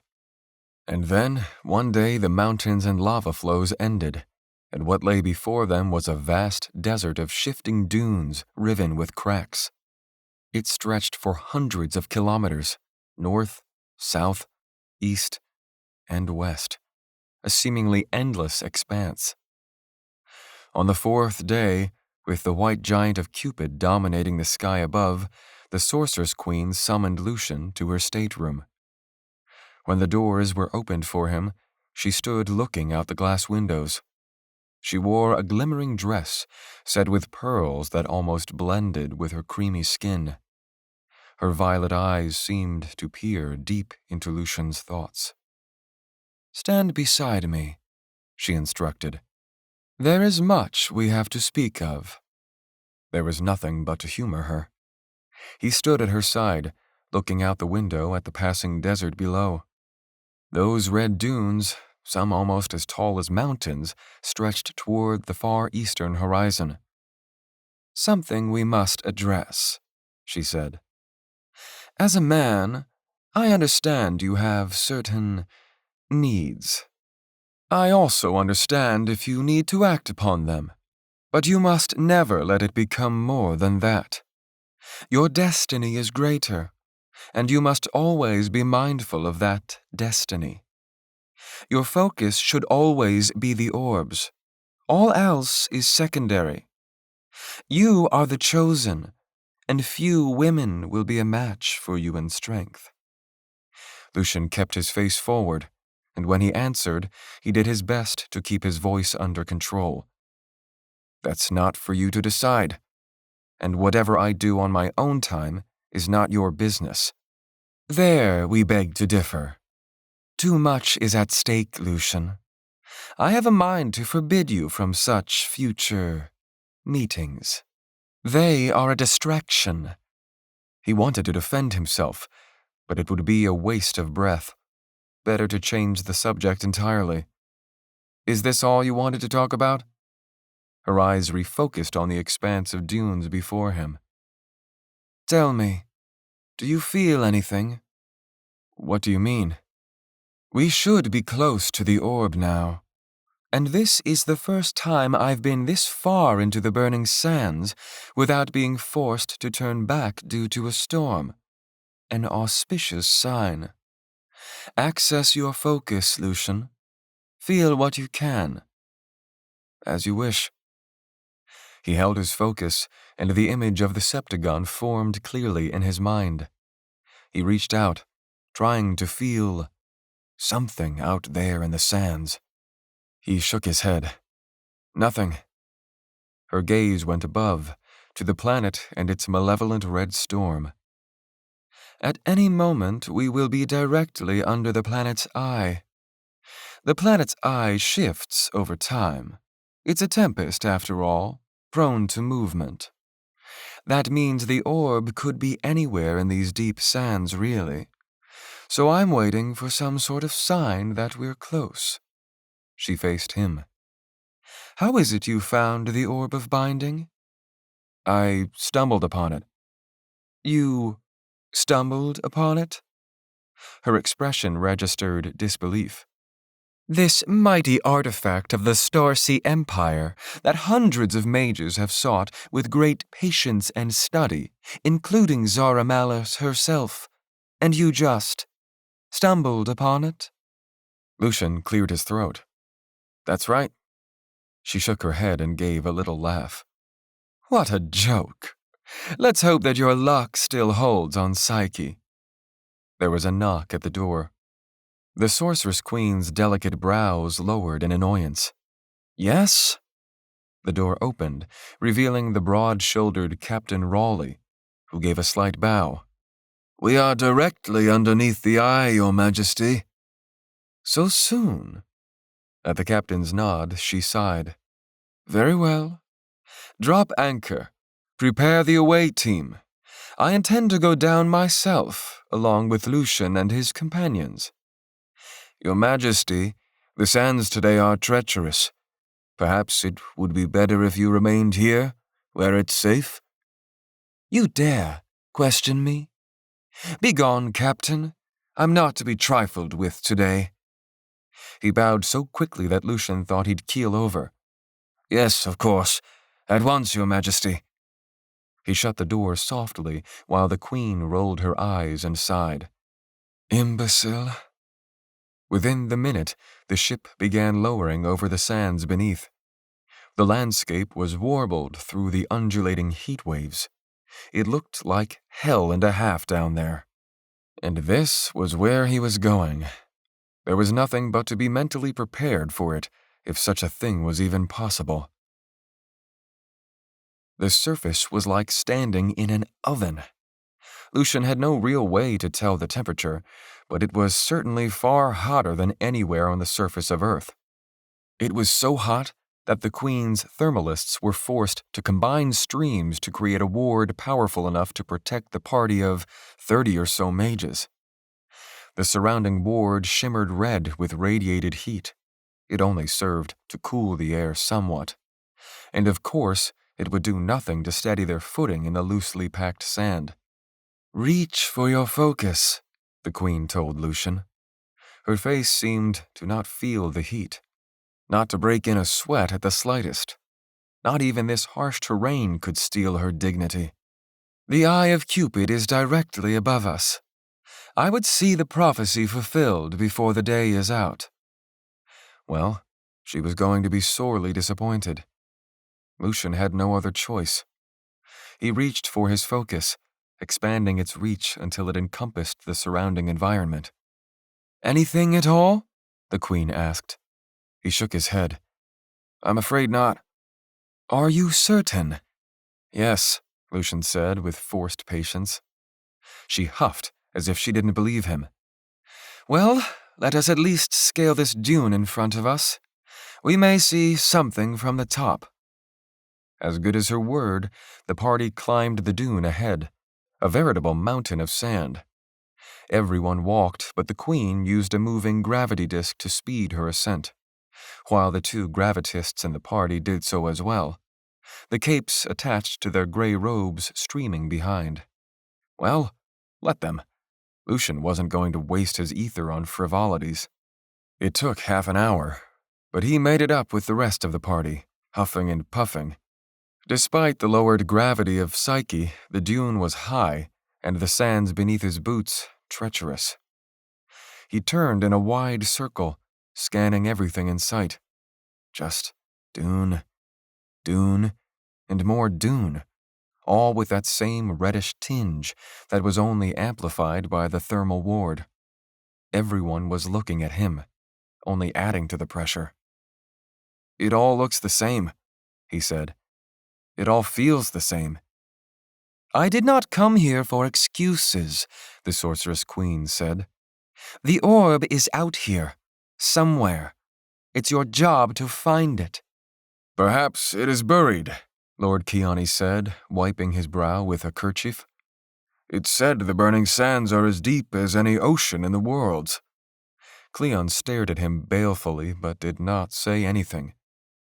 If that is so, the Queen of Psyche said, perhaps it's time we start digging. Everyone looked at her as if she were insane, but her eyes held steely determination. Psionics, to me. At once, 4 violet-robed mages approached her. That depression over there, she said. Blast it. At once, Your Majesty, the eldest of the 4 said. He nodded to the other 3, and as one, faced the depression between the dunes on the opposite side from which they came. On my mark, the lead psionic said, raising his palms outward. Combine streams with me. After a moment, their hands became wrapped in violet light. The sands shook, causing several to lose their footing, including Fergus. A massive hole formed between the dunes, into which the surrounding sand immediately tumbled. It was useless. Whatever sand was excavated would only be buried a moment later. The psionics increased the power of their combined stream, causing the base of the surrounding dunes to crumble, including the one they were standing on. Some glanced her way nervously, but the Sorceress Queen showed no signs of giving up. Her violet eyes shone with dangerous light. Everyone at once. I don't care what your primary is. I don't care how long it takes. I don't care if it frays you. Stream. Tentatively, the other mages joined in. The original 4 psionics' arms were tremoring with effort, awash in violet light. But as more power was added, more magic, the hole, at last, was widening faster than it could be buried. Lucian wondered whether he should join in, but none of his friends were streaming, nor had the Queen asked him to, so he just watched. He couldn't help but watch the cliff racing up the side of the dune they were standing on. If the mages kept this up, they would be the ones falling in that hole. Lucian was about to shout for the Queen to stop this madness when she held up her hand. Stop! Stop at once! Instantly, every mage cut off their streams, panting as if they'd just sprinted a marathon on a high-G world. The cliff advanced up the dune, only slowing once it was halfway up. The dune rumbled once, then twice, before growing still. Lucian readied the orb of binding, just in case he needed to pull himself and his friends to safety. He looked at Sarah, who watched him worriedly. But the dune stood steady. There was a moment of disbelief, and then nervous chuckles as the surrounding mages realized they were safe. The heat shield, which had fallen during the collective streaming, was re-raised, and the heat of the burning sands was defrayed. "Rot it all," the Queen said, fuming. "Where is that orb? I will have it." Lucian looked at her. "You will have it?" "It's here, Lucian. Do you truly not want to find it?" "And how am I supposed to do that? The orb of binding revealed itself to me. Maybe the orb of psionics doesn't feel the same way. Or maybe it wasn't here at all." But Lucian kept that thought to himself. If she ever believed that, then she might kill him. "Confound it all," she said. One of the men beside her collapsed, eyes closed. "What's wrong with him?" she demanded of Lord Kiani. "He likely overdrew, and combined with the heat." She shook her head as her angry violet eyes turned on Lucian. You are trying to make me look like a fool. You know where it is. Show me." "I know as little as you," Lucian said. "What do you expect me to do?" "I don't know," she said. "Find it? Is that so difficult? Just do something. You're the chosen." "Hey, lady," Sarah said. "He said he didn't know where it is. Why don't you just relax?" The Queen screamed as she swept her hand, and Sarah shot backward into the air in the direction of the Zephyr. Lucian's heart lurched as he reached for the orb of binding. To his relief, he found it readily enough and tethered her. That slowed her speed greatly, and once she came to a stop, he reset the focal point on himself and drew her toward him. Once close, he slowed her and pulled her to the ground next to him. Her eyes were wide, and her form shaking. The Queen wore an amused smirk on her face. It was all some twisted game for her. "I will suffer no more insolence. That goes for all of you." Sarah's face blanched as the Queen once again regarded the depression. By now, it had been completely reburied with sand. "We'll repeat what we just did," she said. "Only for the depression toward the south here." Lord Kiani gave a gracious smile. "Your Grace, if we do that, half our mage knights will be out of commission." Lucian couldn't help but note his wording. It was as if the mages were machines rather than people, but none dared raise a voice in their defense. Her eyes were violet fire, but in the end, she gave a slow nod. "Very well. What would you suggest, Lord Kiani?" "A 2-hour reprieve, at least, to allow ether to regenerate, and to leave the thermalists out of the next streaming since they need to maintain the ward." "As sensible as ever," she said. She looked around at the mages, who did not betray a single emotion. Lucian realized these were men and women well schooled in hiding their true feelings from their sovereign. "An hour's rest," she said. "No more." "Or we could wait until night," Cleon said. "That way we would not need to use the heat shield." "Fool," she said. "There is no time to lose, and we must continue our work while the weather is fair. And the moonquakes grow worse at night, so that shows how little you know. Do you know how many times I've come out here, only to be turned away by the weather or tectonic shifts?" "Wait," Lucian said. The Queen looked at him. "Yes?" "I noticed this dune looked a bit strange on our way up. It's steeper and taller than the others.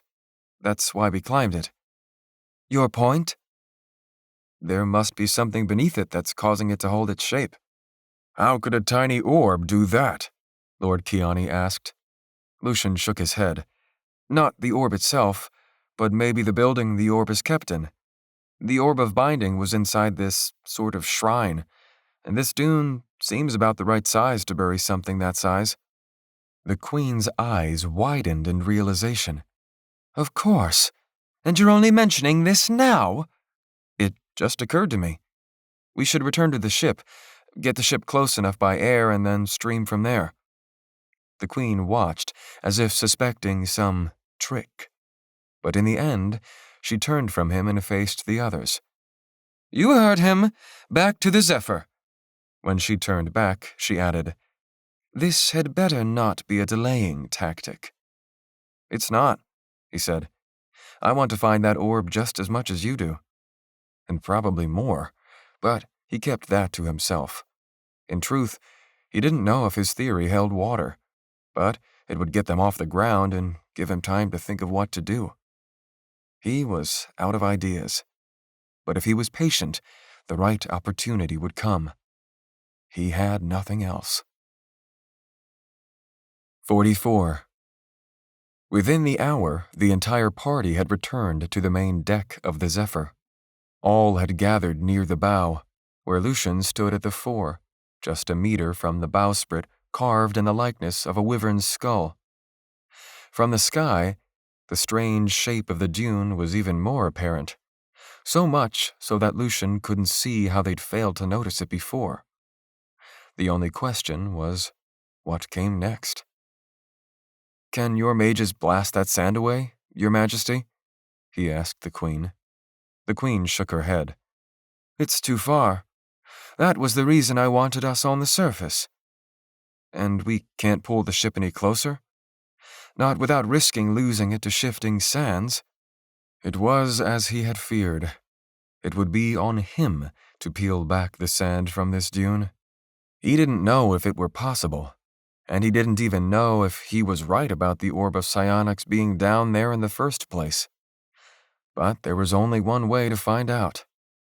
He drew a deep breath and assumed his focus. The orb of binding couldn't fail him now, not if this was truly his destiny. Once he got the orb of psionics, he could figure out the rest later. How to deal with the Queen, how to get off Psyche, where he stood with Sarah. "My Queen?" Captain Raleigh approached, pointing a tentative finger north, where the horizon was obscured by a wall of violet-tinged dust and flashing purple lightning. "Now, Lucian," she said. "We don't have much time." "It's in the south, too," one of the Mage-Knights shouted. Lucian took time enough to have a look. The approaching storm wasn't just in the north and south. It was all around them, a converging noose from which there would be no escape. "Well, shit," he said. "Stop cursing and start streaming," the Queen ordered. Lucian nodded and faced the dune again as people began to shout and panic. How was he supposed to get everyone out of this? He realized that he couldn't. All he could do was try to blast that dune away in time. Assuming his focus, he reached for the orb of binding. Magic streamed.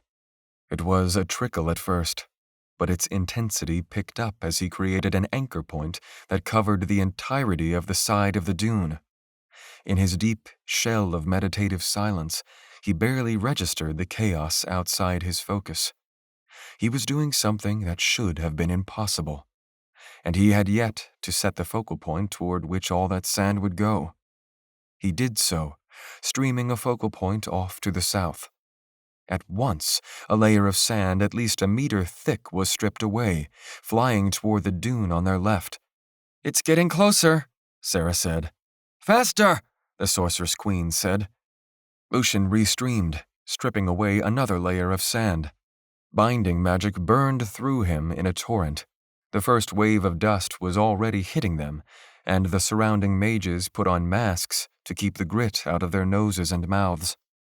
Lucian streamed again and again, the dune getting smaller as the sand was methodically shifted away. Lucian's mind was fried with the effort. He could feel the orb pulsing within him, ready to unleash more power.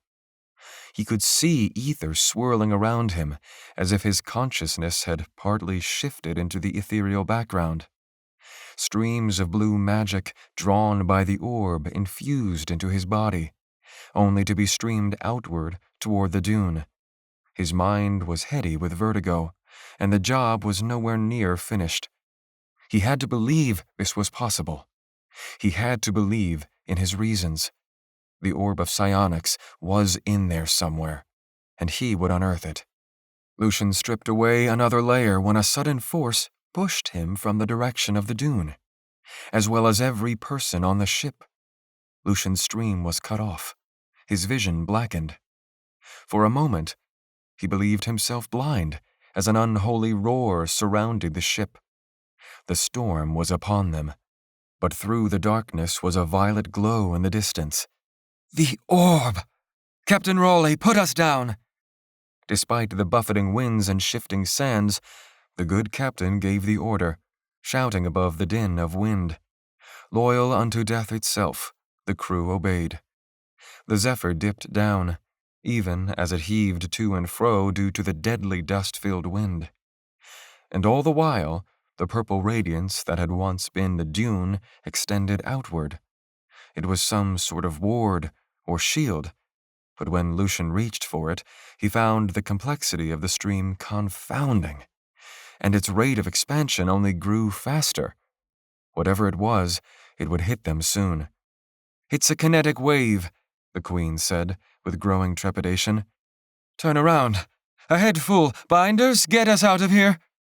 "Anchors away," the captain shouted.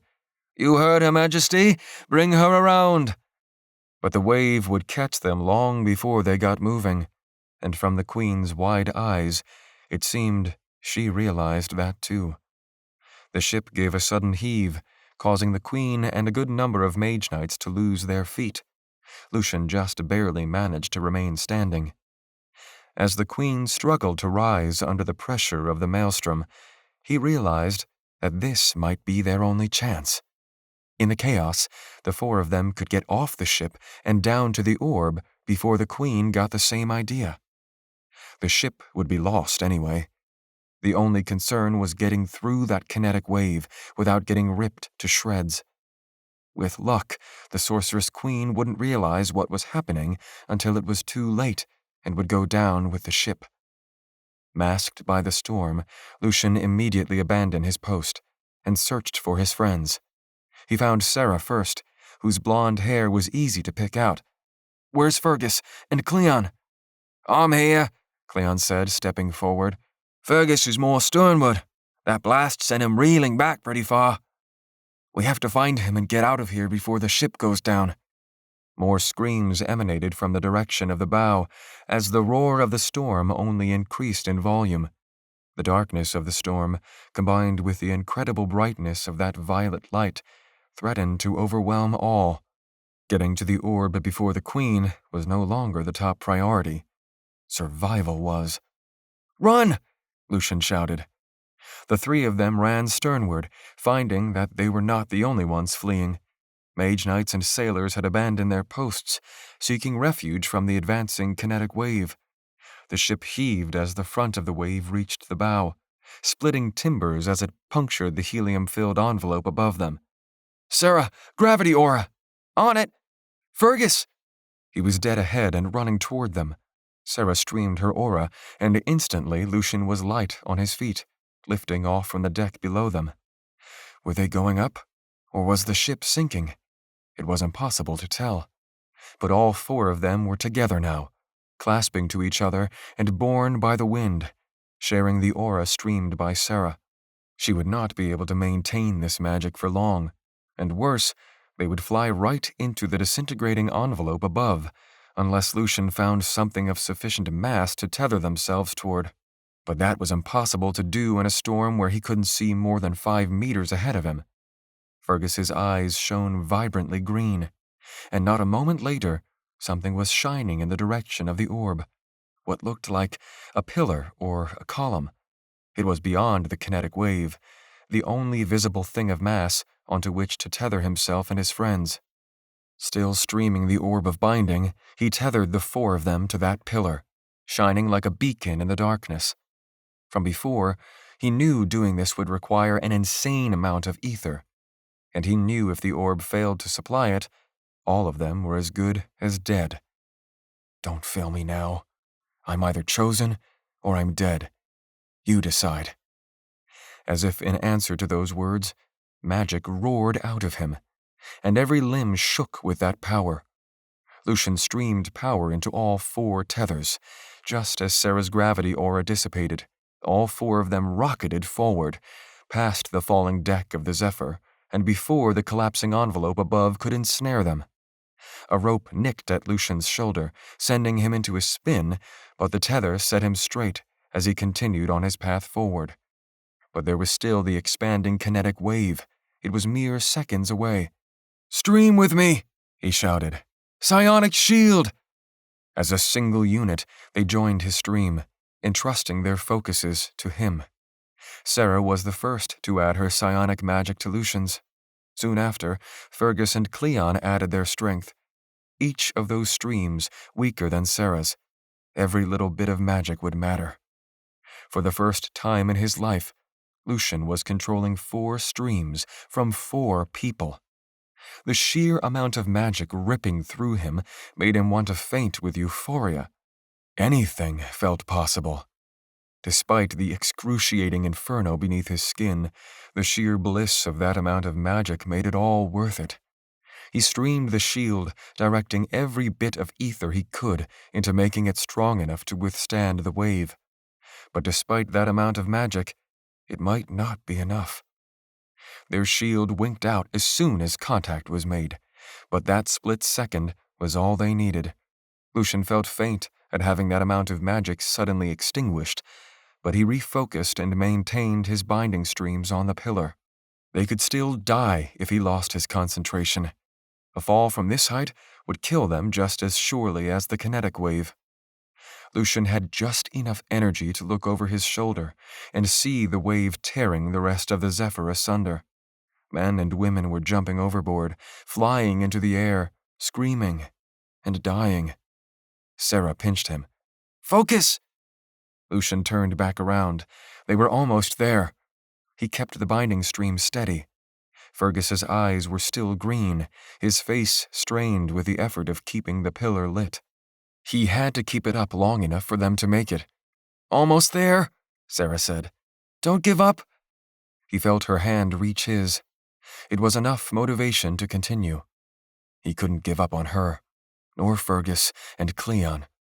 They had followed him across an entire moon on this mad, stupid quest. They deserved to see what lay at the end of it after everything they had gone through. The storm and dust whipped around them.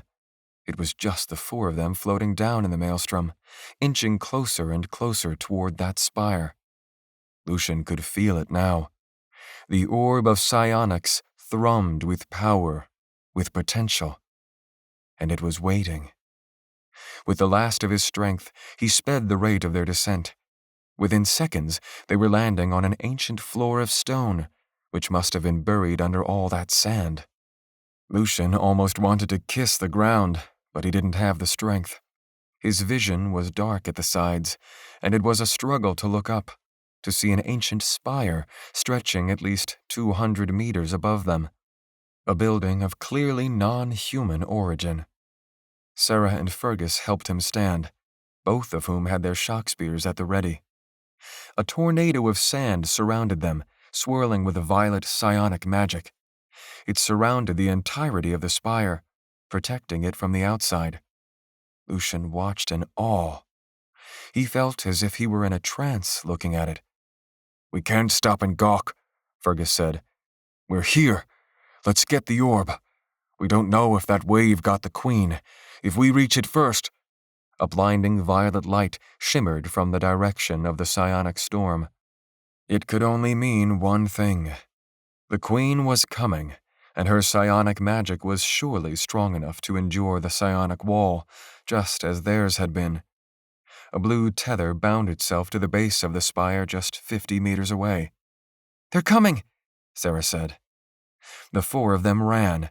Lucian tried to reach for the orb of binding again, to undo the focal point set by the queen, but his mind was so fried that he couldn't even reach for it, and the others were not strong enough in binding to do so either.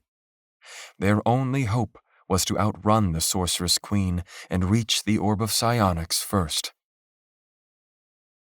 45. The entrance of the spire swallowed them, and within it they found a massive space extending to the top, with a glowing crystalline staircase running up the room's circular perimeter. A purple light shone at the top of those stairs. The orb was waiting. "The 3 of you, go," Fergus said. I'll guard the entrance. Was he serious? What? You'll die. I swore an oath to see you safely to the orb. Now, Lucian, you must do your part. Use it to end the Queen's reign of terror. Promise me. Fergus, do it, he bellowed. I can hold them off long enough. Lucian saw that there was no point arguing with him. He ran, and Sarah joined him. He glanced over his shoulder to see that Cleon, too, was staying behind. I have unfinished business with Kiani, he called. I have a feeling he's with the Sorceress-Queen now. And 2 will last twice as long as 1. Fergus nodded gratefully before both men pointed their spears outward toward the entrance. These 2 would be dead long before he and Sarah reached the orb. And now, Lucian had no choice. People were already dying for his cause. Run, slow ass! Sarah charged ahead, taking the steps 2 at a time, almost skipping up them in the low gravity. They were running for a couple of minutes before Lucian dared to look down again at the floor, where Cleon and Fergus still stood, spears wreathed in electricity and a psionic ward deployed. If it comes to it, Sarah said between breaths, I'll have to stay behind too. Stop talking like that, Lucian said. We'll make it before the fight even begins. Can't you tether us up there? Lucian reached for the orb, but his focus was unresponsive, and he couldn't latch onto anything. It seemed everything in this spire was warded in some way, keeping his binding stream from attaching. I can't. They didn't waste any more breath. They charged up the stairs until they were about halfway to the top. The violet radiance was becoming so bright that Lucian was blinded to the floor below them. The only sounds were their footsteps, the hum of the orb above, and finally, shouts and the clash of spears and shields below. So much for getting there before the fighting started. Not a moment later, Lucian felt 10 times heavier. He collapsed to the stairs, like a fly caught in a trap. Damn her, Sarah said. She's strong. Ward it. I'm trying. They were reduced to a crawl with 2 more spirals left to go. It might have been Lucian's imagination, but he thought he could see the Sorceress-Queen circling up the steps far below them, along with several of her Mage-Knights. Of Lord Kiani, there was no sign. Had the fight ended so soon? Or was time simply flying at the speed of light? Fergus, Cleon, Lucian said. I'm sorry. Stop apologizing. Start running. Lucian was suddenly light on his feet again. He bounded up the steps with Sarah ahead of him, at least until she collapsed with a gray gravity amplification disc glowing below her. Lucian reached her. Sarah, go! She thinks you'll stop for me.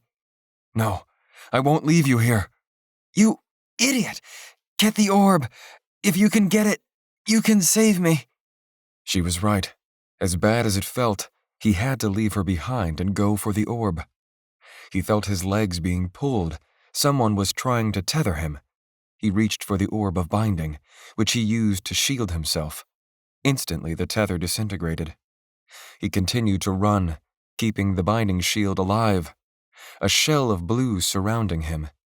A ward in this situation would not be strong enough to stand up to repeated attacks.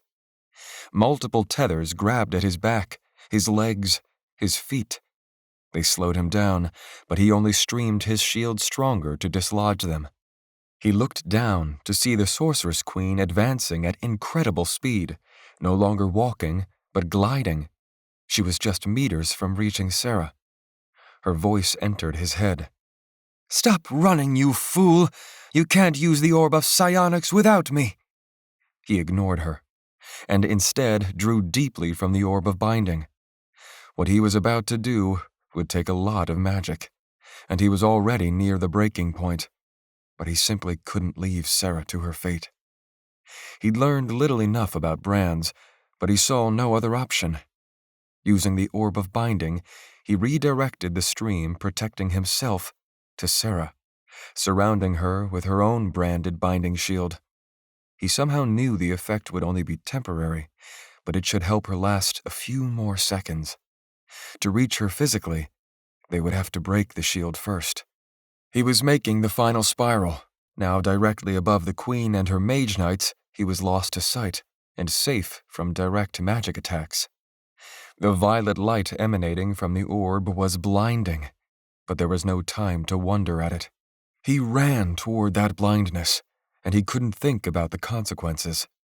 He cleared the last step and galloped into low gravity across the flat marble floor. He could see the pedestal, the prize before him, surrounded in a purple aura that had to be some sort of shield. He was tripped up, either by another tether or a kinetic push.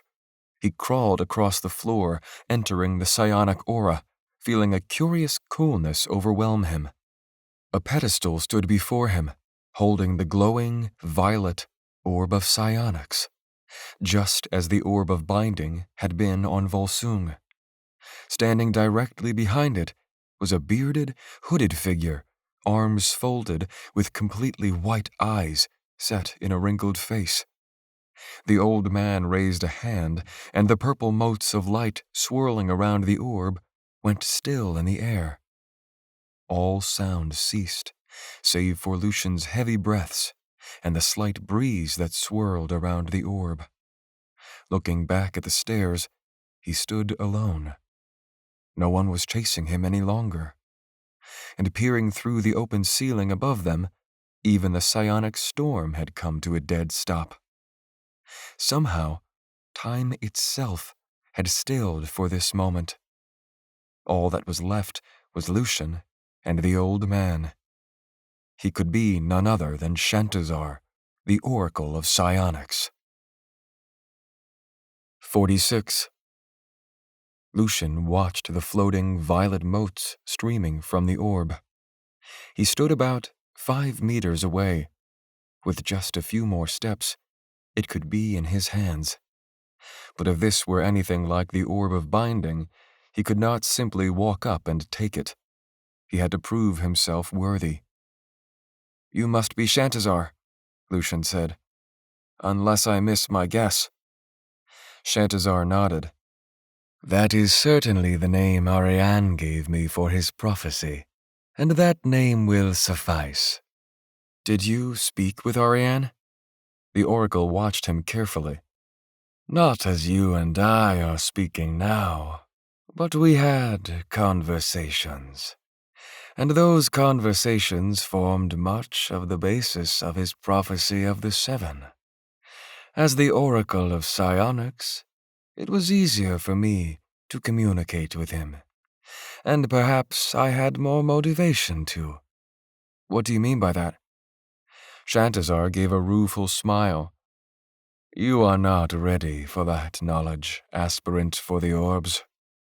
I dare say you seek to claim my orb as yours by right. No doubt you have traveled far and have endured many hardships. And now, the moment of truth. Will I give it or not? Will I find you worthy to bear the amethyst of Starsea? Are you the chosen of the manifold, or merely another pretender?" Lucian wasn't sure how to respond to that. He didn't see the orb as his right, but he did see himself as the only one he trusted to hold it. "That about sums it up." "You certainly have proven something by finding this place," Shantazar said. "The psionic maelstrom I created with the power of the orb could not hold you back, showing me that you are well versed in psionic magic. Either that, or my storm was too weak." "I had help," he said. "Ah," the oracle said. "That is not something I counted on. You see, we vigilants worked alone, not trusting even family to help us. To see your friends fight for you so is strange to me." He raised a quizzical eyebrow. "And following my prophecy, you've come here with one of the 7 jewels of Starsea."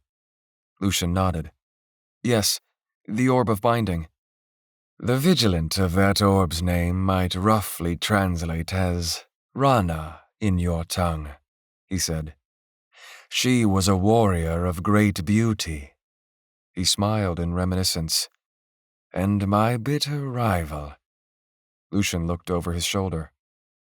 Look, I don't want to rush you, but I have a friend out there who needs my help. Shantazar held up a wrinkled hand. As soon as you entered the aura, time stopped. It is powerful radiant magic that will abide until this orb passes to another. It was sealed with the 7 aspects, and will not pass until the last suns die and the universe is a graveyard of black holes. He smiled bitterly. I dare say we have time. As much as we need to figure things out. Okay, Lucian said, hardly comprehending magic that powerful. What must I do to gain the Orb of Psionics, then? Understand that this is not a light thing you ask of me. I would see it in the right hands. The price of failure is too high. Wouldn't the right hands be someone who already has one of the orbs? Not necessarily. He gave a frigid smile. The right hands belong to the most capable one, the wisest one who is mature enough to see the task through to the end, one who has a strong vision and plan for the future, and a dedication that will sacrifice anything for the fulfillment of that plan. Lucian went cold at that, since that last line especially seemed to describe Queen Ansaldra, and not him. Do you know how far I've come? Lucian asked. How hard I've worked? How many times I almost died to reach this point? For this to end with you telling me I'm not good enough? I'm sorry, I don't buy it. Ansaldra is powerful indeed. For her to even contact me with psionic magic, despite my powerful wards wrought with the orb, speaks to her skill. She could do 100-fold more than you with the orb in her hands. The manifold has blessed her greatly with the gift of magic. With this orb, she could command armies and fleets, bending them to her will, scouring every world in Starsea until every last one of my companion's orbs is uncovered. Shantazar watched Lucian for a reaction and sneered. What could you do? Even with the orb, you cannot hope to defeat her. Lucian felt the hairs on his arms rise. He had a feeling he knew what Shantazar wanted, what he was being goaded into. The Sorceress Queen said she wanted to work with me, for me to have the orb while she trained me. She says I'm the chosen. And are you? Lucian paused. I have no choice but to believe that. Shantazar guffawed. Maybe, maybe not. It doesn't seem as if you're too sure, which doesn't help your case. Of course, it's impossible to say who the chosen truly is until all the chips are down and the cards have been revealed, to borrow a metaphor you are familiar with. She may believe you are the chosen of the manifold, boy, but prophecy is a tricky thing, especially where it concerns the chosen. In other words, I wouldn't count on that if I were you. She said the prophecy came from you. Yes, Shantazar said. But who says you're the only one with an orb to have ever visited this world, in the past or the future? It wasn't something Lucian had considered, and it didn't do much for his confidence. Shantazar waited, seeming to expect something more from Lucian. You want the Queen to have the orb, Lucian realized. Not me. Shantazar nodded. I do, unless you have a better argument for why you should hold it. This was going to be harder than he thought. Saying he was here first probably wasn't a good reason. He had to fight to keep his voice steady, because what he was about to say scared the rot out of him. Give me the orb.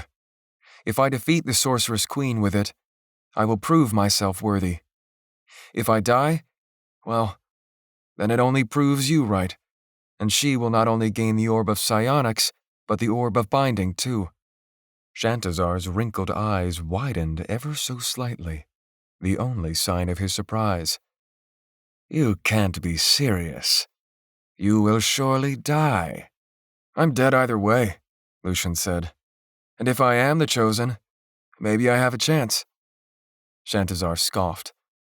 You're no chosen until you hold all the orbs, boy. This is my path, Lucian said. The sooner I accept that, the easier things will go for me. Give me the orb of psionics, Shantazar. The queen is a madwoman who can't be trusted to do the right thing with it. The only thing that motivates her is revenge. Me? I intend to go through with it, to find all 7 orbs and bring them together. Isn't that what you want too? Lucian felt the presence of the orb of binding, and the call from the orb of psionics. Shantazar frowned, seeming to sense that same resonance. Lucian knew ether was swirling around him, being drawn to him. He felt his reserves replenished, with none of the attendant fire of the toxin. I will have that orb, Shantazar, Lucian said. If you please. Now Shantazar was scowling. It wasn't supposed to be like this. She was supposed to gain the orb, not you. The manifold has plans for us all, Lucian said. The words made him smile. It sounded like something Vera might have said. Not even an oracle can stand against the will of the voice. Shantazar's expression grew darker, but then he gave a yellow smile. All right, fine. If you are so confident, then take it. The orb is yours, but no doubt, not for long. Shantazar spread his arms, and the purple orb floated right into the air toward Lucian. He reached for it, knowing that the moment he did so, not only Shantazar would disappear, but the time ward surrounding the pedestal. As soon as the orb was his, he would have to turn around and use it, to defend his right to have it. He clasped the orb of psionics in his hand, and it thrummed with power, brightening like a violet supernova. Its lines bled into his arm, streaming toward his heart until its essence was bound to his very focus. And he felt its presence there, felt its power drumming with potential. The frozen motes resumed their dance, their light fading with the removal of the orb. Lucian turned, bathed in a violet aura. It was time to embrace his destiny, to behave as the chosen would. For the first time, Lucian did not doubt that each of his orbs would work, and also for the first time, he knew the reason why. He had accepted that this was who he was, fully. He was an aspirant for the orbs, the chosen of the manifold, and now he held 2 of the 7. As long as he continued on this path, believed in himself, then the orbs would continue to be useful to him, so long as he had the mental fortitude to stream them. And now, it was time to face the Sorceress Queen and save Sarah before it was too late. He heard shouts from the staircase. He ran, reaching for the orb of psionics. Unadulterated ether infused into his focus as he streamed a psionic shield around him, so strong that it was practically unassailable. It wasn't elegant, but what it lacked in elegance, it made up for in raw power. And that was the only way he knew he could defeat the Sorceress Queen. Raw power. For she had elegance and skill in spades. The time aura that had surrounded the pedestal had disappeared, leaving Queen Ansaldra standing at the top of the steps, about 20 meters away. She stood with her Mage-Knights of varying colors. There looked to be 2 thermalists, 4 binders, 2 gravitists, 2 radiants, and 1 dynamist, all armed with shock spears. Holding the orb, Lucian could see their septagonal focuses floating in their minds, and noted each of their primaries matched the colors of their robes. Mage Lord Kiani was not among them. Either he had not survived the crash, or Cleon had gotten his vengeance. But most shocking of all, Sarah was levitating behind them, in a gravity aura streamed by the gravitists, her blue eyes wide with fear. "Put her down," he said. The ether within him begged to be released, and it was all he could do to hold back the tide. "You're forgetting your prior commitment, Lucian," the Sorceress Queen said, her voice filled with gravitas. "The orbs will not obey you without my help." "You're wrong," Lucian said. "I am the chosen, and if there's anyone who needs to be following orders here, it's you." There was a moment of frigid silence, as even the Queen's Mage-Knight's eyes widened at the challenge. Likely, they had never seen anyone stand up to the Queen like this. "You are not fit for the orb, Lucian. Stand down, and I may have mercy. Your friend's life hangs in the balance." Sarah screamed something at him, but she was somehow silenced. He opened a psionic link to her, which he felt instantly blocked by the Queen. Lucian brute forced the link, drawing more and more magic from the orb of psionics. At last, the connection was made. "Lucian, don't worry about me. Kill her." Lucian didn't want to risk Sarah's life, but he also knew that she was right. If he limited himself out of concern for her life, they might both be lost. He had to get at the Queen, but that wouldn't be easy. "You artless worm," she said. "This isn't how it's supposed to happen." "Last chance," Lucian said. "Let her go." The Queen snarled. "Kill him."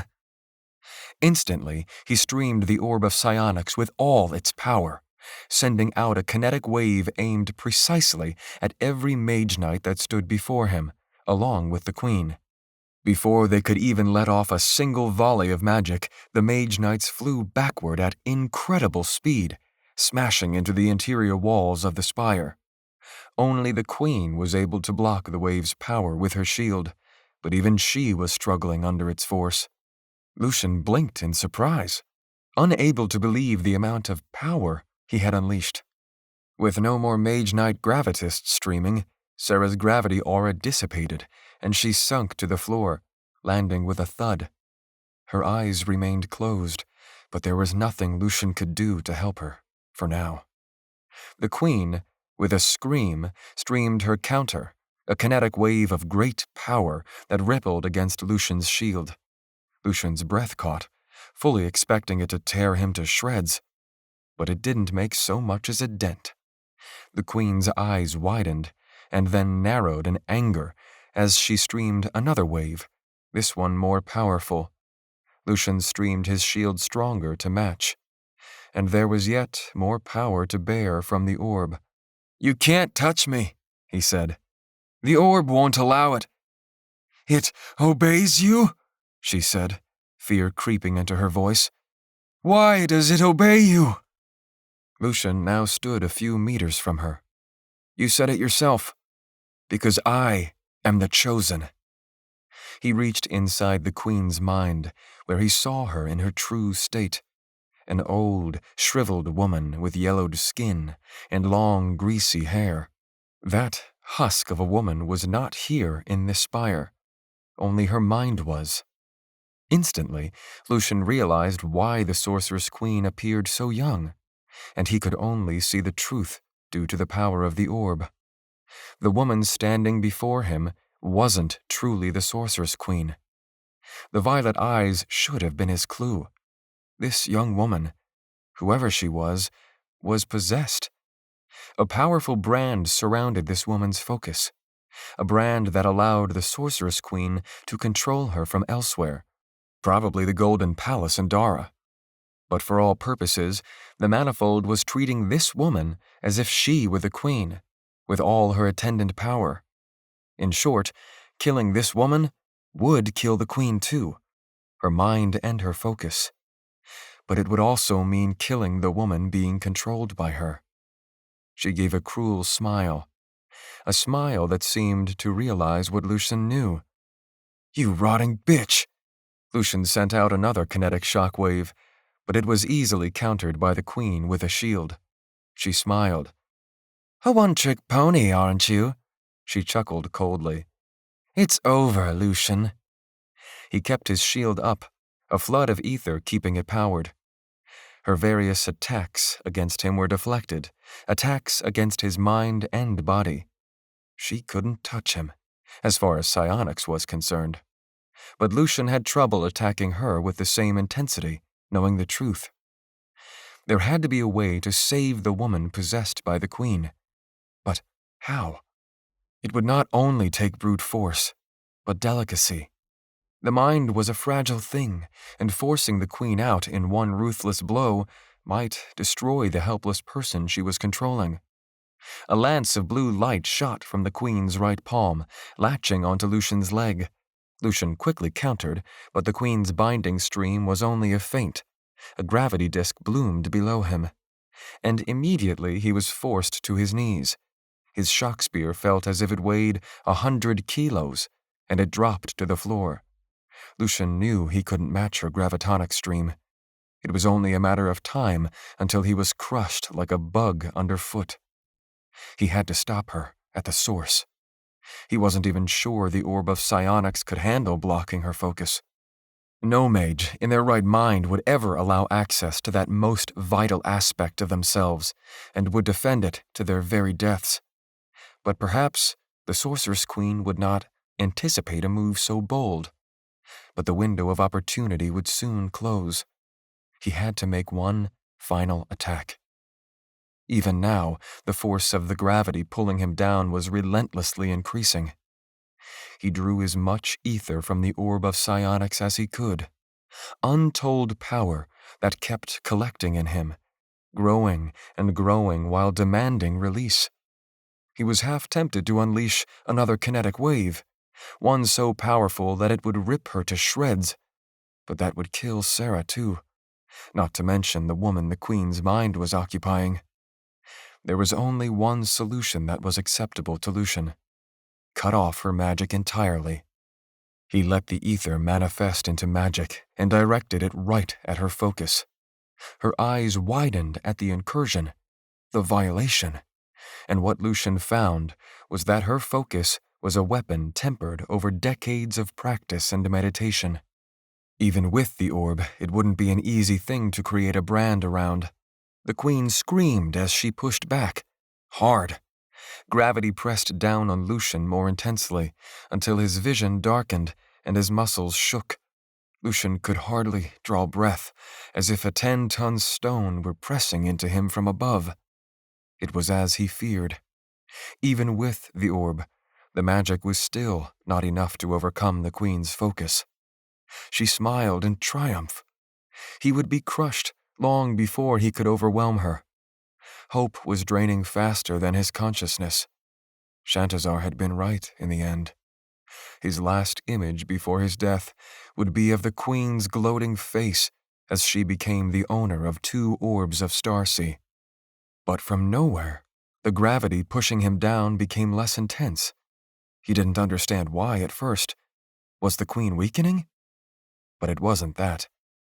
He had wits enough to see that Sarah was now standing behind the Sorceress Queen, working to counter the queen's gravitonic amplification disk.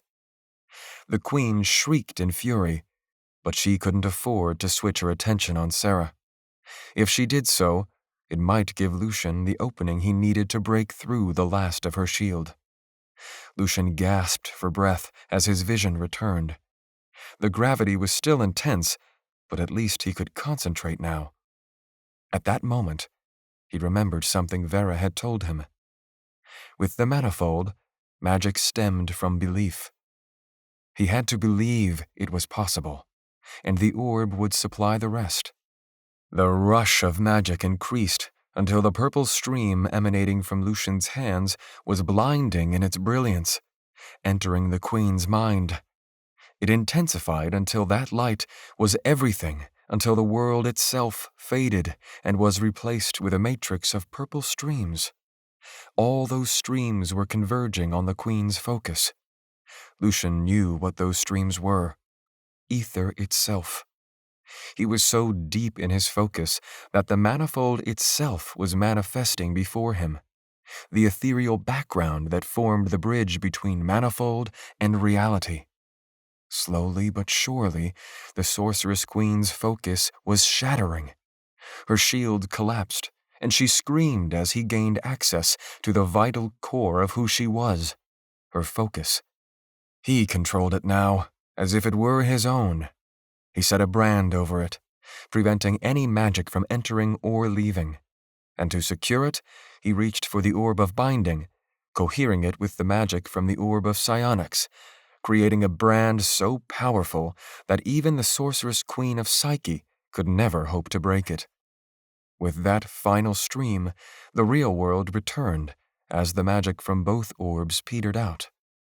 When his usual vision returned, it revealed the Sorceress-Queen of Psyche, stripped of power, her dress in tatters, her dark hair askew, and violet eyes wild. Her eyes widened as if she were naked. From her expression, she did not know what to do with that feeling of vulnerability. She had probably never experienced it before. She looked like prey who had just seen the hunter, who was about to take his shot. The queen ran, attempting to brush past Sarah. "Oh, no, you don't." Sarah extended a hand, which emanated a silvery aura. The queen slowed at the increase of gravity, her knees buckling. Not giving up her hopeless prospect of escape, she crawled on the ground like a worm. Lucian could feel her trying to break the block he'd formed, in vain. But an ant might as well try to break a wall of pure graphene. Even so, he held his focus, with both the orb of binding and psionics near to hand. He didn't want to leave anything to chance. He stumbled forward, picking up his shock spear and using it as support. Sarah waited by the queen, who could barely even breathe from the force of gravity forcing her down. She cut a pathetic figure, but Lucian had to remind himself that this wasn't truly the queen. Sarah stood above her, the point of her spear at the queen's throat. The queen raised her hands in surrender, her expression one of pure loathing. "Don't kill her," Lucian said. "This isn't the queen." Sarah looked at him incredulously. "What?" "I mean, the mind is hers, but the body belongs to someone else, someone the queen's possessing. That's why she looks so young. Everyone else must have known. Lord Kiani, all those people at the party. They all knew, but we never thought to ask." Sarah looked at the queen with wide eyes, as if she didn't believe him. "Well, rot me! How do you know?" "I felt it when I cut her off," Lucian said. "I saw her as she really was. If we kill her, the person she's possessing dies too." "I don't get it. Would the queen die if we killed her, or would she live?" Lucian shook his head. "I really don't know. The manifold is treating this woman as if she is Ansaldra, both her focus and her mind. So, yes, probably." Sarah edged the spear point closer to the woman's throat. "And I don't suppose you'd share that information with us, Your Majesty?" The queen, or rather the woman she was controlling, spat. "She can be exorcised. I can do that with the orb of psionics. At least, I think I can. After that, this woman, whoever she is, will be free again." Sarah frowned. "Can you do that?" Lucian watched the woman. It would be far simpler to kill her and be done with it. The queen's mind was trapped, stuck here due to Lucian's block. Presumably, her mind would die along with the woman. But he didn't have it in him to kill someone like that. How did this woman come to be possessed by the queen in the first place? Who was she? Lucian would never learn those answers unless he spared her life. He was sure with the orb of psionics helping him, he could drive the Queen's focus out of the woman for good. That would force the Queen to return to her own body back in the Golden Palace, or wherever she happened to be. Or at least, he could only assume. The Queen watched his moral dilemma play out, her violet eyes cunning. If you kill her, then yes, you kill me too. But if you want her to live, you must drive my focus right out of her. I won't be able to reach her again. Or better yet, release my focus and let me do it myself. That way you don't bungle the whole thing. That's not happening, Lucian said. We should just kill her, Sarah said. This woman was likely one of her lackeys who willingly gave herself up. Powerful mind control magic doesn't work unless the target is somewhat complicit. We don't know her reasons for being mind-controlled, Lucian said. She may be innocent. He looked at the Queen. Who did you possess? She gave a small, treacherous smile. If I told you, would you believe me? You can find that out easily enough by saving her. Lucian sighed. True enough. More is at stake than one woman's life here, innocent or not, Sarah countered. There's no court here, no judge, jury, or executioner, save us. We will never get this chance again. Lucian had no idea what to do. Was Sarah right? He knew it made a certain logical sense, but his heart railed against it. I can't kill an innocent woman, he said, even if it means missing the opportunity to kill the Sorceress Queen. Sarah's mouth twisted in disgust. Lucian, this is our only chance. Psyche will be free from her terror once and for all. Don't show her mercy. Never leave an enemy like this alive, or they will hunt you down to the ends of the galaxy. Lucian watched the Queen, whose violet eyes peered at him with interest. She was feeling the power shift back to her, like oxygen to a flame. Those mischievous eyes belonged to a complete sociopath, unempathetic and uncaring. She already knew what Lucian was going to do because a little duplicitous smile was stretching across her lips, a smile that said she had won. Lucian roared in frustration, slamming the butt of his spear against the crystal staircase. Letting her go was a terrible mistake, especially if the woman she possessed happened to be some ally of hers. But Lucian just couldn't take the chance. He wasn't a killer, and didn't have it in him to end someone who might be innocent. Before he could second-guess himself, or before Sarah could take matters into her own hands, he drew ether from the orb of psionics. He had never felt so conflicted. Why did doing the honorable thing have to feel so bad? Was there even a right thing to do? Sarah had a point too, after all. Her way might even cause the least amount of suffering in the end. He had to put that out of his mind. He reached for the Queen's focus, which was completely at his mercy. He couldn't destroy it, somehow, but he knew that to be impossible. The focus only died when the body itself died. But he could force the focus out of this woman and snap it back to its source, remind the manifold that this wasn't where it belonged. The focus would return to the real Ansaldra, wherever she happened to be. So he prodded against the brand the Queen had made. The orb allowed him to not only see the brand's inner workings, but also the complex instructions that made it function. He instantly saw those instructions specified that this woman was Queen Ansaldra, that the manifold would treat this woman's mind and magic as if they were her. It was a sickening, twisted perversion of psionic magic, and it made his skin crawl, knowing such a thing was possible. Lucian found the source of the brand's power, a sort of switch. Tickle that switch with a thin stream of psionic magic, and the brand would dissolve. This woman would be herself again, and the Queen would be gone. He drew a deep breath and streamed. The brand dissipated, and Lucian felt the Queen's presence depart.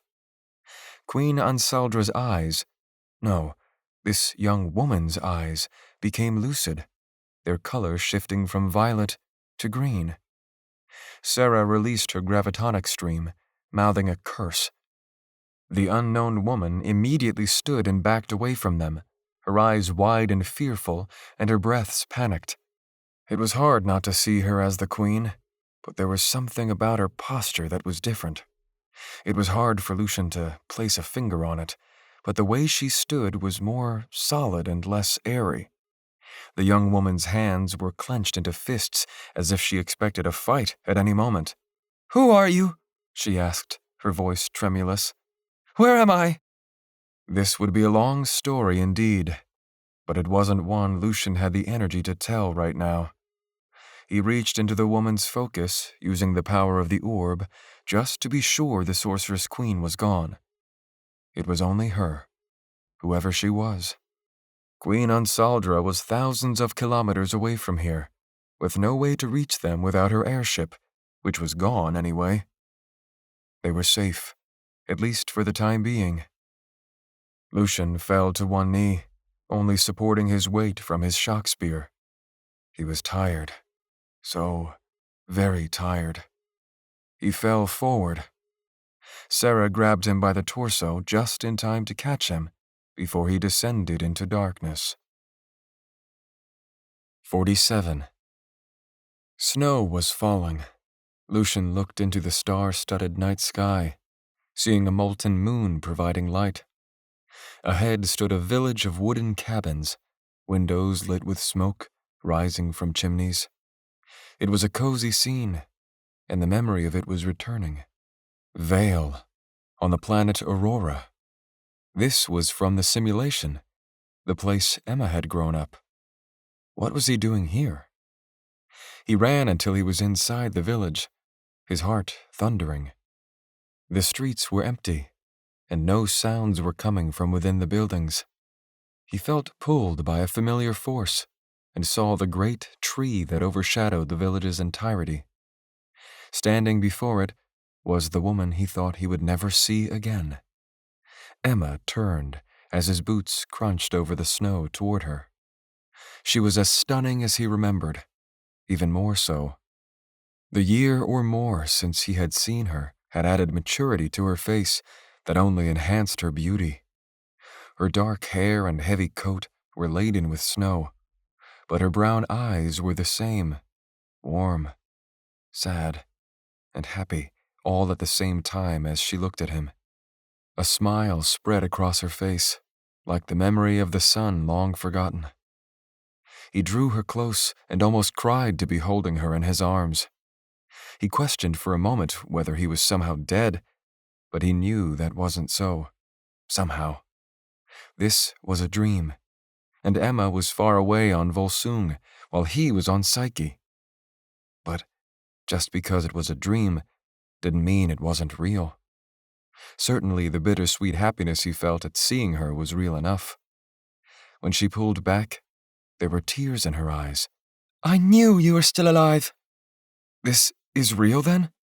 "Seems like it." She watched him closely. "Where are you? What are you doing? I felt you trying to reach out for me across the stars, and somehow I was pulled here." "How can that be possible?"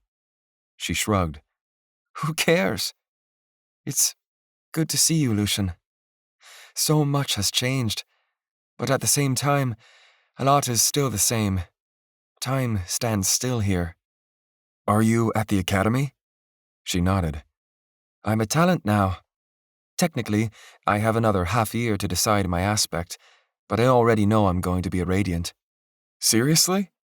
She nodded. For a moment, the image of her warbled. Lucian frantically tried to reach her again, and only just managed to keep the dream alive. "You're far," she said. "I can feel it." "I'm on Psyche," he said. "It would take days to explain everything that's happened to me. Listen, Emma." He wanted to tell her everything then. How much he missed her. How he wished he would have just chosen one of the transcends so he could have stayed. But he stopped himself short. That would only bring him pain. And her too, if she felt the same as him. Their lives had moved on. She could be nothing more for him than a memory. What is it, Lucian? He opened his mouth, but his words were caught in his throat. With her looking at him like that, it was so hard to speak, so hard to say what was important. But at that moment, the dream's power began to fade. Lucian felt panic as he tried to rekindle it. What is it, Lucian? Her voice was fading, and so was the snow, the village, the tree. A light shone from that tree, illuminating Emma with green radiance. She watched as he was pulled away, as if into a black hole. There you are, Sarah said. I thought I'd lost you for a second. Lucian blinked, finding himself in the last place he wanted to be, the spire. Somehow, Sarah had dragged him down the staircase, and now they were before the tall, open archway leading out into the desert. The psionic storm was gone, but all the dust it had kicked up still hung in the air. Night had fallen, and the breeze blew cool through the entrance. Of the crashed airship, or any survivors from it, there was no sign. The other woman, the woman who had once been the queen, huddled against the wall, her green eyes lost. It was unreal to see her like that, but those haunted eyes made her seem a different person. Her white dress of pearls was in tatters, dirty and blood-stained. Her empty gaze seemed to see nothing. Won't even talk to me, Sarah said. But she does follow me around and do what I say. She's shocked, Lucian said. I might have pushed the queen out of her mind too hard. Sarah frowned. I can't believe you let her go. It felt right. Then again, it'll probably bite us in our collective asses later. Yep. Now the queen is out there somewhere, planning. If the queen is capable of possessing the mind and body of another person, she's far more terrifying than I thought. Sarah looked over at the unknown woman. And I do feel sorry for her. She tried to run away, but came back when she realized there's only desert out there. Lucian's throat clenched when he remembered Fergus and Cleon. What about Fergus? Cleon? Sarah's face fell as she shook her head. They're at the base of the stairs. I laid them out side by side. I'll need help with the rest. It was as he expected, but that didn't take away from the sick wrenching at his gut. Lucian followed her. As good as her word, both men lay side by side at the base of the stairs, bloodied, but with the bodies of at least 10 Mage-Knights around them, many of them severely burned. Among the dead was Mage Lord Kiani, who still had Cleon's shock spear jutting from his chest. Both were simply dead, with no discernible wound, as if the queen had simply reached into their minds and turned off their lives. No doubt they gave us enough time to get to the orb, Sarah said. And it's good that Cleon got his vengeance. Lucian's stomach fell. He hadn't even considered that letting the queen go would be a dishonor to his memory. Guilt clawed at him like a thing alive. Sarah knelt beside Fergus, tears in her eyes. Sleep well, Captain. I wish you'd stayed alive long enough to see the mission through. This whole thing, this was what you wanted, to make a difference. The tears fell, wetting his dusty, begrimed clothing. Well, you did. I just wish you were alive to see that. At that moment, Fergus coughed, and Sarah jumped back as if he were an adder. "Fergus?" Lucian said, hope swelling in his chest. "You're alive!" The captain started to prop himself up, but was forced back down by Sarah. "Oh my God! Fergie! I can't believe it!" "Did you get it?" Fergus rasped. "Is the orb safe? Is the queen dead? How are you even alive? What happened?" Each of their questions went unanswered as Fergus's eyes roved upward, toward the unknown woman sitting against the wall by the open door. It's a long story, but the Queen is no longer any danger to us. Lucian paused. At least, not for a long time. I have the orb. Fergus's eyes questioned, but he was simply too tired and in pain to ask more. I'm weak, Lucian, he said. I don't think I can even think straight. Just relax, Sarah said. Rotting hell! You're alive! He turned to look at Cleon beside him, his eyes watering. He must be alive too, Sarah said. Let's see if we can wake him up. Lucian felt for Cleon's pulse. His skin was colder than Fergus's, and there was no sign of life, no pulse, no breath, and he just felt. He's gone, Lucian said. Sarah looked at him. How do you know that? He killed Kiani in the end, Fergus said. And he said something about that being enough for him. He told me to go to stop her, but I couldn't move. I thought I was dead too. Now, though, I understand what happened. He drew the psionic ward onto himself, made it into some kind of magnet.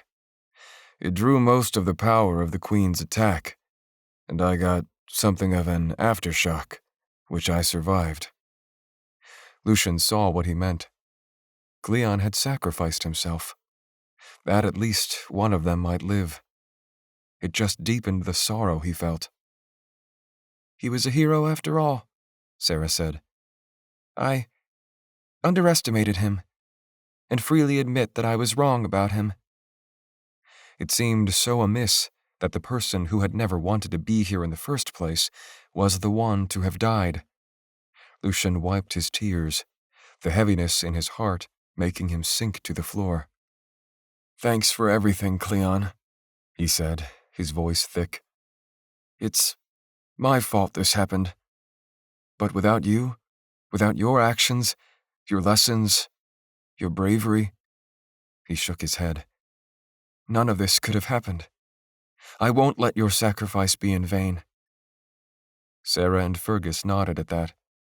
He annoyed me, if I'm to be truthful, Sarah said. I'm going to miss that somehow. He was a good watchman, Fergus said. A former Mage-Knight of Dara. Knightlier than any of these sent after us. And the best thermalist I knew, and I've met many. He gave a slow nod. And one day, Ansaldra will answer for his death. Fergus's eyes went up to focus on the woman, who was watching them from across the spire's entry hall. Her green eyes were wide, her face curious. Fergus sat up, and with help from Sarah, managed to stand fully. And what of her? That's not Queen Ansaldra, Lucian said. She was controlled by her. The real queen is probably back at the Golden Palace. Fergus's eyes widened a bit at this revelation. How is that even possible? Really powerful and corrupt psionic magic, Lucian said. I can vouch that this woman isn't the queen anymore. She refused to talk to me so far, Sarah said. Shocked, I guess. I imagine so, Fergus considered. Is she blocked, at least? It was hard for Lucian to remember the details. Things had gone hazy at the end. All Lucian did remember was casting out the queen. So he reached out toward the woman's focus and found the block was still there, working as intended. She was indeed a mage, which was probably required for the queen's magic to have worked. The block is still there, he confirmed. She won't be able to stream until I dismantle it. Fergus nodded. Until we interview her, we cannot be sure of her loyalties. She could be some ally of the Queen's, or she may be a victim. But we have an important matter to attend to first. Lucian knew what he meant. Feels wrong to bury Cleon here, in this place. I know what you mean, Fergus said. He looked up at the interior of the spire. Maybe we can think of this place as a mausoleum for the greatest warrior Psyche has ever known. Sarah sniffled. I like that. Fergus went over to Lord Kiani's corpse and unceremoniously yanked out Cleon's shock spear. At least this might go with him into the afterlife. They lifted his body, an easy thing to do in Psyche's gravity, and carried it outside the spire. Each of them confirmed that he really was dead, and not just sleeping under some strange, demented psionic magic. There was no heartbeat, no breathing, no electrical impulses, all confirmed by them scanning him with their focuses.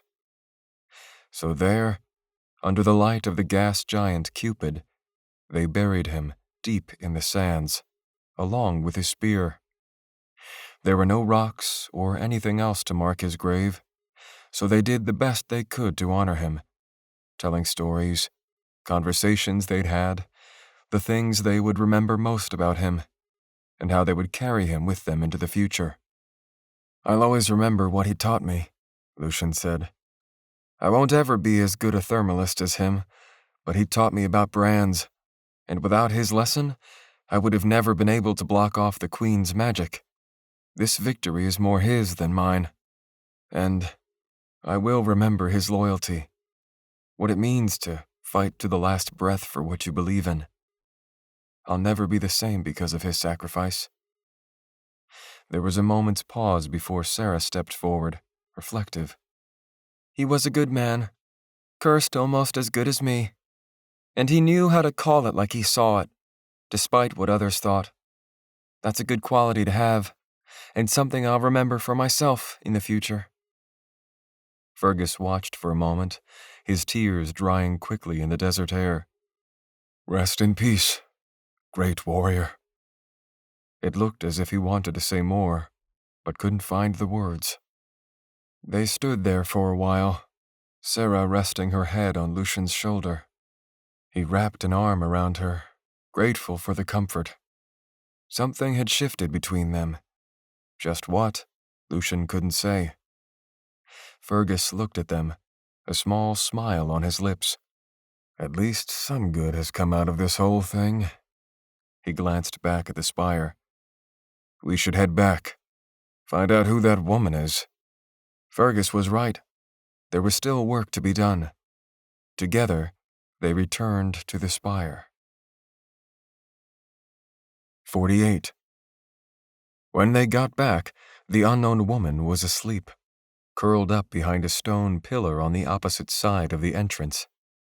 The three of them kept an eye on her while they did the grisly work of going through every corpse. There were no survivors, and none of them had much in the way of supplies. They picked up 6 canteens, some full and some not, about 2 days' worth of full rations for all of them, including the woman, as well as 20 shock spears, all cast from bronze, though Lord Kiani's, like Lucian's, was made from graphene. Take it, Sarah said to Fergus. You'll get more use out of it than me. For a moment, it seemed he was about to argue with her, before realizing he couldn't argue with good sense. Once everything of use had been collected, they gathered the bodies and took them outside. It was gruesome, disgusting work, but it needed to be done. The spire would be their shelter, at least for now, and Lucian didn't much like the idea of sleeping next to the dead. Using magic, they were able to create a mass, shallow grave into which they placed the bodies. By the time that was done, the light of the sun was beginning to rise above the dunes. They washed their hands with the canteen water, not ideal when they needed true disinfectant, but there was nothing else to be done. When they returned to the spire, the woman was still asleep. I can keep watch, Sarah said. Lucian was too tired to argue. As soon as he laid down on the stone floor, sleep took him. Lucian slept like the dead buried outside, swimming through dreams unending. Emma's face swirled among nightmarish visions of the Sorceress-Queen. Cleon shook his head disapprovingly. The orb of psionics glowed, seeming sinister in the darkness. When he awoke, it was still morning. No, it couldn't be morning. Evening, then. The light was different, and it felt he'd slept for a long time. Sarah and Fergus were already up, sitting around a branded fire floating a few centimeters off the stone. It had grown chilly. Lucian looked around, but there was no sign of the woman. "Where is she?" he asked. "Has she talked?" Sarah shook her head. "She walked outside an hour or so ago. Your block still seems to be active, because it looked like she was trying to stream." Lucian nodded.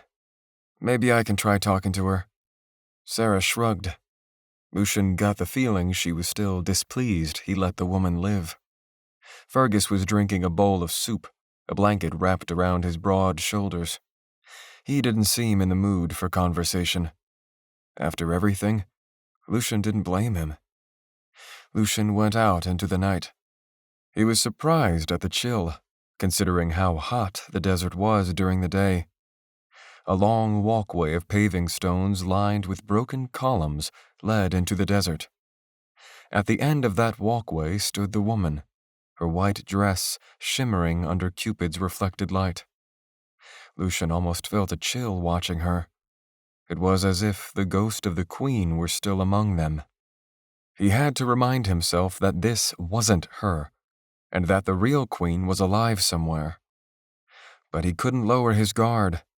After all, a new person meant new potential dangers. His decision to save her could backfire massively. There was only one way to find out who she was, and whether he made a mistake in allowing her live.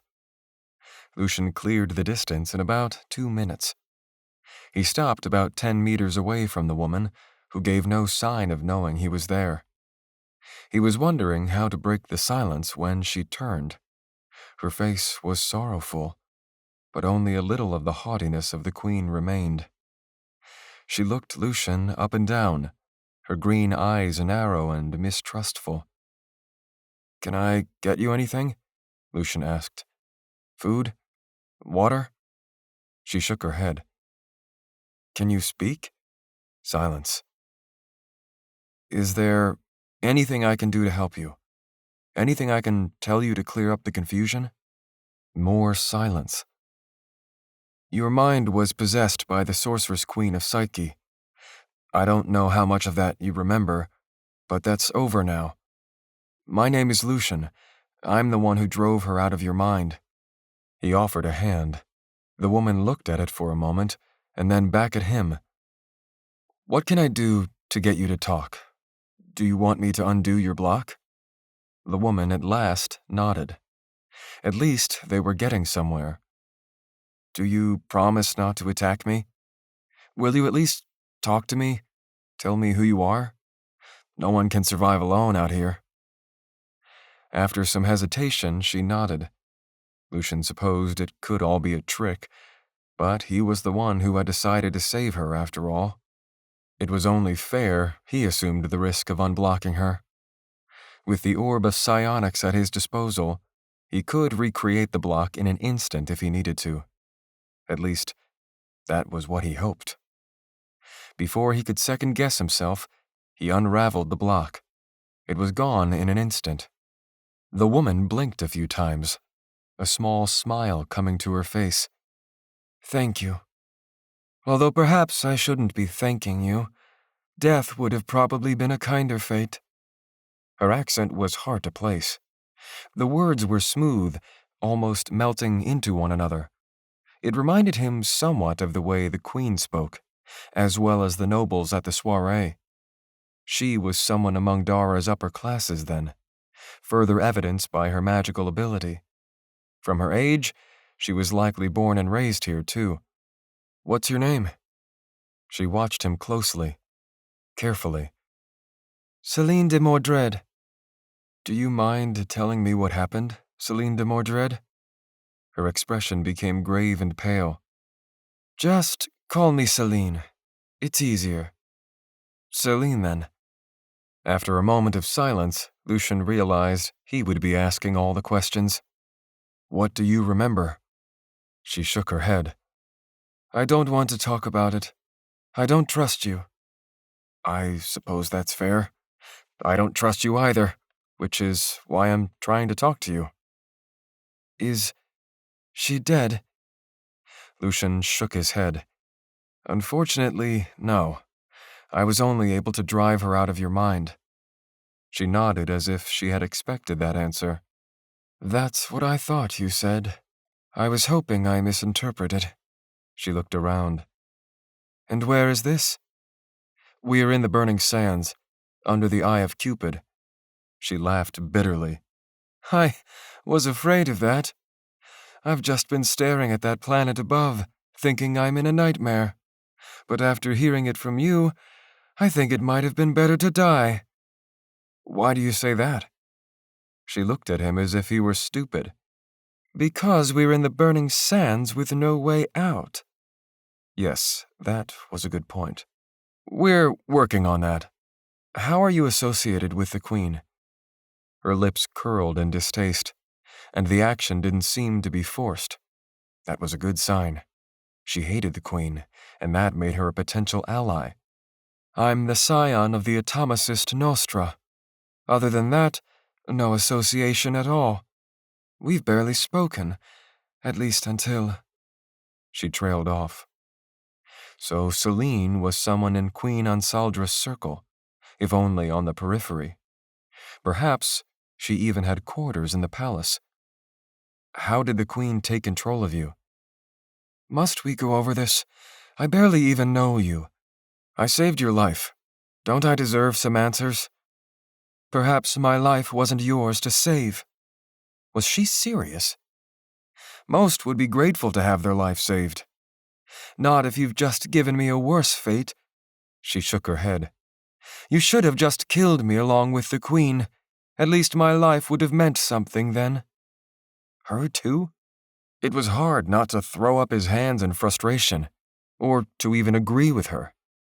Whatever the case, this is where we stand. It's the four of us now.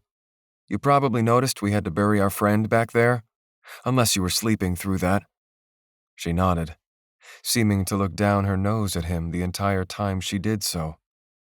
She seemed stuck up, but maybe that was to be expected of a noblewoman. I saw. And you probably can't go back to Dara, seeing as the Queen would probably just want to take control of you again. Yes, I surmised as much. I don't need you to explain things to me as if I were a child. You can't be much older than me anyway, and I'm probably better educated. Lucian had to swallow his first response. Just trying to help. Then stop. I don't need a rescuer. However, I am willing to work with you to get out of this mess, if such a thing is even possible.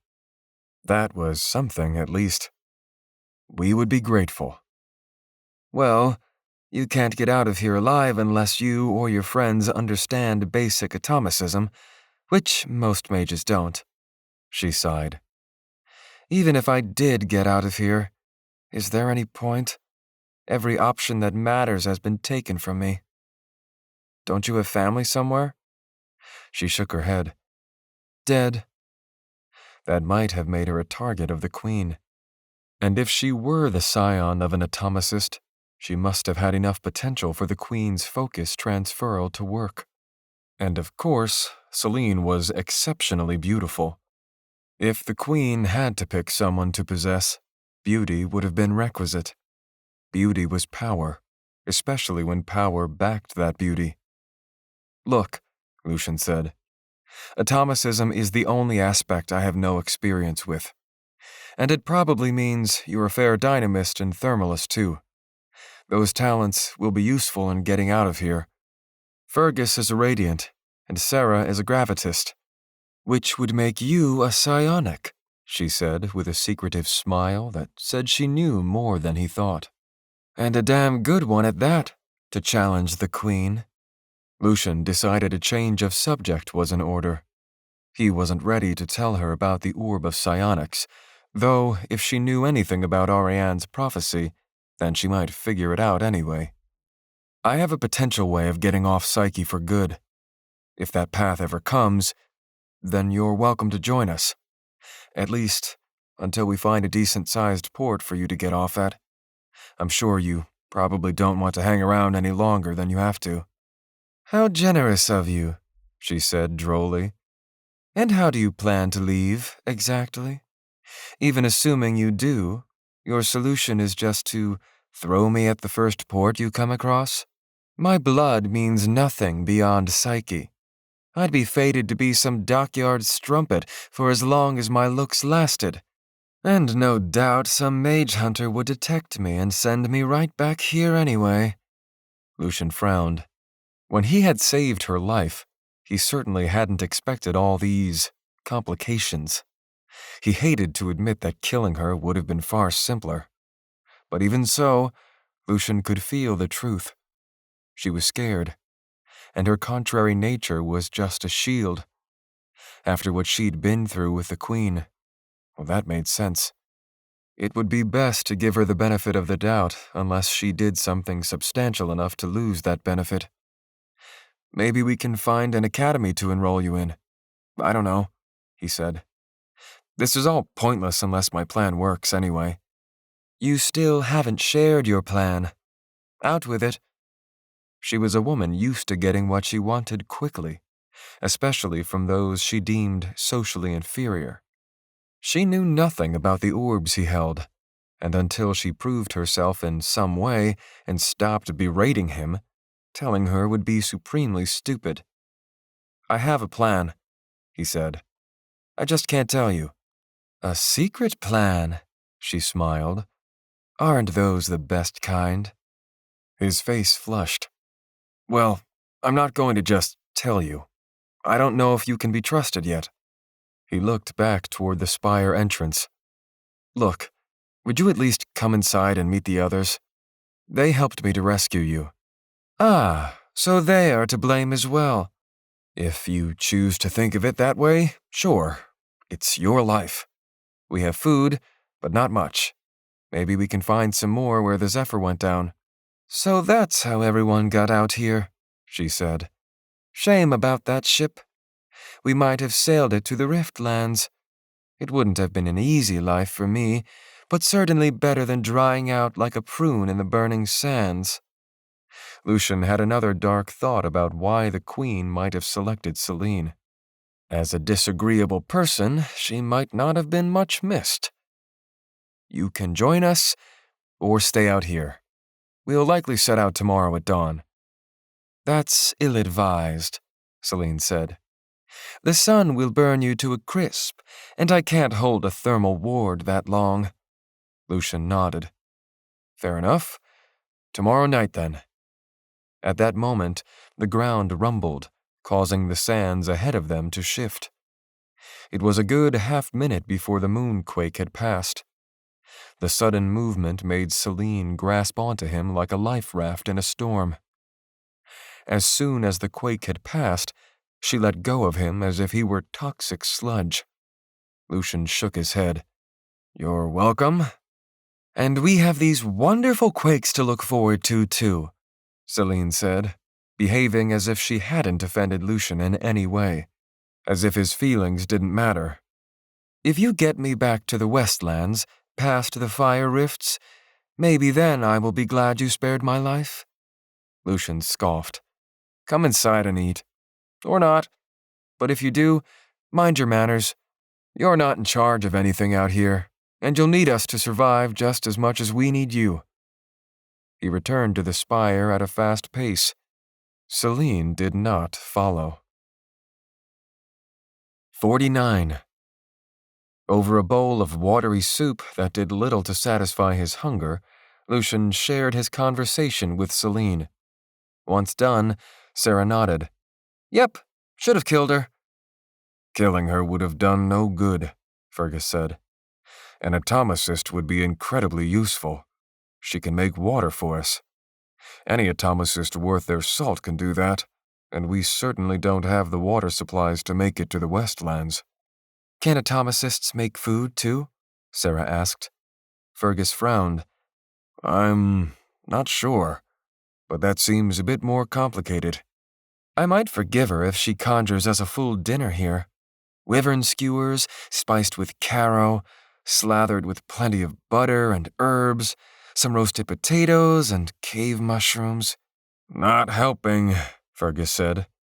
Their conversation was cut off when Celine stood in the wide open archway.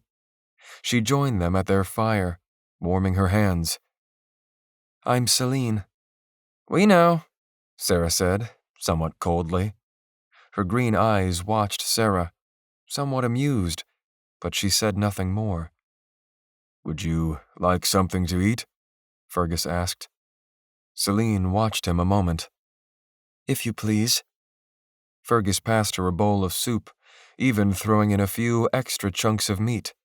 Celine looked at it, all but pinching her nose as she stared at it. What is this? She asked. Dinner, Fergus said. Beef, carrow, and potatoes mostly. Lucian watched Sarah nervously. If Celine turned down this meal, she might kill the woman. Celine took a small, dainty sip. It's not terrible. Well, eat up, Fergus said. We've only enough food for 2 days. 4 if we stretch it. We need to head out to the crash site tomorrow night, Lucian said. It can't be far, and there are stores of food for 200.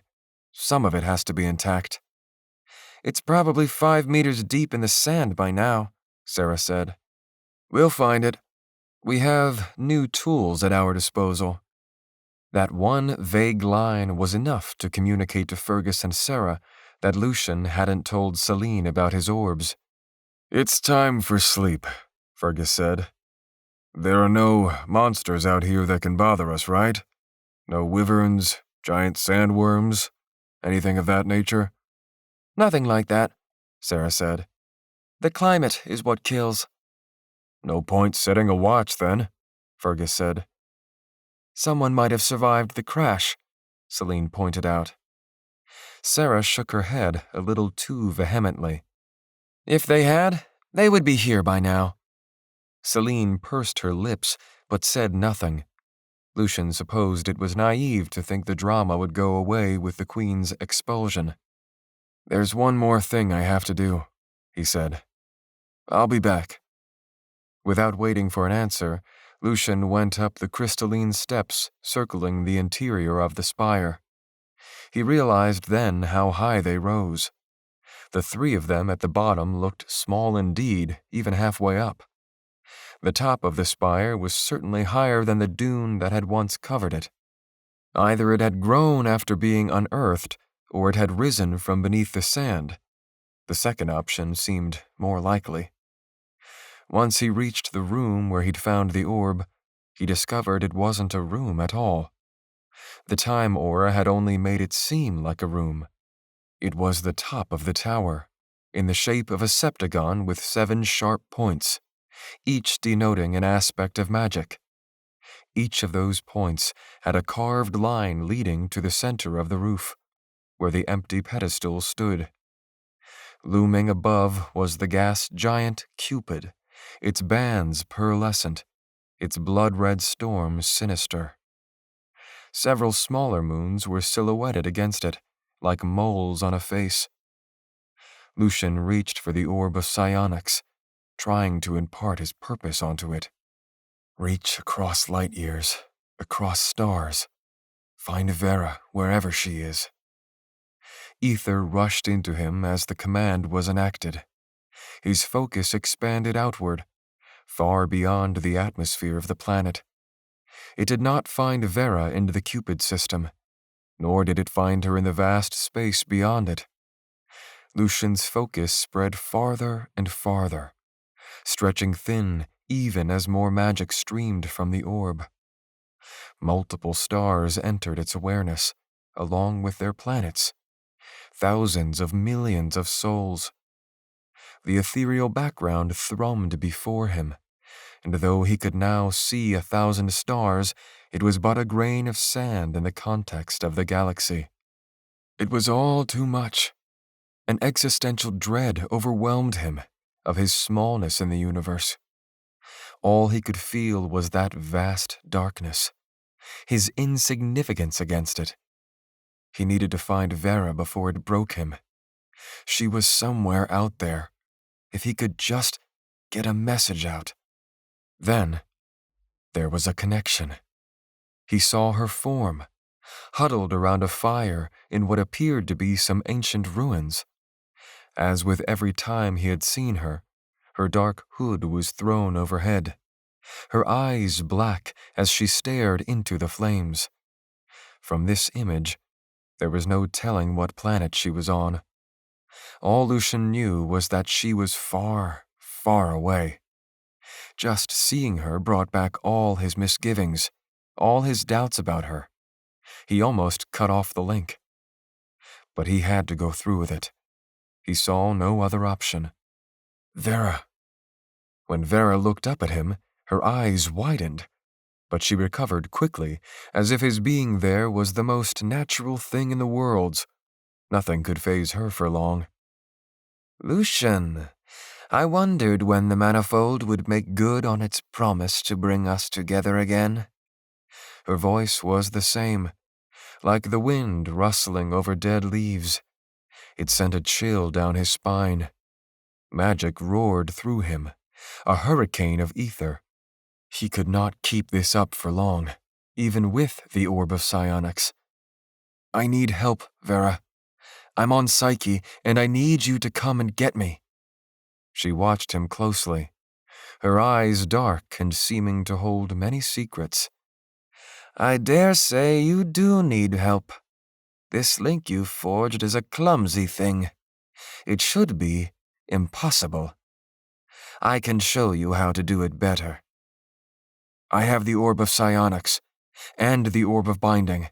Please, you must help me. Her gaze grew intense as she peered into him. Something told Lucian that those words had reeled her to the core, despite her lack of reaction. Indeed. It's clear we have much to speak of, but already I feel your link slipping. And how did you know I have a ship at my disposal? I never told you about that. I didn't know. I just figured your prophecy might be true, that we would meet again, that you would train me. That's all I had to go on. I see. I remember you not believing me. But people only cling to prophecy once they've lost everything else. She was going to say no. Lucian could feel it in his bones. All of this had been for nothing. Fear not, Lucian. I will be there as soon as I'm able. You have but one job until then. What's that? Her eyes bored into his, and it was as if she had grabbed him by the shoulders. Survive. The connection severed, and Lucian's vision blackened as sound retreated. When the world returned, he was on his knees, and the wind was gusting over the rooftop. Footsteps approached from behind. He whirled to see Sarah, whose eyes were wide while her blonde hair was blown by the wind. You okay? Lucian forced himself to nod. It's done. I contacted her. Vera? It worked? It did. Only, I'm not sure it's a good thing. I'm not in the mood for riddles. He stood. It's nothing. She said she'd be here as soon as she's able. That's good news, right? Lucian shook his head. I'm not sure. I just have this weird feeling about it. The connection broke, so there wasn't time to ask her anything more. Whatever I did to reach her, though, I never want to go through that again. Sarah came forward and held him. He wanted to break down and cry like a child. The image of all those stars, all that space. It was enough to drive someone mad. People weren't meant for such vastness, to know so many things. They were meant to stay rooted to a single, small world, clinging to a single idea and way of living. People's minds couldn't conceive the enormity of existence, and Lucian had only sensed a small fraction of it all at once, and it had nearly broken him. He would just have to trust Vera was coming. Weeks, months, he couldn't say. But she would be here. Of that, he was sure. Hopefully, when she arrived, she wouldn't find his corpse. He and Sarah stood at the precipice of the spire, looking east across the dunes. That way lay the Westlands, however many hundreds or even thousands of kilometers beyond the near horizon. And in the Westlands would be habitable lands, villages, food, running water. There, they could survive, for months if need be. But before they could reach the Westlands, they had to cross the burning sands and the fire rifts. Lucian vaguely remembered that area. Lakes and rivers of lava, deep fissures, impassable terrain. But the orbs would help them cross it. He had convinced the jewels of Starsea of who he was, at least for now. And he had convinced himself. There were moments of doubts, still, but he was almost there. It would have to be enough. 2 of the orbs were his now. If he wasn't the chosen, then who else could be? At least 1 other orb had been found. Otherwise, the Starsea cycle would not have returned, and along with it, magic. But who could have found it? The answers were out there somewhere, beyond the sky of this world. Lucian's hunt for the orbs was just beginning. Epilogue. Vera watched as the ghostly apparition of Lucian faded to nothing. What was the boy thinking, streaming himself so far? Likely, trying to rescue his careless hide would be an exercise in futility. It was said no one survived the Mad Moon for long, and from what Vera had seen of it, that was true. She never thought she'd have occasion to go back, but she, above all else, knew that the manifold worked in unfathomable ways. And yet, the boy had the orbs of binding and psionics, or at least, he claimed to. No, he wasn't lying about that. What reason did he have to lie? And it would explain how he had managed to project himself at such distance. Still, it was hard to imagine how 2 orbs had fallen into his hands. That was fortuitous. Or unlucky. Then again, nothing was more beautiful than the will of the manifold, seeing its plans come together in an infinitely complex tapestry, thousands of threads creating a picture still incomplete. The manifold is in control of all, she mused with a chuckle. Always. I should know that better than anyone. It's happening. All of it is happening, faster than I ever thought possible. What was that, Master? Vera considered a moment. How much to reveal? How much to hide? Something has happened. Something momentous. It requires my immediate attention. You're leaving, aren't you? Vera thought a moment, staring into the floating orb of fire, the only source of light in this dark place. I'm afraid I must. But we've only just begun. All those weeks of travel, all those near deaths. We stand so close. I've had a revelation. It could be everything. A revelation? Yes. Things are moving along now. They're moving along very well indeed. She looked at her disciple, her gaze intense. You must continue your work here. Prepare yourself, heart, mind, and soul. Will you be back in time? Vera considered. I must be if the manifold wills it. Then let it be so. Vera allowed herself a small smile. There was no greater feeling than the fulfillment of a plan decades in the making. The chosen of the manifold was coming. The end of Book 3. The Starsea cycle continues in Book 4, The Chosen of the Manifold.